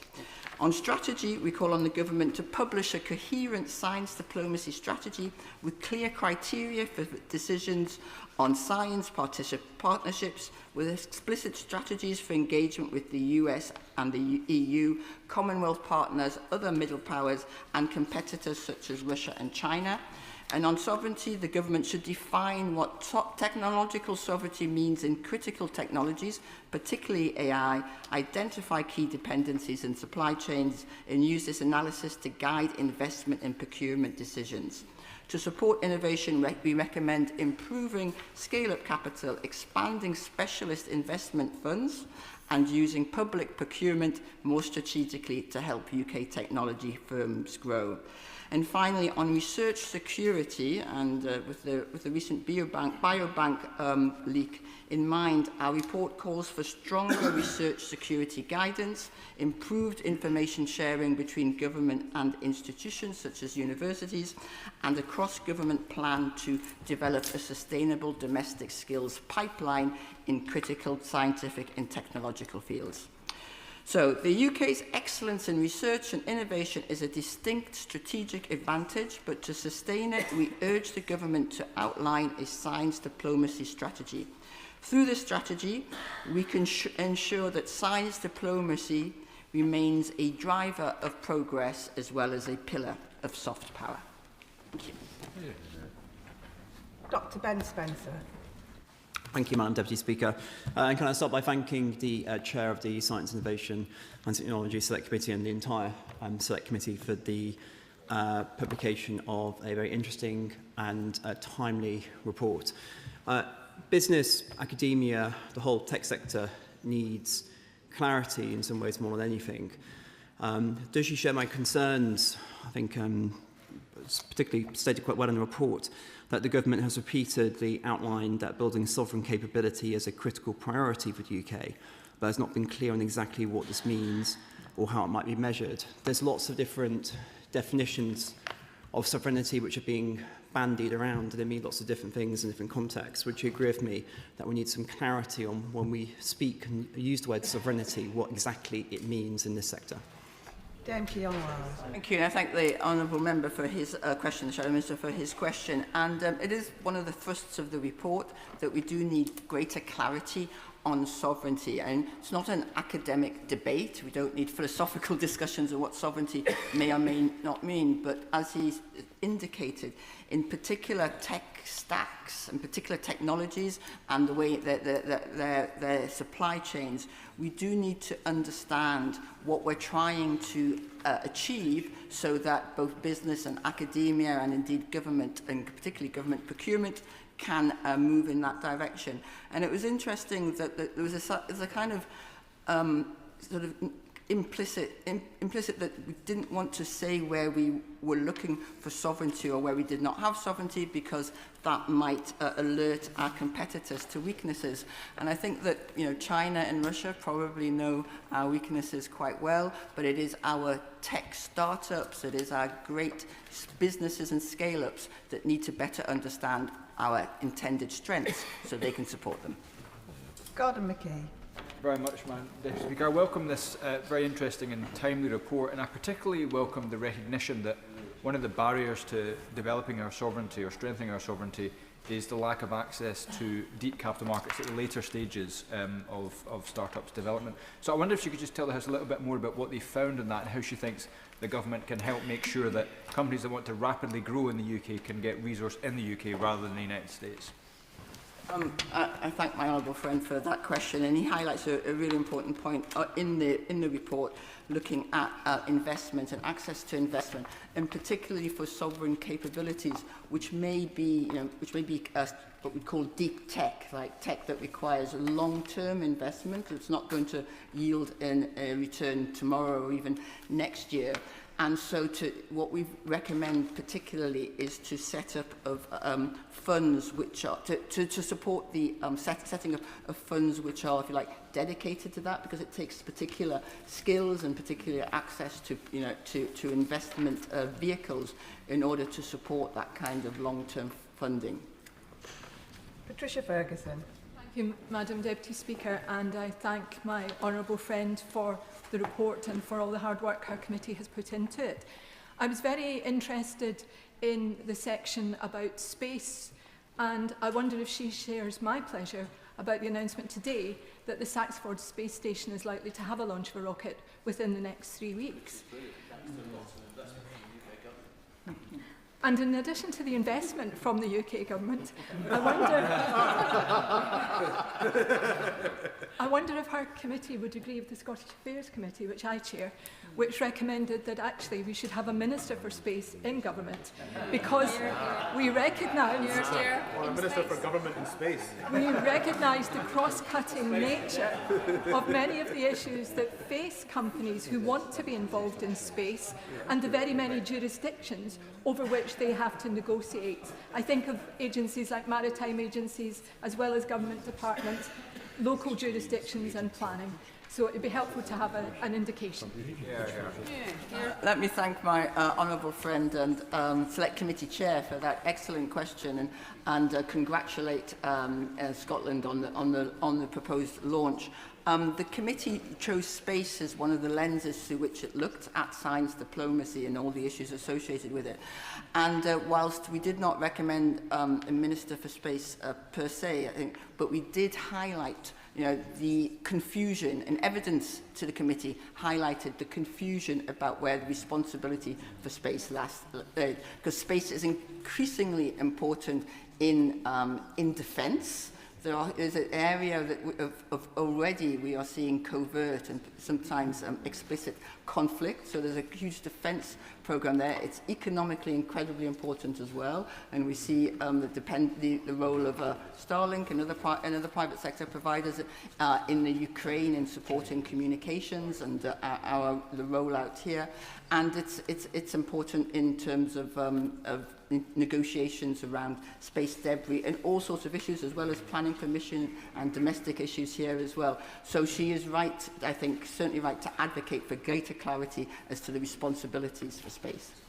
Dame Priti. Thank you, Madam Deputy Speaker. I'm proud to represent Shoreditch with a lot of tech startups, so I very much welcome her report. And following on from the question and her answer to my honourable friend, the member for Glasgow South, could she perhaps expand more on how we can really get that money into tech businesses to grow and develop? Because a lot of my businesses find that the machinery of Whitehall is slow and clunky, and they can get better investment quicker from other jurisdictions and other sources. And in setting up this new fund that her committee proposes, what does she hope the government can do, or has she got any faith it will be able to move at the pace that these tech companies need in order to grow and stay in the UK? Let me thank my honourable friend and the chair of the Treasury Select Committee for her question, and she really highlights one of the sort of principal concerns and issues around technology-driven growth, and one which we also reported on in our report on flying blind, regional innovation and growth, the access to capital, and particularly for the kind of tech startups which we are discussing here, which require long-term investment. We've seen, I think one of the things we should regret most, if you like, is DeepMind going to the US, to form Google's, excellent sort of AI base, rather than remaining as a UK-owned company. So how can we get better long-term investment? And just I recommend specifically to encourage the growth of specialist funds with deep sectorial expertise. There's no way you can get about the need to have technological knowledge, as well as attracting international talent and technology leaders to transition into investment goals. And also that the government should use its procurement of UK startups and scale-ups, because nothing is so valuable to a company as an actual contract signed with government, who generally is known to pay on time. And the final question on this statement, Alan Campbell. Thank you, Madam Deputy Speaker. Very happy to join this hat-trick of Scottish colleagues. And can I thank my honourable friend for this excellent report. I agree about the need to focus on science diplomacy. It's an opportunity for the UK, and that we should be much more ambitious with what we do. As a former member of a science and innovation network overseas, running a team that wonderfully created the UK's first trilateral water research project in the Middle East, could I put on record the great work that our science teams are doing around the world? But I wonder if she might say a bit more about how she's seen the work between science, technology and innovation network staff in embassies, where she thinks there are opportunities to increase that network or have some priorities. Thank my honourable friend for that question, because it also gives me the opportunity to put on record how much the work of the SINs, which I now think are called the SATs, or the SINs and the Saints, yes. Their name may have changed, and I think that, and there has been some concerns about the level of support they are receiving from the FCDO, but they have done, there was almost, in fact, sort of unanimous support for the work they did, and countless examples of the way in which that support had enabled tech companies to invest in the UK and enabled UK tech companies to identify and address attractive markets across the world. So the SINs, under whatever name, are a successful example of our sort of science diplomacy network. That concludes the Select Committee statement. Point of order, Chris Kane. On a point of order, Madam Deputy Speaker, I seek your guidance following remarks made outside this House by the member for Great Yarmouth that has caused profound offence to the community I represent. To describe the Dunblane tragedy as one murder diminishes what happened to 16 children and their teachers and the suffering of everyone whose lives were changed forever in March 1996. The people of Dunblane responded not with division, but with dignity, compassion and a determination that no other community should endure such horror. It is because of their courage and the united action of this House that this country has some of the strongest firearms laws in the world and an ongoing cross-party approach to ensuring these protections will not be weakened. Can you advise how this House can ensure that the victims of Dunblane are always remembered with the accuracy, respect and compassion they deserve, and that members reflect on their conduct in this matter? I thank the honourable member for giving me notice that he wished to raise this matter and confirming that he has informed the honourable member for Great Yarmouth. The Chair is not responsible for what members say in the Chamber or outside of it, but he has put his point on the record. Presentation of Bill. Nick Timothy. Early Release of Prisoners Restriction Bill. Second reading, what day? 4th of September. 4th of September. We now come to the backbench debate on the potential merits of a ban on trade with illegal Israeli settlements. I call Abdizam Mohammed, who will speak for up to 15 minutes. Thank you, Madam Deputy Speaker. I beg to move that this House has considered a ban on trade with illegal Israeli settlements. I'm grateful to the Backbench Business Committee for granting it, to the Government for allocating time for this debate, to members from across the House who supported the application, and to the 32,000 constituents who wrote to their MPs to attend and speak on this important issue. Madam Deputy Speaker, 2 embattled generations have grown up in the ashes of the collapse of the Oslo Accords. What little hope was cultivated then, the promise of 2 states, of dignity and democratic rights for all, has been replaced with abject misery. And this is how injustice survives, not through one dramatic moment, but through gradual acceptance, through the lowering of expectations, through the repetition of the same statements while the reality on the ground continues to change. For years, successive British governments have said that Israeli settlements in the occupied Palestinian territories are illegal under international law, that settlements undermine peace, that they threaten the viability of a 2-state solution, and yet the settlements continue to expand. So I want to pose a simple question to the government today, a question that sits at the heart of this debate. If settlements are illegal, why have we not made an outright ban on trade? What exactly is it that we are waiting for? Why do we continue to maintain a status quo which has rewarded Israeli expansionism whilst punishing Palestinian aspiration? A status quo that has expected Palestinians to quietly accept that their humanity, that their rights, that their self-determination must always play second fiddle. Madam Deputy, my honourable friend, give way. I will give way. Thank you, Madam Deputy Speaker. I'm really grateful to my honourable friend for giving way and making such a powerful speech. She always holds a moral compass up to us all in this place. Does she agree with me that those that deny young children as young as the age of 4 access to medical treatment, and while waiting for medical treatment to get to the point of near fatal dehydration, those that deny cancer patients in their thousands access to medical care in these settlements are and should be defined as terrorists?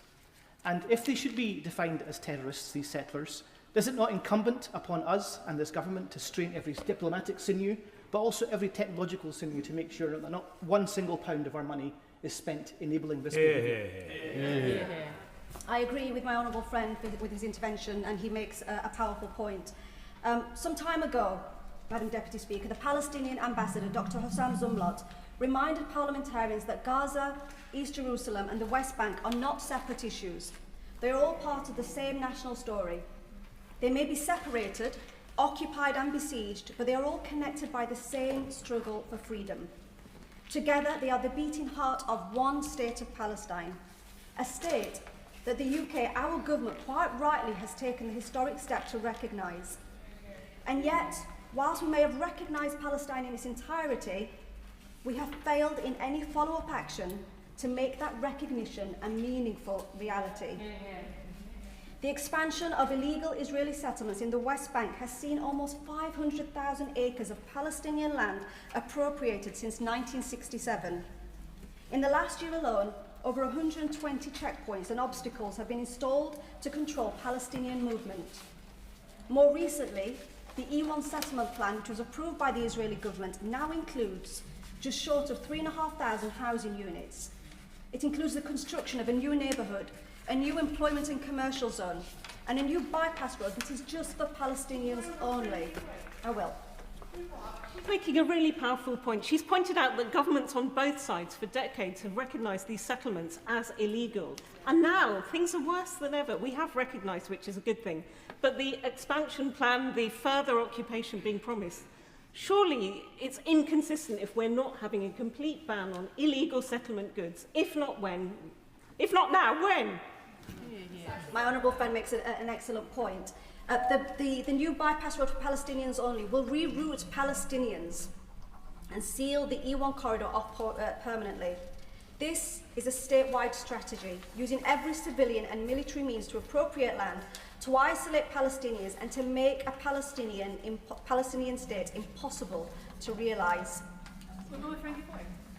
I will give way. I thank her. She's making an incredibly powerful speech. As somebody who first voted in this place to recognise Palestine in 2014, it is absolutely imperative that we are able to realise a two-state solution if we are ever to see peace and prosperity for either Israel or Palestine. Does she agree with me that the very conduct she's talking about puts that two-state dream at risk, and that is why it must stop? I agree with my honourable friend, and this is essential why we're having this debate today and why there must be a ban on trade. I am going to limit interventions now because I do have to make progress. The annexation, Madam Deputy Speaker, has accelerated so fast that today there are 750,000 settlers believed to be living on occupied Palestinian land. Their presence each year robs the Palestinian economy, largely agricultural, of over £38 billion. Water in the West Bank is extracted to disproportionately sustain Israeli settlers. 70% of grazing land in the occupied territories is systematically denied to Palestinians. Olive orchards are regularly set fire to. Toxic waste is dumped on their crops to destroy their economic future. I could go on. Between 2009 and 2020, Israeli settlers in Area C received 22,000 building permits. In the same period, for Palestinians, it was just 66. When Palestinians build their homes, their presence is rendered illegal and often slapped with demolition orders.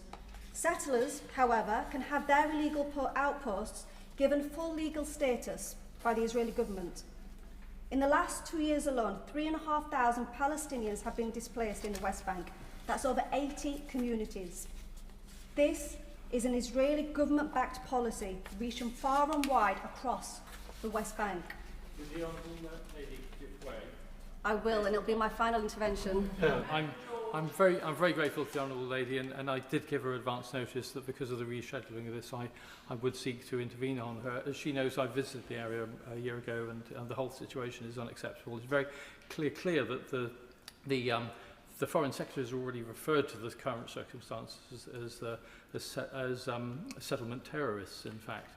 And I just wonder, in terms of taking action on this, it's not just having cast iron sanctions on trade, but financial services and visas, including visas of British citizens who serve in the IDF. He makes an excellent point, and I think the first step initially should be that we must seek to stem trade that comes from the settlements, and I think the other points are valid points as well, which must be explored. Madam Deputy Speaker, imagine two children born today in the same land. One is born in an Israeli settlement, the other in a Palestinian community, perhaps in one of the 58 refugee camps scattered across the region nearby. They may be separated by only a few miles, but they will grow up under entirely different systems. One will enjoy unrestricted freedom of movement, infrastructure investment, dependable access to healthcare, free-flowing water, the right to be educated, legal protections and state support. The other may face military restrictions, checkpoints, demolitions, land seizures and profound uncertainty about their future. They will both have the same dreams, the same hopes, the same potential. Yet one will grow up benefiting from a system of privilege, while the other experiences the consequences of occupation. These two children will be governed by two different sets of laws, one civilian and one military. And I'm sure you will all be able to guess which child is which. These waves of injustice will keep flowing over families, over communities, over generations. How can it possibly be that two children in the West Bank have such different experiences, and for there to still be any denial that this is apartheid? Across Europe, action is starting to take shape. Ireland has moved forward towards a ban on settlement goods. Spain has already implemented a ban. The Belgian Council of Ministers is expected to agree the detail of a ban tomorrow and for it to be in place by the end of this year. Belgium has also asked the European Commission to bring proposals to the Foreign Ministers meeting on the 13th of July. The Netherlands has begun moving beyond a policy of simple discouragement and has tabled a legal instrument to ban settlement trade. These countries have looked at the same legal questions, the same settlement expansions. They have the same international obligations as we do, but they have concluded that words alone are not enough. The UK remains hesitant, and that should concern us all because our government does have the tools to act. The issue is not capability, it is political will. Hear, hear. Some will argue that it is too complex to enforce a ban and that our system of not allowing tariff preferences for settlement goods works perfectly well. It doesn't work, and it puts us on a collision course with our international legal obligations. Ministers cannot in good faith say that it's impossible to ban settlement trade, not when the UK's current trade agreement with Israel already depends on identifying whether goods qualify as Israeli origin. Complexity is also not an excuse to hide from our international obligations. In fact, the complexity is why a ban is needed. Settlement goods are routinely mislabelled, mixed into supply chains, and rerouted to obscure their origin. According to a major global eco study, 17% of goods that are either sold, supplied, or advertised in the UK are actually from illegal settlements. In the last week alone, my office has identified products from 12 different companies based in the occupied territories being sold online or physically in our shops and markets. Most of them are marked as Israeli products. So the differentiation system we depend on does not stop the goods entering this country. It only allows us to slap a tariff charge on them, and those tariff charges actually mean nothing because the Israeli government offers incentives to settlers. It gives out millions in grants to companies to cover the cost of doing business from an illegal settlement. I remind the Minister of the ICJ's advisory opinion of July 2024. It includes an obligation not to aid or assist the illegal occupation and to take steps to prevent trade and investment relations that sustain it. When I've written to companies like Barclays or JCB about their links to Israeli settlements, they offer very little concern. But if our government were to take stronger action, compelling them not to do business in illegal settlements, we would see that action. We would see them sever their links with illegal settlements. Others say that European countries find it difficult to enforce their bans, and this may make our job even more difficult. But the question is not about new enforcement powers, but to utilise existing ones. There are enough instruments already to seriously disrupt illegal activity wherever it is happening. I only need to point to the successes of legislation like the Sanctions and Anti-Money Laundering Act. Here, here.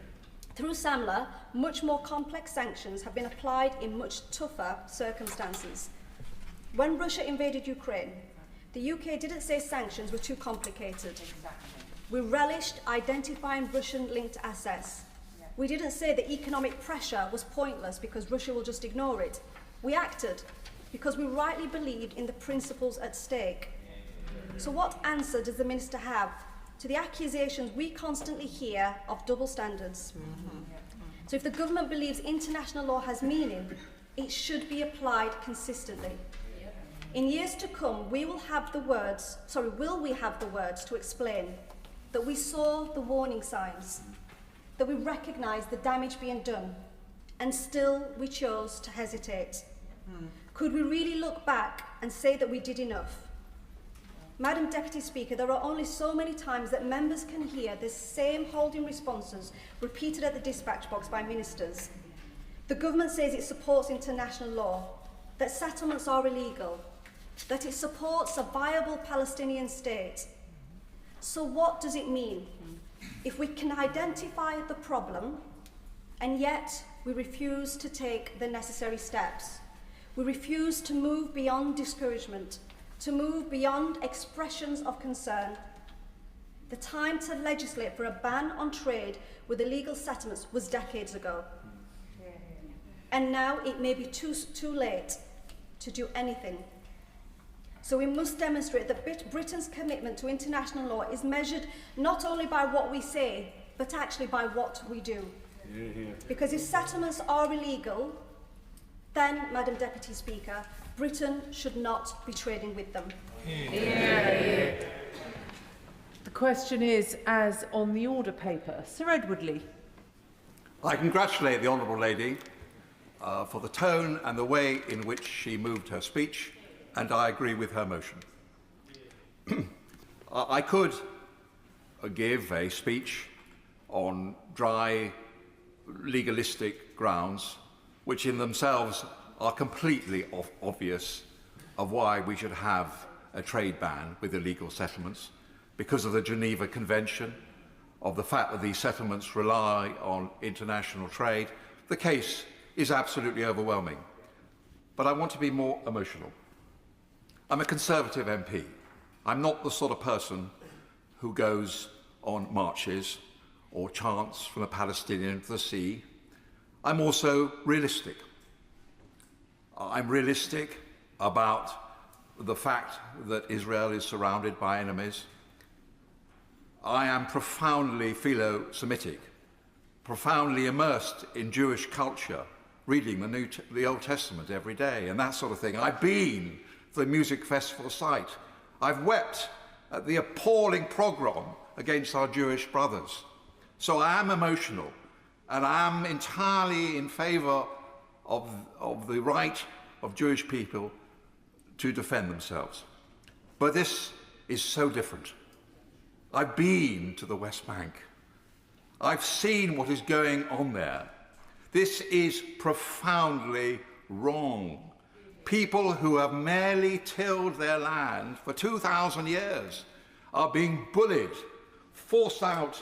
Even when we went there, we were confronted with armed settlers. This is outrageous, and the whole House should cry out against it with one voice, and the government should take action. And this is why this motion is so important. And I'm appealing to my Jewish friends. So many good, honest, reasonable people who detest what is going on at the moment, who are entirely in tune with Jewish culture. But unfortunately, the Netanyahu government is bound by right-wing extremists, people who care nothing about human rights, who have this sort of weird and ridiculous notion that perhaps because 2,000 years ago this land was held by Jewish people, perhaps, we're not even certain of that, that they have a right to go in and force out people, destroy their lives. So I want to appeal to moderate Jewish people. This must stop.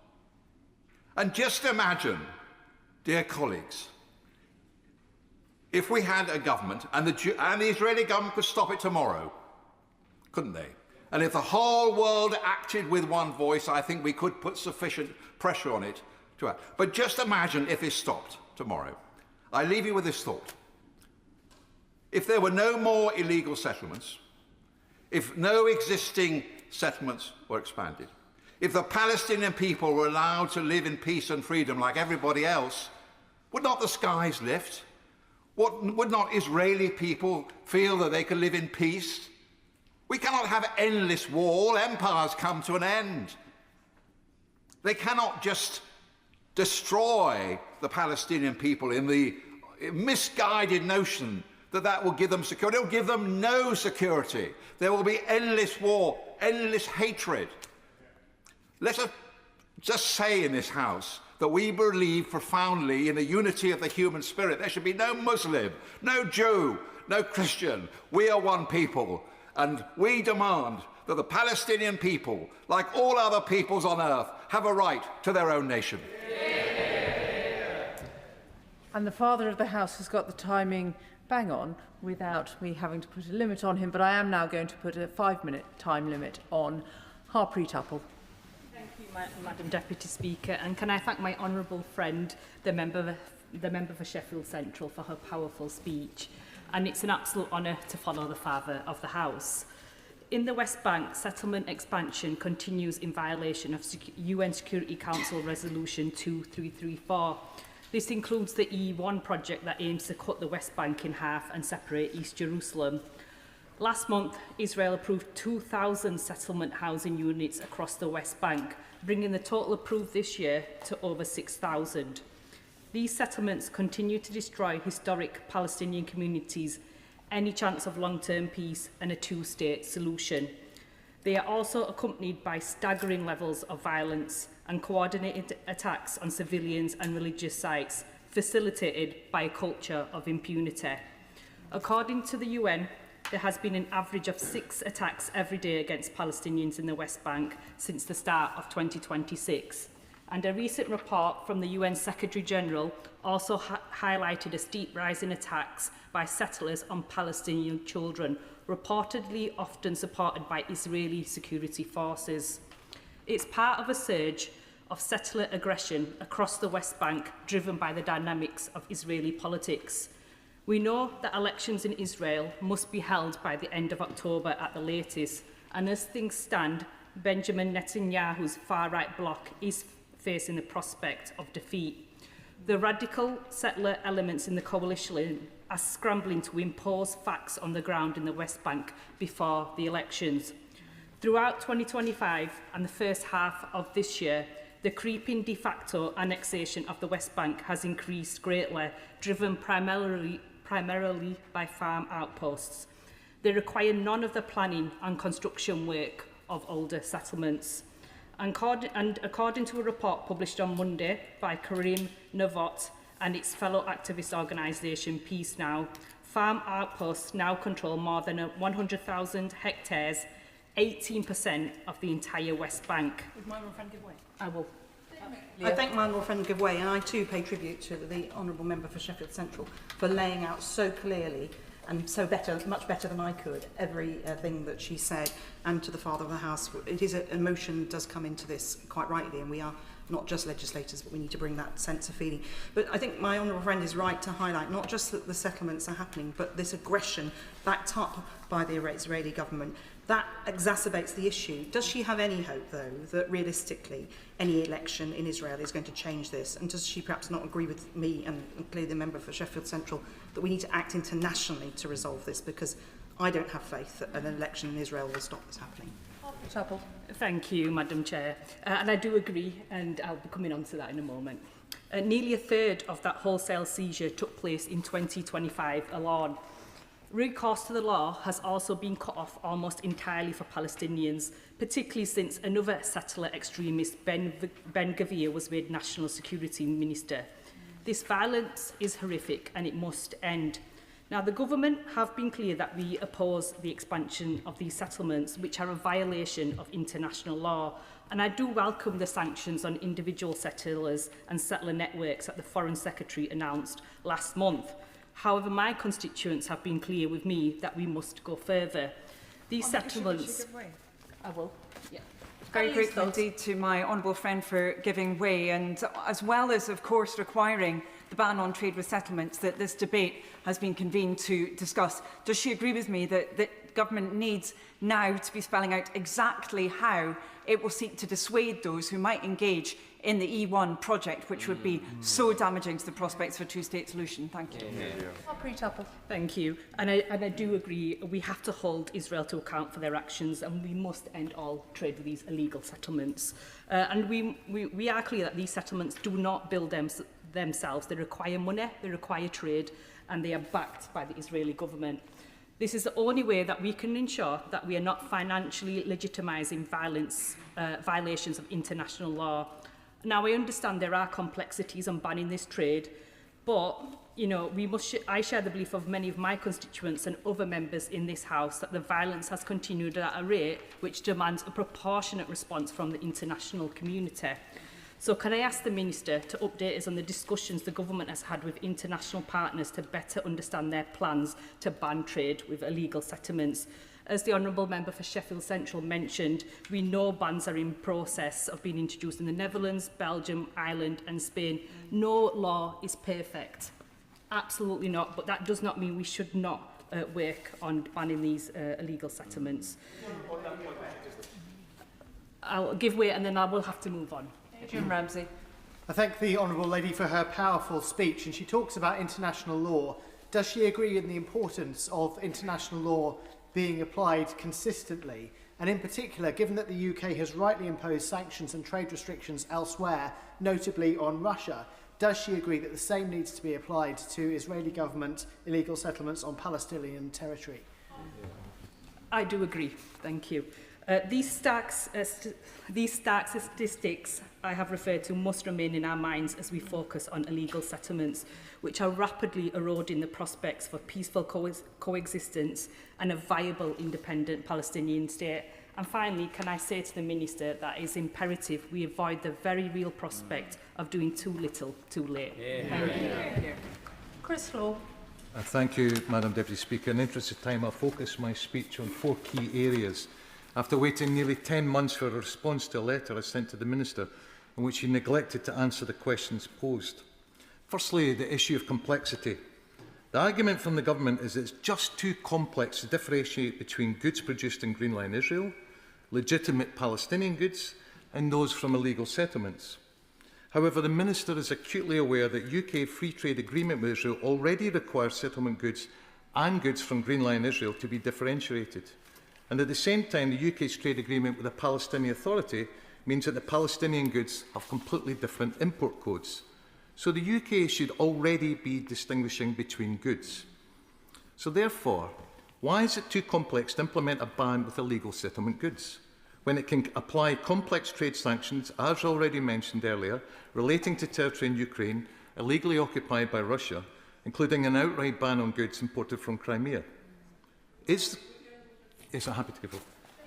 I thank the honourable gentleman for giving way and for the points he is making, because I too have engaged in written parliamentary questions and oral questions in order to try to understand why it is so difficult apparently to distinguish between goods from the illegal settlements which the Minister for the Middle East has said quite clearly should not be traded with, and goods from Israel proper.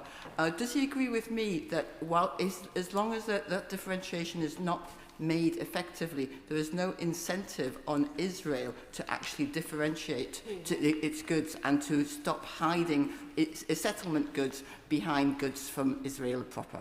Chris Lowe. Thank you very much. And I agree completely with my colleague across the benches on a point. And I think the point could be the other way around. If Israel cannot differentiate, or it's hiding goods in amongst other goods, why don't we just ban all of them until they prove otherwise? That would be a way to deal with it. So, yes, happy to. Thank the honourable member for giving way, and assure the Father of the House that the passion he feels finds a strong echo in my part of the world, where the cultural memory of being driven off your land is still very strong. And the Father of the House said he would avoid dry legalistic points. But I agree with my honourable friend across the chamber that that is what the UK government is doing, dry legalistic points. And does he agree with me that the UK government should go all out, as other countries have done, as the member for Sheffield Central pointed out? Other countries have imposed complete bans and then dealt with the legalities afterwards. Does he agree that that's what the UK should do? Chris Lowe. I thank the honourable member, and he's preempting a point I'm about to just come to, but I completely agree again. The options are there. It's either an option for the government who's either unwilling or unable to deliver what other countries are already preparing to do, including bans, and look into legalities later. Secondly, Madam Deputy Speaker, the government repeatedly claimed that other countries have been able to bring forward a ban, which is touching on my colleague's point from Neelian and Yar. This too, frankly, is nonsense. For example, Spain is implementing a ban, and the Netherlands, Belgium and Ireland are enacting legislation to do similar. So I again ask the Minister, is the government either unable or simply unwilling to abide by its own obligations under international law? My third point, Madam Deputy Speaker, is this. I welcome the UK government's position after being dragged by its own backbenchers in recognising the state of Palestine. But we all know this is utterly meaningless if there's not a viable state that the Palestinians can live in. Yeah, happy to give that. Can I thank my honourable friend for giving a member for giving way, and can I thank the member for Sheffield Central for this very, very important debate. May I put on record my own constituents disgust at the actions of Israel in these settlements, and that it's and I wonder if the honourable member opposite might agree with the Foreign Secretary's use of the term settler terrorism, and if that is what we're seeing, that we need a much more robust response from my own government to what we can do. If settlements are illegal, goods are illegal, we should not see them in this country. I'd like to thank the honourable gentleman for the points raised. I actually represent the city of Dundee, which is twinned with the city of Nablus in the West Bank. I'm also a member of that twinning association. I've had literally thousands of constituents write about their disgust at the continued illegal trade we do with illegal settlements and the continued expansion. So I thank the honourable member for raising the point. My third point, Madam Deputy Speaker, is, as I've said already, welcome the state of Palestine, but it's meaningless unless there's land to live in. Where the government permits the existence of illegal settlements and continues to trade with them, it must also acknowledge that this makes their stated policy of a two-state solution unachievable. After all, Israel's Defence Minister, in case there's any doubt, Israel Katz stated that settlement expansion was, and I quote, a strategic move that prevents the establishment of a Palestinian state. Would my honourable member give way? Thank you so much. The International Court of Justice ruled 2 years ago that Israel must end its occupation of Palestine, yet this is increasing, as you mentioned, before our very eyes. Given that the UK is still supplying arms to Israel and has not introduced Russian-like sanctions, are we doing enough? We're not obviously doing enough to stop this. What else can the government do in order that we give the Palestine people their land back?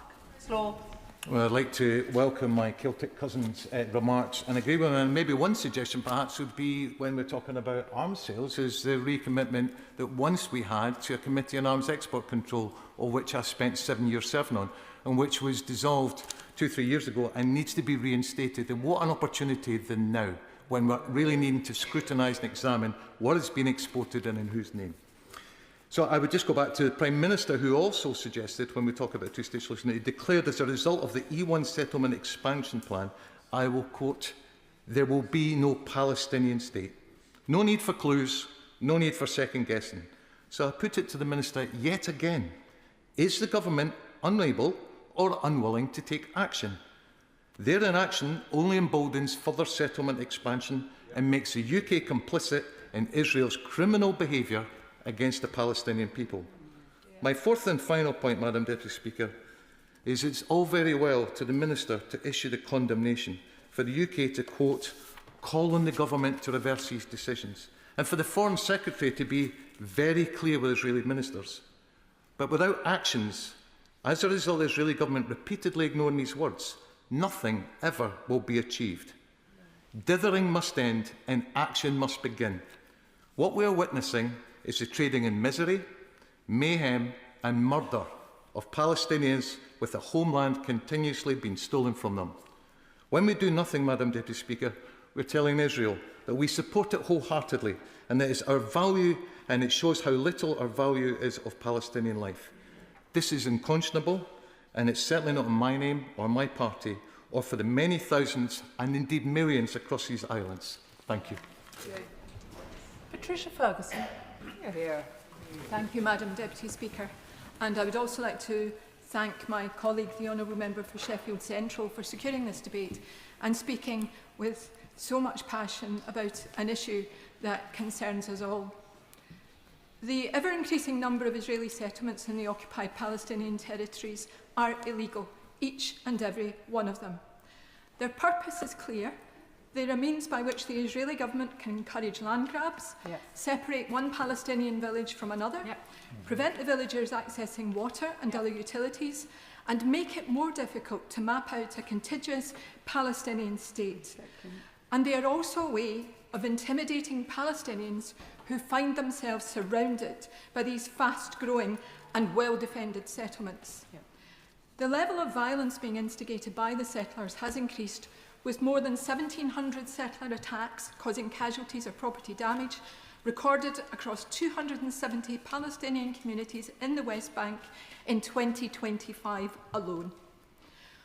On a recent visit to Israel and Palestine, our delegation saw the scale of the encroachment, the plans for further larger settlements, and heard about examples of violence and intimidation for ourselves.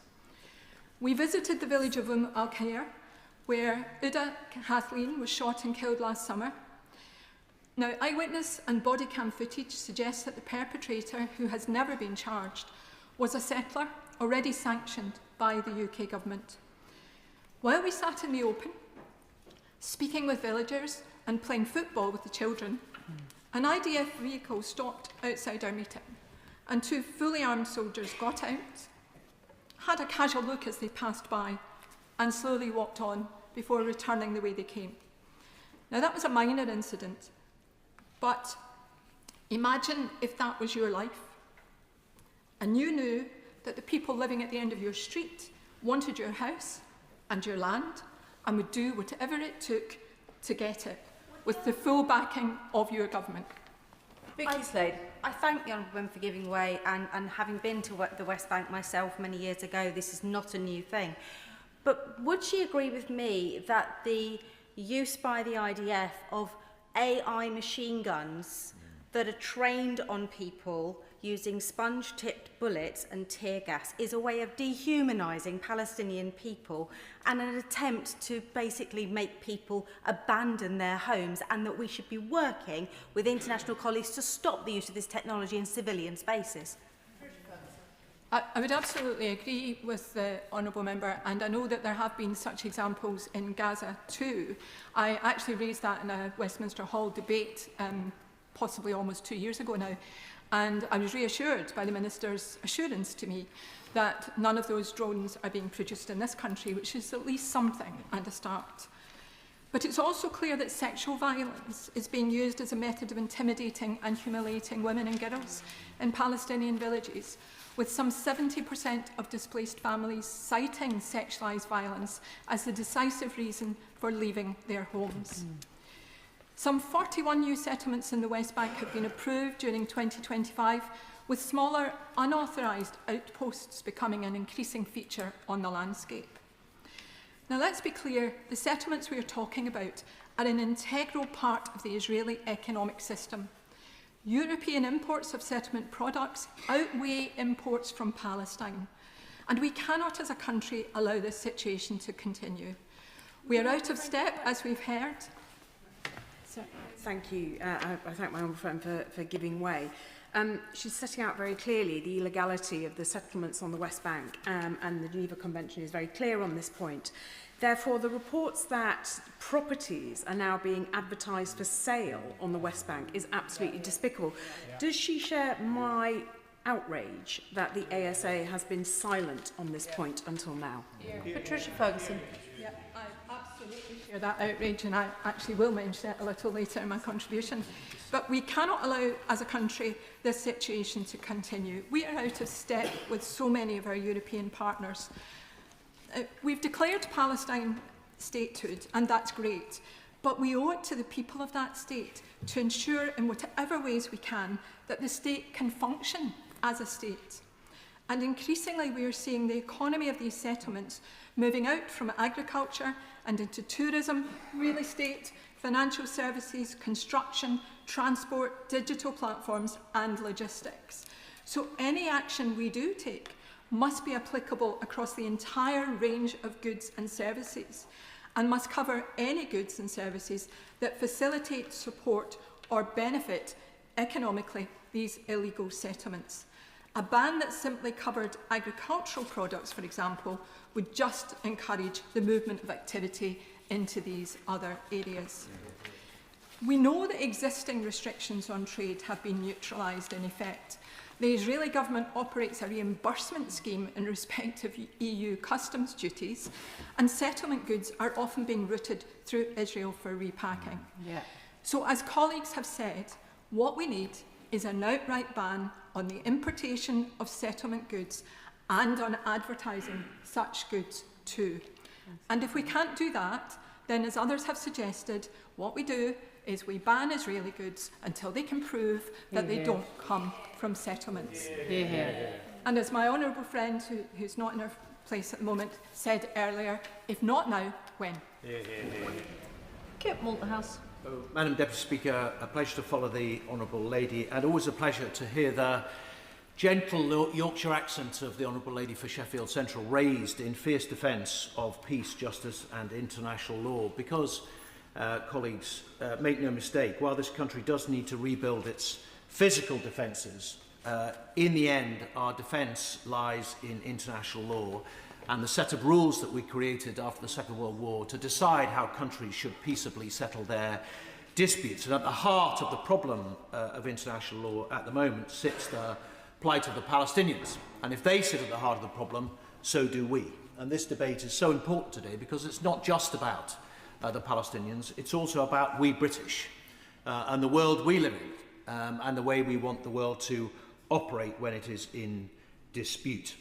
Now, nobody in this room, as has been illustrated by members so far, believes that the way the Palestinians have to live at the moment is acceptable. Nobody who's stood in the middle of Hebron and seen Palestinians living in cages, or has watched them being dragged from their homes, their olive trees uprooted, run over with cars, detained without charge. Nobody who's seen the guns, the checkpoints, the walls, the signs saying where you can and can't go, or seen these enormous so-called settlements makes them seem somehow quaint, little house on the prairie, but they are fortresses forcibly invading and stealing other people's land. And more recently, nobody who's watched the psychopathic settlers, if that's what they are, more like terrorists, roaming across the West Bank, terrorising innocent Palestinian families on a daily basis and setting ablaze entire villages, can think that this is acceptable. And yet still, as a country, we sell them bulldozers, we buy their goods, we sell them financial services, we, by whatever means, financially help to support and sustain this appalling situation, hiding as we do behind the fig leaf of complexity. And therein lies a mystery that I have to confess to you over the last couple of years I've still yet to understand. A third of the Labour Party has now put its name to a letter calling for a ban on trade with the settlements, and yet still the government does not move. Other countries across the world are instituting or have instituted bans. The complexity argument falls away, as the Honourable Lady said, when you look at Crimea. It's not too complex for Spain or for Ireland or for other countries. Presumably, it wasn't too complicated for the civil servant who drafted the trade ban for Crimea, or indeed for any of the other trade bans that we've used with effect over the years. Now, we've insisted, for other reasons to do with trade, and the Trade Minister will know this, we've insisted on the labelling of goods for reasons of trade. We've warned gently businesses off them even. The last statement, stentorian words about take care in trading, there may be legal risk. We've done everything, or the government's done everything, except the obvious, which is just to ban them. And the question I'm left asking is, why? Why the reluctance? Why the hesitation? Nobody's buying the complexity argument. We don't buy it in any other circumstance of trade.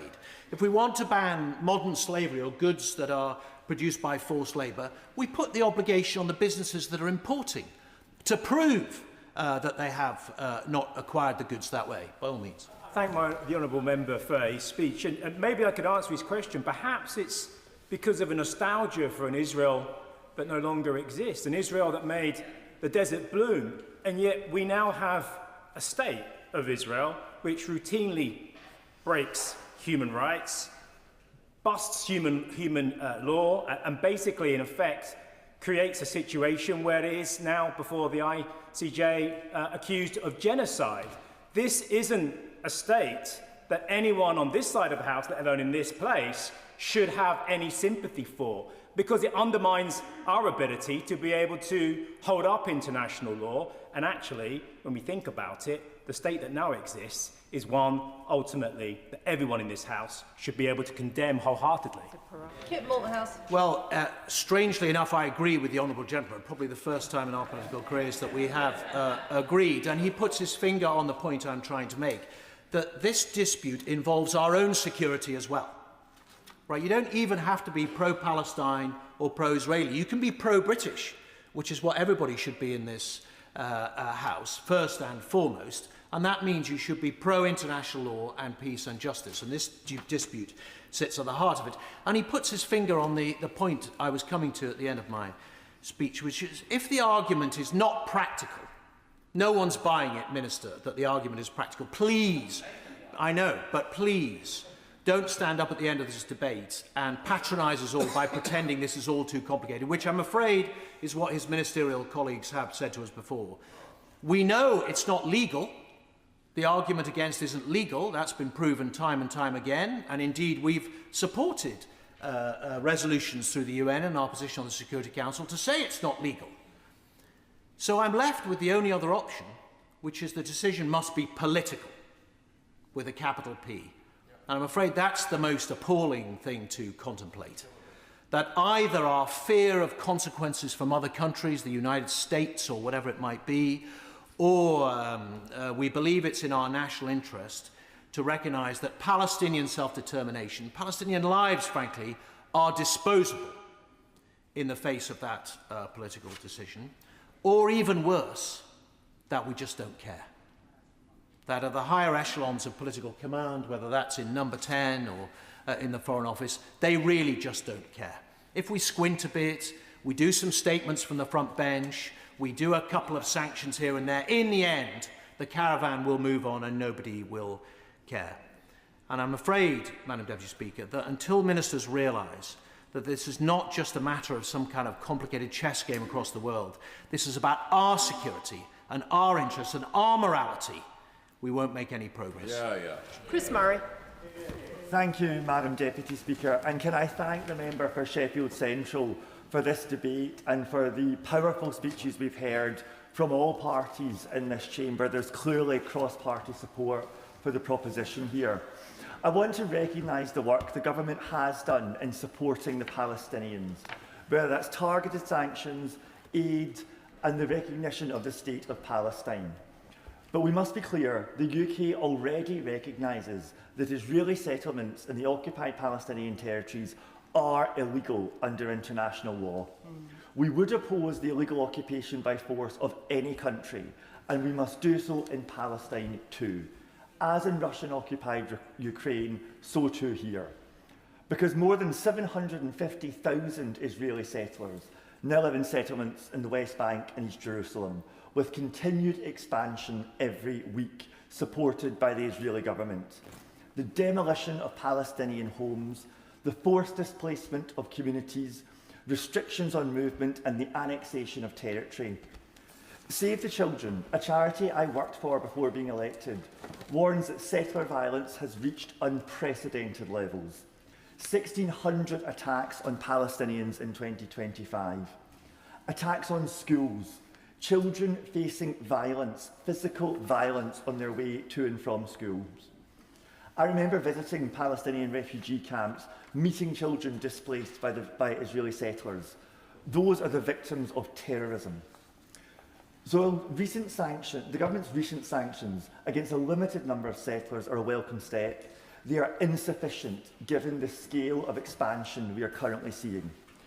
Because be in no doubt, the objective in establishing these illegal settlements is to render an independent Palestinian state unviable. The method is terrorism, expropriation, violence and intimidation. And the outcome will be that a two-state solution that this House has long called for will be impossible. Let me make two final points. Trade is important. Bans should not be undertaken lightly or as a gesture.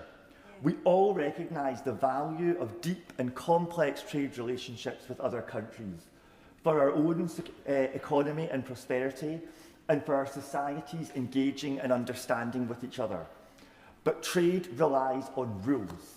It relies on rules that are respected and that our system is rules-based.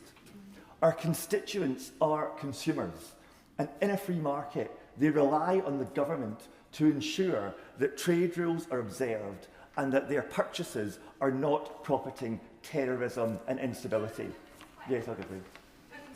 I wonder whether the honourable member has seen the news today that the EU is now considering a trade ban, and if it's good enough for the individual countries and now it's good enough for the EU, it should definitely be good enough for the UK. I wonder if he has a comment on that. I thank the Honourable Lady for that intervention. I completely agree. It is not just in the UK that people are recognising that Israel is crossing multiple lines. It is across the world. And so we must act, as others have said, other countries like Ireland and Spain are taking this decision. We must too. This is the time to do so. I just finally want to make one final point, which is it would be impossible for me to overstate the importance of this issue to my constituents in Edinburgh East and Musselburgh. In my 2 years as an MP, I have never been asked to speak in a debate on as many times by constituents as I have today. I make the speech in their name. The time is long overdue for a ban on trade with illegal Israeli settlements. The UK must comprehensively ban all trade in goods and services with the occupied territories. Dr. Ellie Chowns.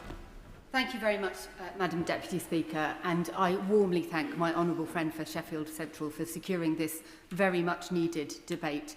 And it is very much needed because despite the fact that we have discussed the need for a ban on settlement trade on numerous occasions in this chamber, despite the fact that colleagues from across the House have repeatedly called on the government to ban settlement trade, for the past 2 years, we have heard nothing from this government except excuses on this matter. And this is simply unacceptable because we are complicit in this country. Failing to ban settlement trade means that money from Britain is actively supporting the perpetuation of the illegal occupation of Palestinian lands.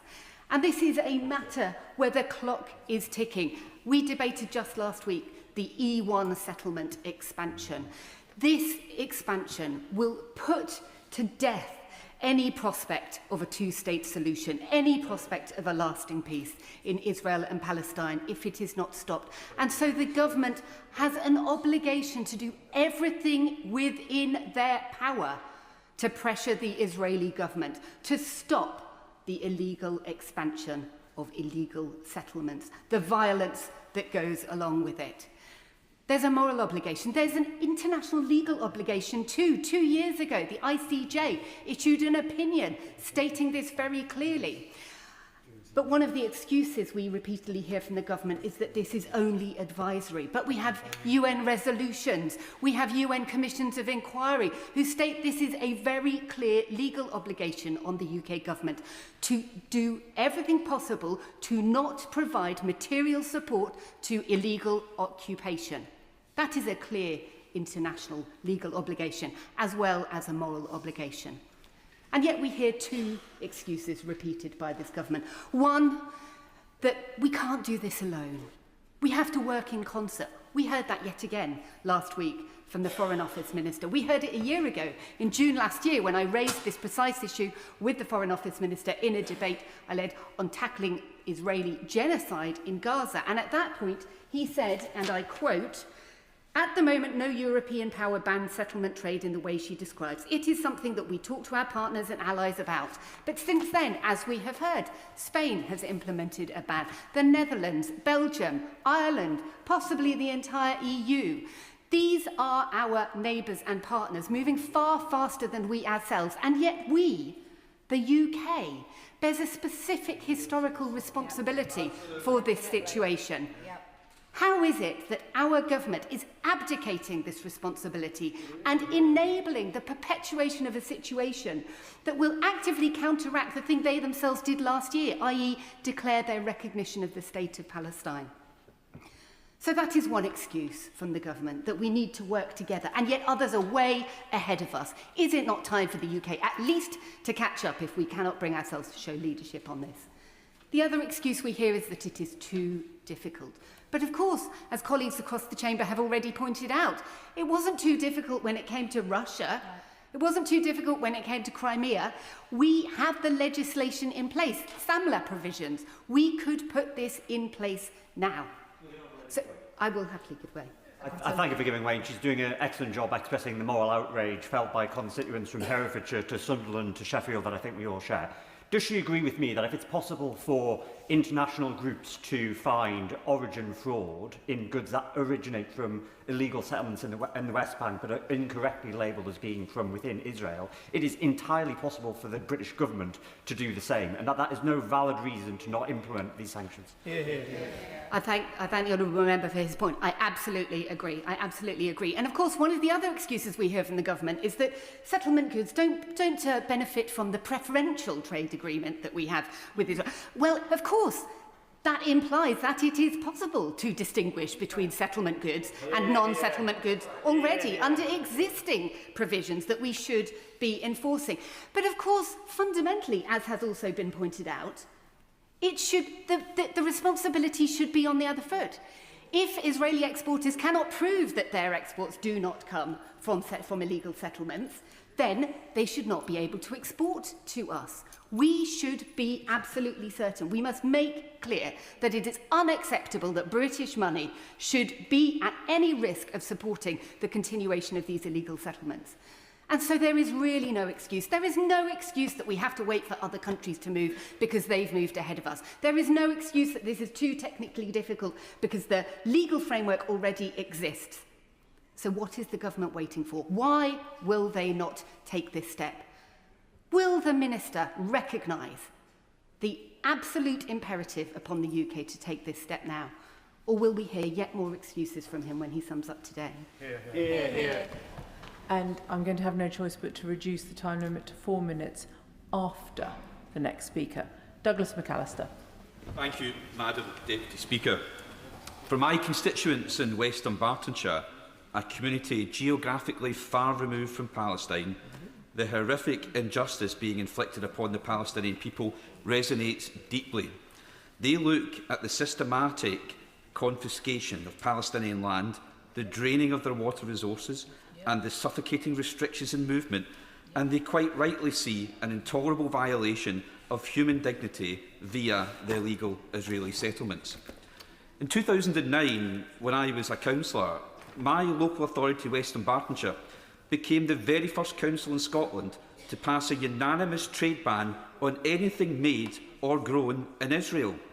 This was extended in 2010 and again in 2011 to discourage both investment and trade with illegal Israeli settlements, and they remain in place today. Later as promised, during the 2014 Gaza war, I made the decision to fly the Palestinian flag from Dumbarton Town Hall, the municipal buildings, and we were the first council in Scotland to do so. And yes, it was met with a backlash, but it was a message of hope and to raise awareness of the suffering and deaths of people in Gaza and the West Bank, and it showed that they were not forgotten, and we must not forget them here in this place either, 12 years on. It was a simple act of solidarity from a small local authority thousands of miles away from the occupied territories. But a combination of acts can make a real difference, and that's why I'm supporting today's call for a ban on trade with illegal Israeli settlements. Yes, of course. Thank you very much for giving way, and he's just mentioned there about small acts that are being taken. Last week, 3 of my constituents, Mike, Fiona and Mary, travelled to Parliament and came here and green carded me so they could talk to me about the situation in Gaza. They join around 40 constituents who have written to me ahead of today and over 800 constituents who have emailed me on this issue since I was elected. Does he agree with me that when so many constituents are moved to act, the least that we can do is make progress on ending trade with illegal settlements? Thank you, Madam Deputy Speaker. Yes, I do. I agree entirely with my honourable friend. He makes a very good point. I think all of us in this House have had that same volume of correspondence from our constituents, really emphasising the strength of feeling up and down our United Kingdom. And I thank him for his intervention. Today, the situation in the West Bank and East Jerusalem is at breaking point. Settler violence has reached an all-time high, displacing entire villages in blatant abuse of human rights. Yet, as the crisis rages on, the UK is not doing enough. I appreciate that we finally recognise the state of Palestine, but we need to go beyond that and take decisive action. The Charity Commission is being urged to investigate 32 British charities that have funnelled at least £28 million into these illegal territories, boosted even more by the British taxpayer through gift aid. We are inadvertently helping to fund infrastructure on stolen land. We should be funding peace, not funding obstacles to peace and apartheid. Furthermore, the settlement enterprises know exactly what they're doing. They know it's wrong. We know this because they're routinely mislabelling Palestinian products as being produced in Israel to sneak them into international markets for trade and bolster the settler economy. Any goods or money that are obtained via trade with these illegal settlements will be tainted by criminality, and that is not something our country should be associated with. They are proceeds of crime that underpin Israel's illegal occupation. I welcome the actions of our UK Labour government that it's taken so far. We have sanctioned extremist ministers and violent settler networks, and we updated business risk guidance. And in May last year, we rightly suspended negotiations on a free trade agreement with Israel. But guidance and warning are no longer enough. We must ensure these illegal settlements have no viable economic future. On the 7th of June, Madam Deputy Speaker, I proudly signed the letter coordinated by my honourable friend, the member for Cowdenbeath and Kirkcaldy, calling on the Foreign Secretary to introduce a ban on trade with illegal settlements. By delaying, we are falling behind our international allies, Spain, the Netherlands, Belgium, Ireland, and we hear even the EU. Yes, of course. Very generous in giving way, and I just want to place on record that my constituents feel as strongly as his constituents in Dumbarton about this, that we have to ban trade with illegal settlements. And does he agree with me that the government, although they have made welcome steps, as he referenced, has to go further in making sure that this isn't allowed?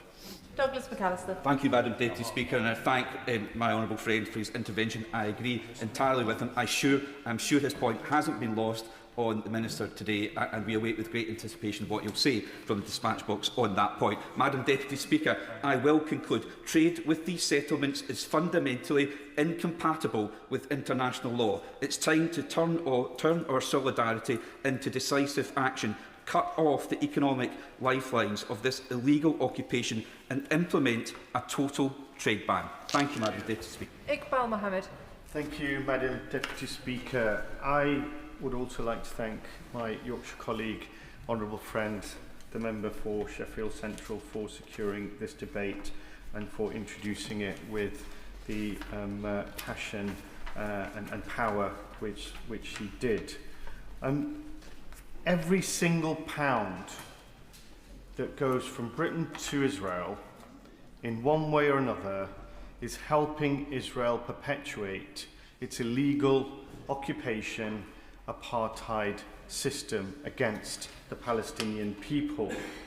Just this week, Haaretz reported that Israeli nationalist crime in the West Bank is up by 560% since 2019, according to official police data. And we know that the vast majority of the crimes by these terrorist settlers goes unreported and unpunished. So 500+% officially just shows that there'll be thousands of percent that have gone unreported. These settlements are illegal colonies. For years, ministers have stood at the dispatch box and rightly described these quote-unquote settlements as illegal under international law. This government has done so more times than I can count. Yet condemnation rings hollow. If settlements are illegal, why are we still treating their products as legitimate? Every shipment from a settlement carries a human cost in the displacement, the deprivation of income, and the death that it constitutes. It is the economic bedrock of a system of apartheid. Up to 110,000 Palestinian families rely on the olive harvest as their source of income.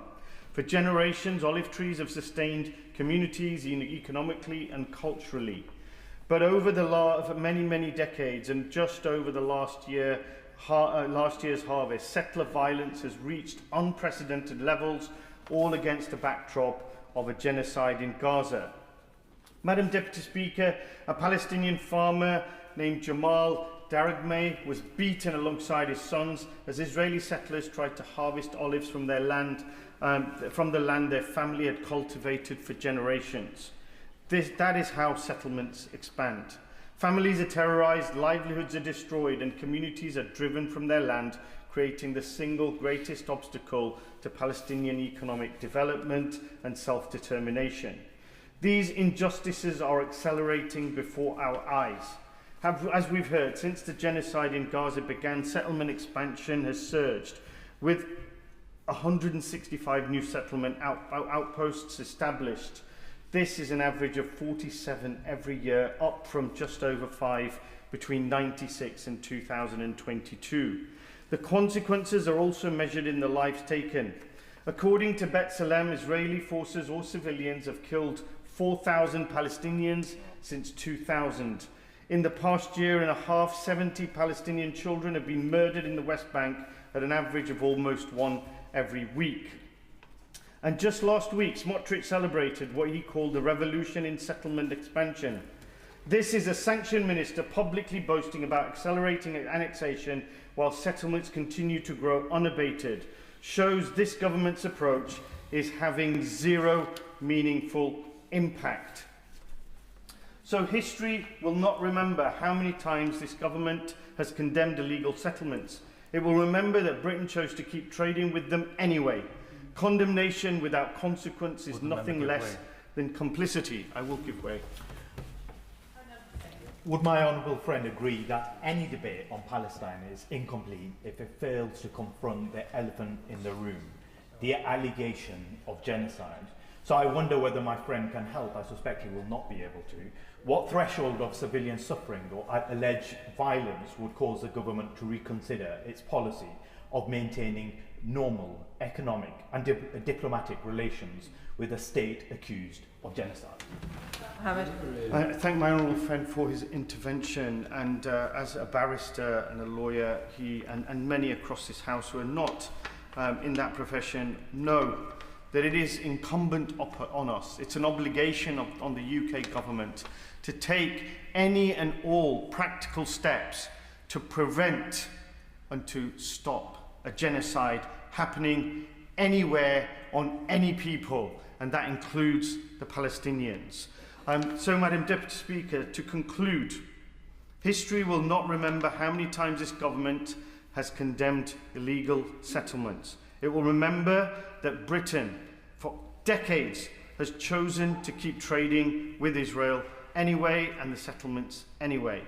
Condemnation without consequence is nothing less than complicity. Israeli settlers, aided and abetted by the IDF and Israeli government, have taken away the rights of the Palestinians to live. Instead of sanctioning all of these settlers, successive British governments have actively facilitated and allowed goods and services from these settlements to be sold in the UK.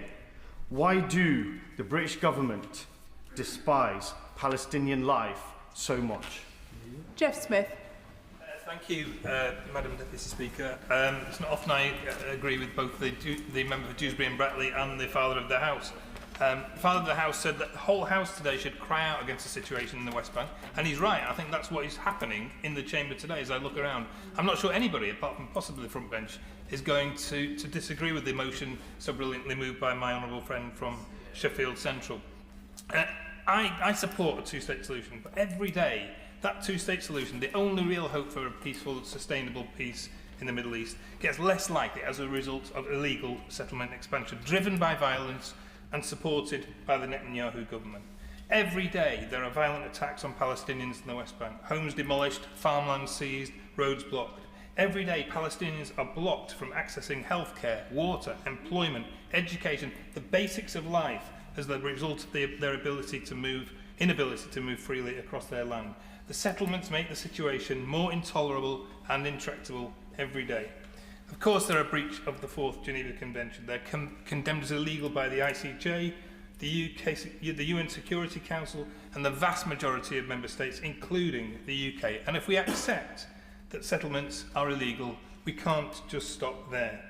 Many of my constituents in Manchester Withington have contacted me, calling for the UK to do what international law requires of us, to ensure that our trade policy reflects both our values and our legal obligations, to do everything we can to stop the Israeli government's actions in supporting settler violence. And that means, as a bare minimum, a ban on trade with illegal Israeli settlements in the occupied Palestinian territories. Now, I'm not naive enough to think that what the UK does alone will change the Netanyahu government's policy, but the international community working together has to use every lever we have in this situation. Last year, the ICJ set out its advisory opinion on the situation in the OPT. Governments committed to the rule of law should take its conclusions seriously. The court said that states should take steps to prevent trade and investment relations that assist in maintaining the illegal situation created by the occupation and by the settlement enterprise. I will give way. I thank my honourable friend for giving way. Would you agree with me that this issue is not just about products coming from settlements to the UK, but companies in the UK trading in goods and services in the settlements? Airbnb, Booking.com, Expedia are selling tourism services in the occupied territories. Jeff Smith. Thank you. He makes an important point, and I think we shouldn't overlook the role of services. It's not just about goods, it's about services in this situation. And I know the government will say, and have said, that it's difficult to enact in practice, but just because something is difficult doesn't mean we shouldn't attempt to fulfil our obligations. Yes, there will be practical complications about enforcement, but complications are no reason to do nothing. And it doesn't stop us committing to the principle of this. And then we can work out how we make it work. And we've heard a number of examples of how we can make the situation work. Yeah, I'll give way. Joe Morris. Thank my friend for giving way. He's making a very powerful and informed speech, as was my friend from Sheffield. Just wanted to press him on that. Is the important thing now for the government not to commit in principle to a ban on settlement trade, to agree with our international partners that we should work out the technicalities when possible, but to give the public that moral clarity that we are prepared to act in line with our values? Jeff Smith. Absolutely right. He put it better than I did, and we can work out how to make it work once we've committed to that principle. And there are ways of doing that. As we've heard today, the government already has processes in place to distinguish goods coming from Israel and the OPT. and as a result of the processes on preferential access for Israeli goods, and we can build on that experience. We've heard about the other countries that are already instigating these kinds of measures, and we can learn from their experience. A settlement trade ban is no longer a marginal or unrealistic demand. It's becoming a mainstream response. A ban on trade with settlements will not, on its own, bring peace to Israelis and Palestinians, but it would ensure that Britain is not contributing to an unlawful situation which the world's highest court has concluded all states have a duty not to support. And it would demonstrate that our principles are reflected not only in our words, but in our actions. Charlotte Kane. Thank you, Madam Deputy Speaker. I congratulate this government for recognising the state of Palestine. That recognition was long overdue. But a state needs territory and its citizens need safety and security. The state of Palestine and its citizens do not have either. Gaza has been devastated by Prime Minister Netanyahu's military action, widely called out as genocide. Many of Gaza's residents have been killed and injured. The survivors have lost family and friends, homes, health services, businesses and jobs. Meanwhile, in East Jerusalem and on the West Bank, so-called settlers, who would better be described as terrorists, are threatening, injuring and even killing people to take Palestinian land.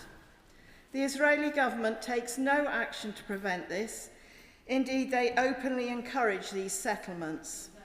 Members of the Israeli Security Cabinet have even stated that their goal is to make a sovereign Palestine unviable. We have to prevent that because a two-state solution is the only way to achieve peace in that part of the world. This government has confirmed that these settlements are illegal, and so now the government has to go further. Like many members here today, I have had reams and reams of emails about this issue, calling on me to ask the government to take more action. So as well as diplomacy, and I'm sure we are using diplomacy, we must make these settlements economically unviable. So I'm calling on the Minister to ban all trade in goods and services with these illegal Israeli settlements. Yasmin Qureshi. I want to congratulate my honourable friend for Sheffield Central on securing this very important debate.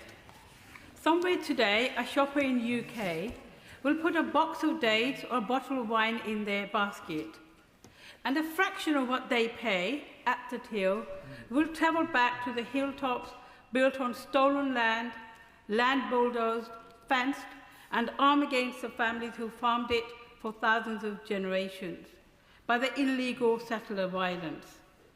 Let me be clear, when we speak of settler violence, it's not as if it's the work of a lawless fringe group. It is very much something that the Israeli government support, the state, the army, and its ministers. And Israel's own basic law declares settlement development to be of national value. And we heard Prime Minister Netanyahu declare last year that there would be no Palestinian state when he was describing the government's plan of the E1 plan, which cuts West Bank into two parts. And his finance minister has published plans for annexation of the West Bank. Many Israeli leaders have said that they don't want a two-state. And we've seen the fact that the terrorists who are torching olive groves and the ministers signing annexation maps are not a separate problem. This year alone, two communities, Kibbutz Yanin and Ras al-Najjar, have ceased to exist. We have seen more than 1,100 Palestinians killed. Settler violence is at record level high. 350 Palestinian children remain in Israeli military. And we've seen that the illegal settlers have swimming pools, but their neighbouring Palestinians can't even get water. The International Court has looked at this and actually has said there has been an international violation and that this is racial segregation and apartheid. Yet, nothing has been done. We in this government did recognise the state of Palestine and restored the UN funding to UNRWA. And we also have said that we would accept the International Criminal Court's decisions. However, they have also said that we should honour the International Court of Justice, which ruled that the occupation is unlawful and the state must not help to sustain it. And by not banning trade, by not prohibiting trade with them, means that we are factually not abiding by what the international criminal courts have said. What I would say to the ministers, please, today, promise us that the illegal goods will be stopped from coming to this country. And can I also ask the minister to recognise that over the number of years we saw the devastation and destruction and the genocide in Gaza. We've seen what's been happening in West Bank. What some of us mentioned is only part of what's been happening. We've seen these people come, terrorise old people, young people from their homes. And it's about time that we actually stop overlooking what Israeli governments have been doing. It's really ironic that when it's a country that we are supposed to be allied with, their action nobody criticises or does anything. But when it comes to other countries, we're very happy to do sanctions, armed interventions and everything else to go by the laws. Thank you, Madam Deputy Speaker. I absolutely welcome this debate, and I pay huge thanks to the member for Sheffield Central, not just for getting the debate today and what she said today, but the enormous amount of work she's done for the Palestinian people since she was elected here 2 years ago. It is very much appreciated across the whole country. The issue is basically one of international law. And if I may just very briefly quote from the ICJ landmark advisory opinion of the 19th of July of 24, it describes the saying that states must not recognise, aid or assist the unlawful situation arising from Israel's occupation of Palestinian territory. It was made clear that all states have the obligation to abstain from entering into economic or trade dealings with Israel concerning the occupied Palestinian territories or parts thereof which may entrench its unlawful presence in the territory, and furthermore calls on to take steps to prevent trade or investment relations that assist in the maintenance of the illegal situation created by Israel in the OPT. It could not be clearer than that. And so why, as a country, do we still support Israel diplomatically in so many ways? Why do we still provide weapons and security information to Israel which have been used not just in the destruction of Gaza, but I would like to know exactly what information is passed on with the increasing military presence of Israel in the West Bank in support of the settlers. And I have a good friend, or many good friends, in the West Bank and Gaza, one of whom is Mustafa Barghouti, the president of the Palestine National Initiative. He frequently sends me messages describing what's happened in the past 24 hours. It's heartbreaking, the messages he sent. The one he sent yesterday was something I would like to share with the House. He was pointing out that the US is now building its embassy in Jerusalem on land they've been given by the State of Israel for $1. The land itself was stolen from Palestinians by using the absentee owner rule law that Israel created for the occupied territories. So it is not Israel's land to give to the United States for $1. It is actually Palestinian land that should be remaining as land belonging to the Palestinian people. And to give you an example give the House an example of the horror story day to day of the behaviour of the settlers, strongly supported by the State of Israel, strongly supported by the IDF and the Israeli police. A school at Masafa Yatta was told that it had 14 days to vacate the building and disappear because it was going to be demolished to make way for yet another settlement that had been, quotes, authorised, and end quotes, by the State of Israel. So we just see the destruction of ordinary life all across the West Bank. And I've visited many times in Gaza, West Bank and Israel, seen the horror story of what the occupation does, and see the theft of land, the destruction of water, and the inability of anyone to get around in a normal way. Surely to goodness, the very least we can do is support what's been said today, end all trade whatsoever that helps to support the illegal occupation of the West Bank, and show our solidarity with the people of Palestine. To implement a 3-minute time limit after the next speaker, Gareth Thomas. Speaker, like others, I congratulate my honourable friend for Sheffield Central for securing this debate. Like her, I support a complete legal ban on all British trade with Israeli settlements in the occupied West Bank. These settlements are illegal under international law, and Britain should not permit trade that helps sustain or profit from activity that's clearly unlawful under international law. We have then both a legal and a moral obligation to act. The settlements form part of a broader pattern of land confiscation, home demolitions, movement restrictions, settler violence, and the denial of basic human rights. These policies are being actively encouraged by the Netanyahu government and are intended, at least in part, to extinguish any realistic prospect of a future Palestinian state. If we genuinely support a two-state solution, want to respect our obligations under international law, and recognise our common humanity, then Britain must act. Palestinian children in the West Bank are among those suffering most from the escalating levels of settler violence. According to UNICEF, 70 Palestinian children were killed in the West Bank between January last year and May this year, equivalent to roughly 1 child every week. The wider trend is equally alarming. According to the UN Office for the Coordination of Humanitarian Affairs, OCHA, March this year saw the highest number of Palestinians injured in settler attacks for 2 decades.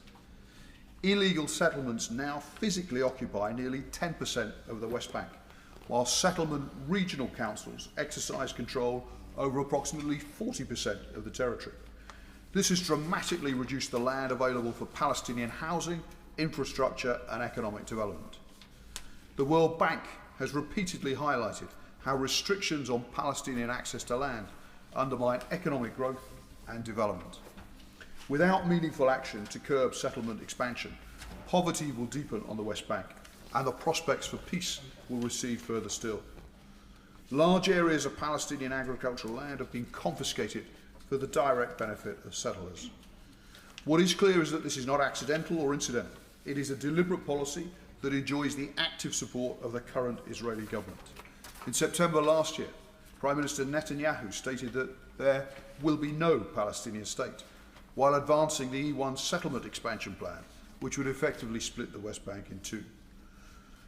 In its 2024 advisory opinion, the International Court of Justice concluded that Israel's policies and practices in the occupied Palestinian territories are contrary to international law, and stated that other countries, clearly including us, have obligations not to support or assist the maintenance of the unlawful situation created by the settlements. So a comprehensive ban on settlement trade would therefore be a practical and necessary step towards meeting those obligations and challenging continued settlement expansion.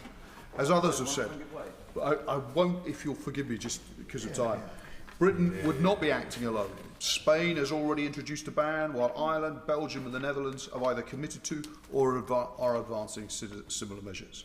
If they're willing to act, why aren't we? Others have already identified the fact that there is a comparable restriction on goods originating from illegally occupied Crimea and other Russian-occupied territories in Ukraine. So the principle of a ban is neither novel nor unprecedented, and with the appropriate care and consultation could take place here in the UK. We have the means to act, we have the responsibility to do so. A ban on trade with illegal settlements is both justified and now overdue. Shaw. Thank you, Madam Deputy Speaker. And can I first start by putting my thanks on record to the member for Sheffield Central for bringing this very much important debate, and indeed congratulating on her tremendous, very passionate speech. Grateful to all the members who have already outlined the legal position. So I'm just going to concentrate on, we know that Ireland has passed an act, Belgium, Spain has banned products from illegal settlements. So I'm just going to bring it right back home to a very, very common sense argument. The case put forward by the Irish Parliament was clear this week when it said that they should not enter freely into commercial markets, as doing so would allow illegal goods and services to be transformed into legal entities in Ireland. And that's the crux of it for me.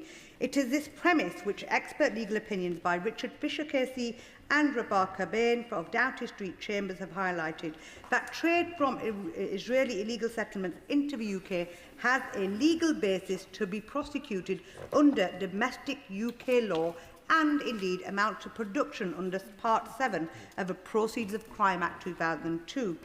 The position not to ban seems driven less by genuine legal application than by how such a position might be politically received by Israel.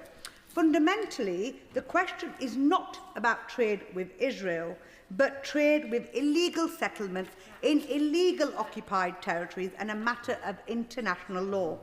Currently, the UK government... Does the member agree that the ICJ advisory opinion does not leave the decision to be a political one, but a legal decision? And in respect of domestic law, what we know is the government accepts the illegal settlements, and therefore, under the Proceeds of Crime Act, if the government does not make a firm decision, it risks putting our financial institutions under risk. Honourable member for his comment, and yes, I'm coming to, well, I've missed lots out simply because of limits on time.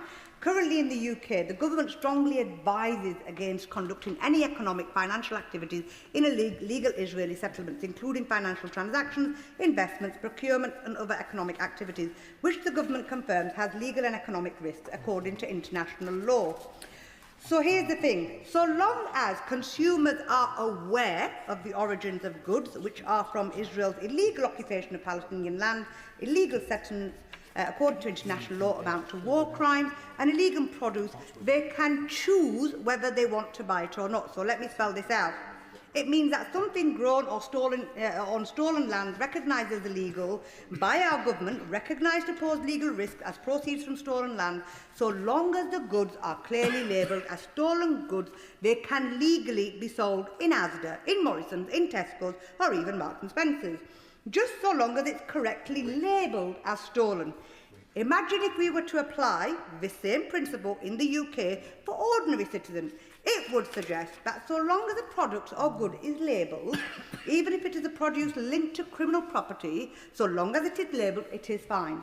In fact, we could go even further, and one could argue this way, the principle being applied, if Asda, Morrison, Tesco's or even any others were to sell, for example, stolen TVs, so long as they are labelled, possibly stolen, and businesses are aware and warned of a legal and economic risk, it's fine to just buy one from your local supermarket. That's the bottom line. The consumer has the knowledge, and the authorities are happy to turn a blind eye. We cannot continue to turn a blind eye. The annexation, the terrorism that they faced for the Palestinians by terrorist settlers who absolutely terrorise and make no mistake, this is an absolute state-sanctioned occupation and annexation and increasing of Palestinian territory, taking over that Palestinian territory. We cannot and must not stand by, because history will not be kind to us. Thank you. Andy MacDonald. Thank you, Madam Deputy Speaker. I want to congratulate my honourable friend from Sheffield Central for leading us on this today. The government rightly says that Israel's settlements in the OPT are illegal under international law.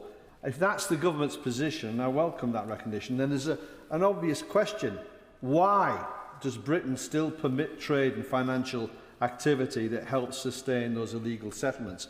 In a matter of days, it will be 2 years since the ICJ advisory opinion, and people have commented upon that. But 2 years on, the government is yet to explain how it intends to give effect to those obligations in UK law and policy. And in a statement of the 9th of June, the Foreign Secretary said, I have strengthened our business risk guidance to make it clear and unambiguous. Yet I've had a look at that this morning. It goes no further than advising against economic and financial activity in the settlements. It doesn't say that trading with settlements is unlawful, and it doesn't say that such trade, financial services or investment are prohibited.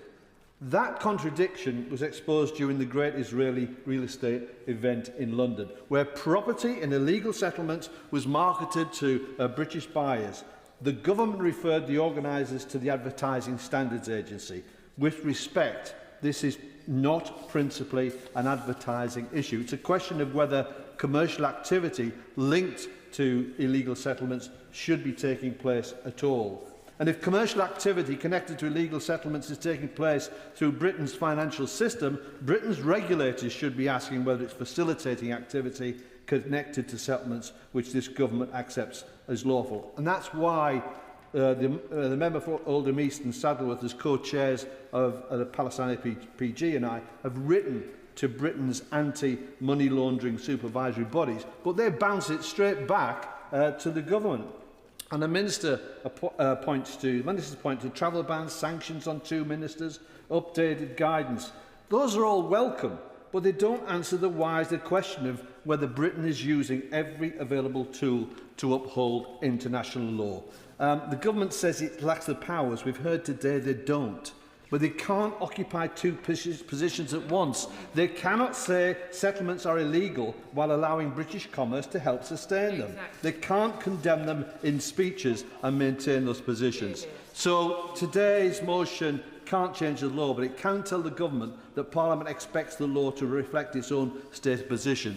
This country has a history of having betrayed the Palestinian people since 1915 with the betrayal of the Sharif of Mecca, the 1917, the 1936 put-down of the uprising and the creation of the Nakba, the facilitation of that. It's about time we discharge our legal and moral responsibilities to the Palestinian people. Nadia Whittam. Deputy Speaker. The continued expansion of illegal Israeli settlements in the occupied West Bank and East Jerusalem is having a profound impact on Palestinian communities, where military violence and attacks by extremist ideologues are spiralling. Poverty is pervasive and economic development almost non-existent, thanks to Israel's systemic abuse and seizure of Palestinian land and resources. Palestinians are being forced out of their homes, while road closures and checkpoints prevent them from accessing the services they require. Israel has committed ethnic cleansing and war crimes, as well as genocide in Gaza. Children have been targeted, maimed and killed. It's right that the government has recognised the state of Palestine, that it's introduced sanctions on certain individuals and groups, and that it suspended some arms licences. But, Madam Deputy Speaker, this is nowhere near enough. The time for expressing concerns and taking limited action was over decades ago. But to continue with this strategy now, when Israel has committed and continues to commit genocide, it beggars belief. We must stop looking the other way. We must not allow financial support towards Israel's crimes. There have long been calls to ban trade with illegal Israeli settlements, and the government must heed those calls now. Spain has already implemented a package of import restrictions on Israeli settlement goods, and earlier this week the Irish Parliament approved legislation banning imports from settlements. The proposed law states that it's designed to abide by Ireland's international legal obligation as identified by the International Court of Justice in its advisory opinion, and this specifically includes taking steps to prevent trade relations that assist in the maintenance of the illegal situation created by Israel in the OPT. The government agrees that Israel's control of the West Bank, East Jerusalem and Gaza amounts to occupation under international law. So why are we refusing to comply with international law by failing to ban trade with illegal settlements? This is the way that the international community stood for humanity. I'm afraid to say the government is all the wrong of her on this issue. Such a ban, which was co-signed by over 100 inches, is clear, as indeed it is across The expansion and the existing some Israeli government ministers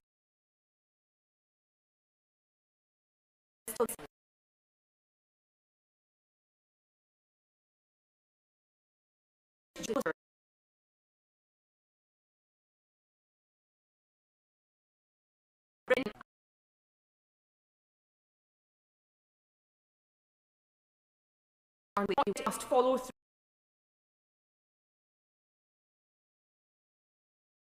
an IC advisory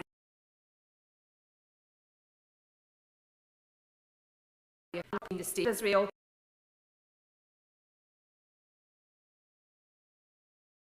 Yes, but they are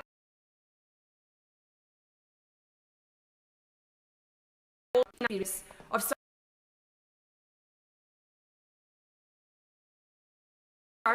after day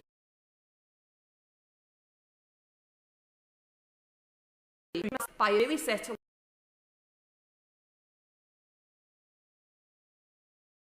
some of the events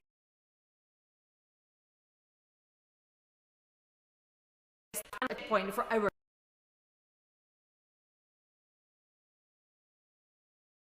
and disabled on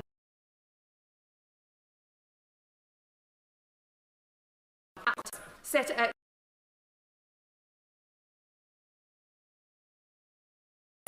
is settlers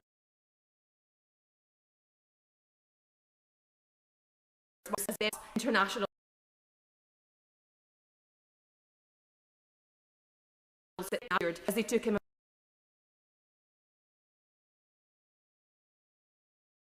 on Palestinian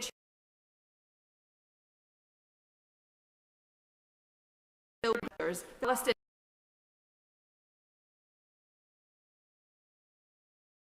we expect to put up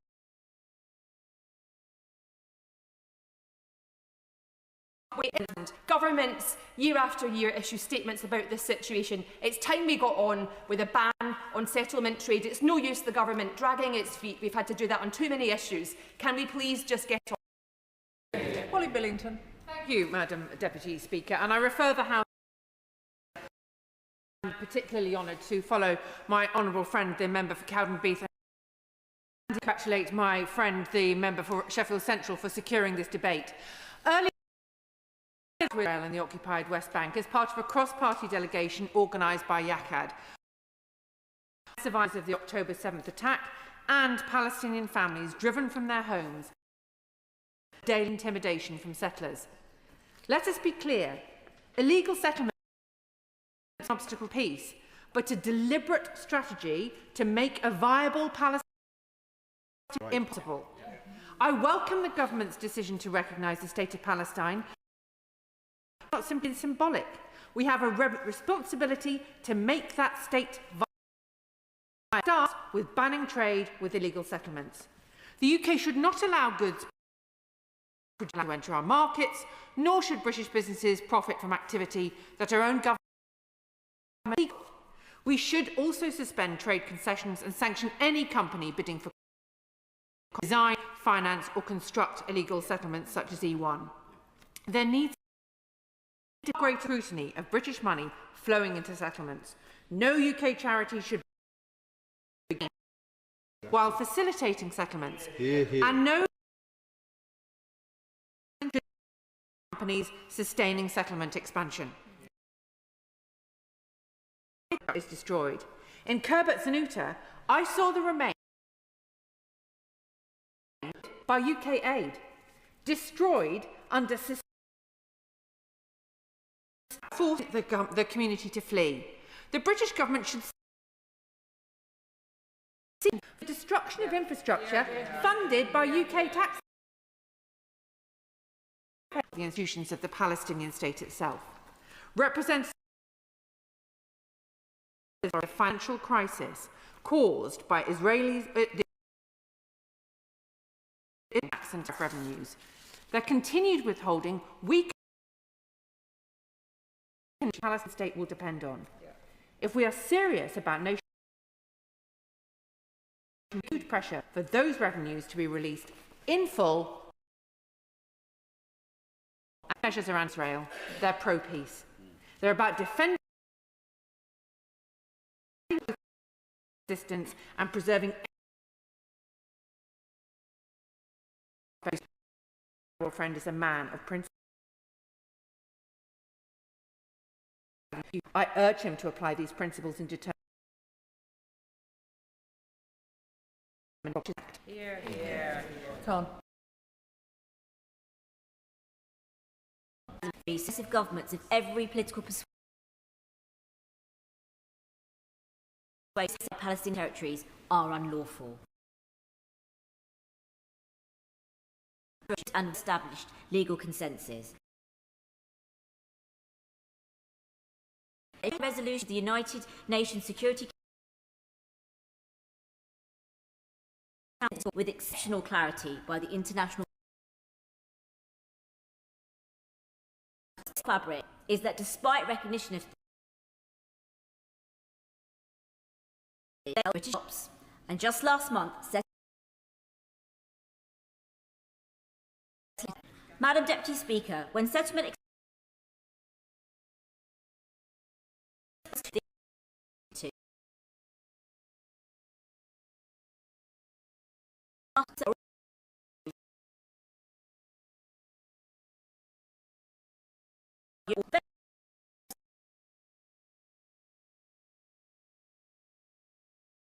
consensus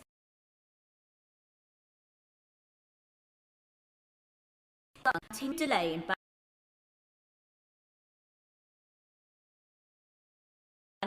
on Israel's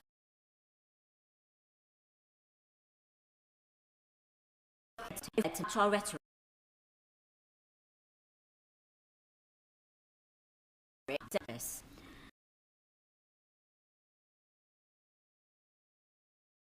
its importance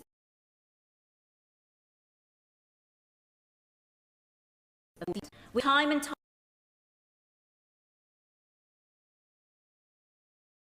Ukraine.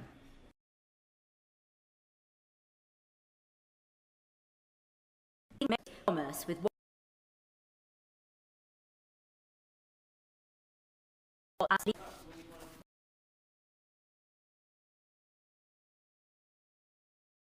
sovereignty over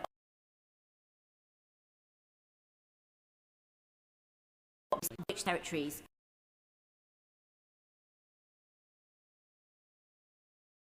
attacks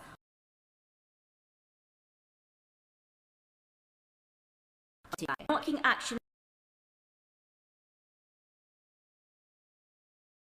now inflicted on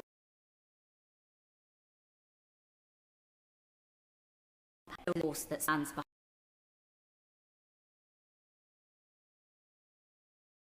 action today.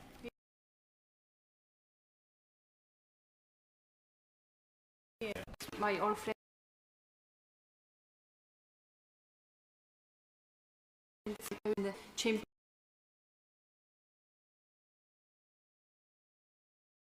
out this.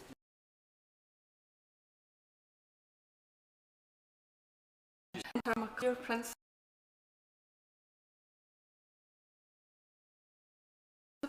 Activities make it less achievable with every passing day.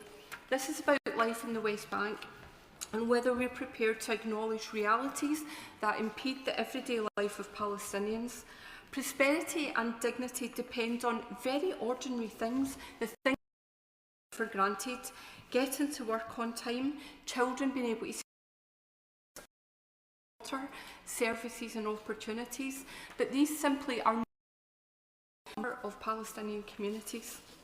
Now, I am fortunate to know the anti-humanitarian group in the Falkirk area, which advocates for the human rights of Palestinians in the West Bank, creating friendships and solidarity across borders. And these long-standing connections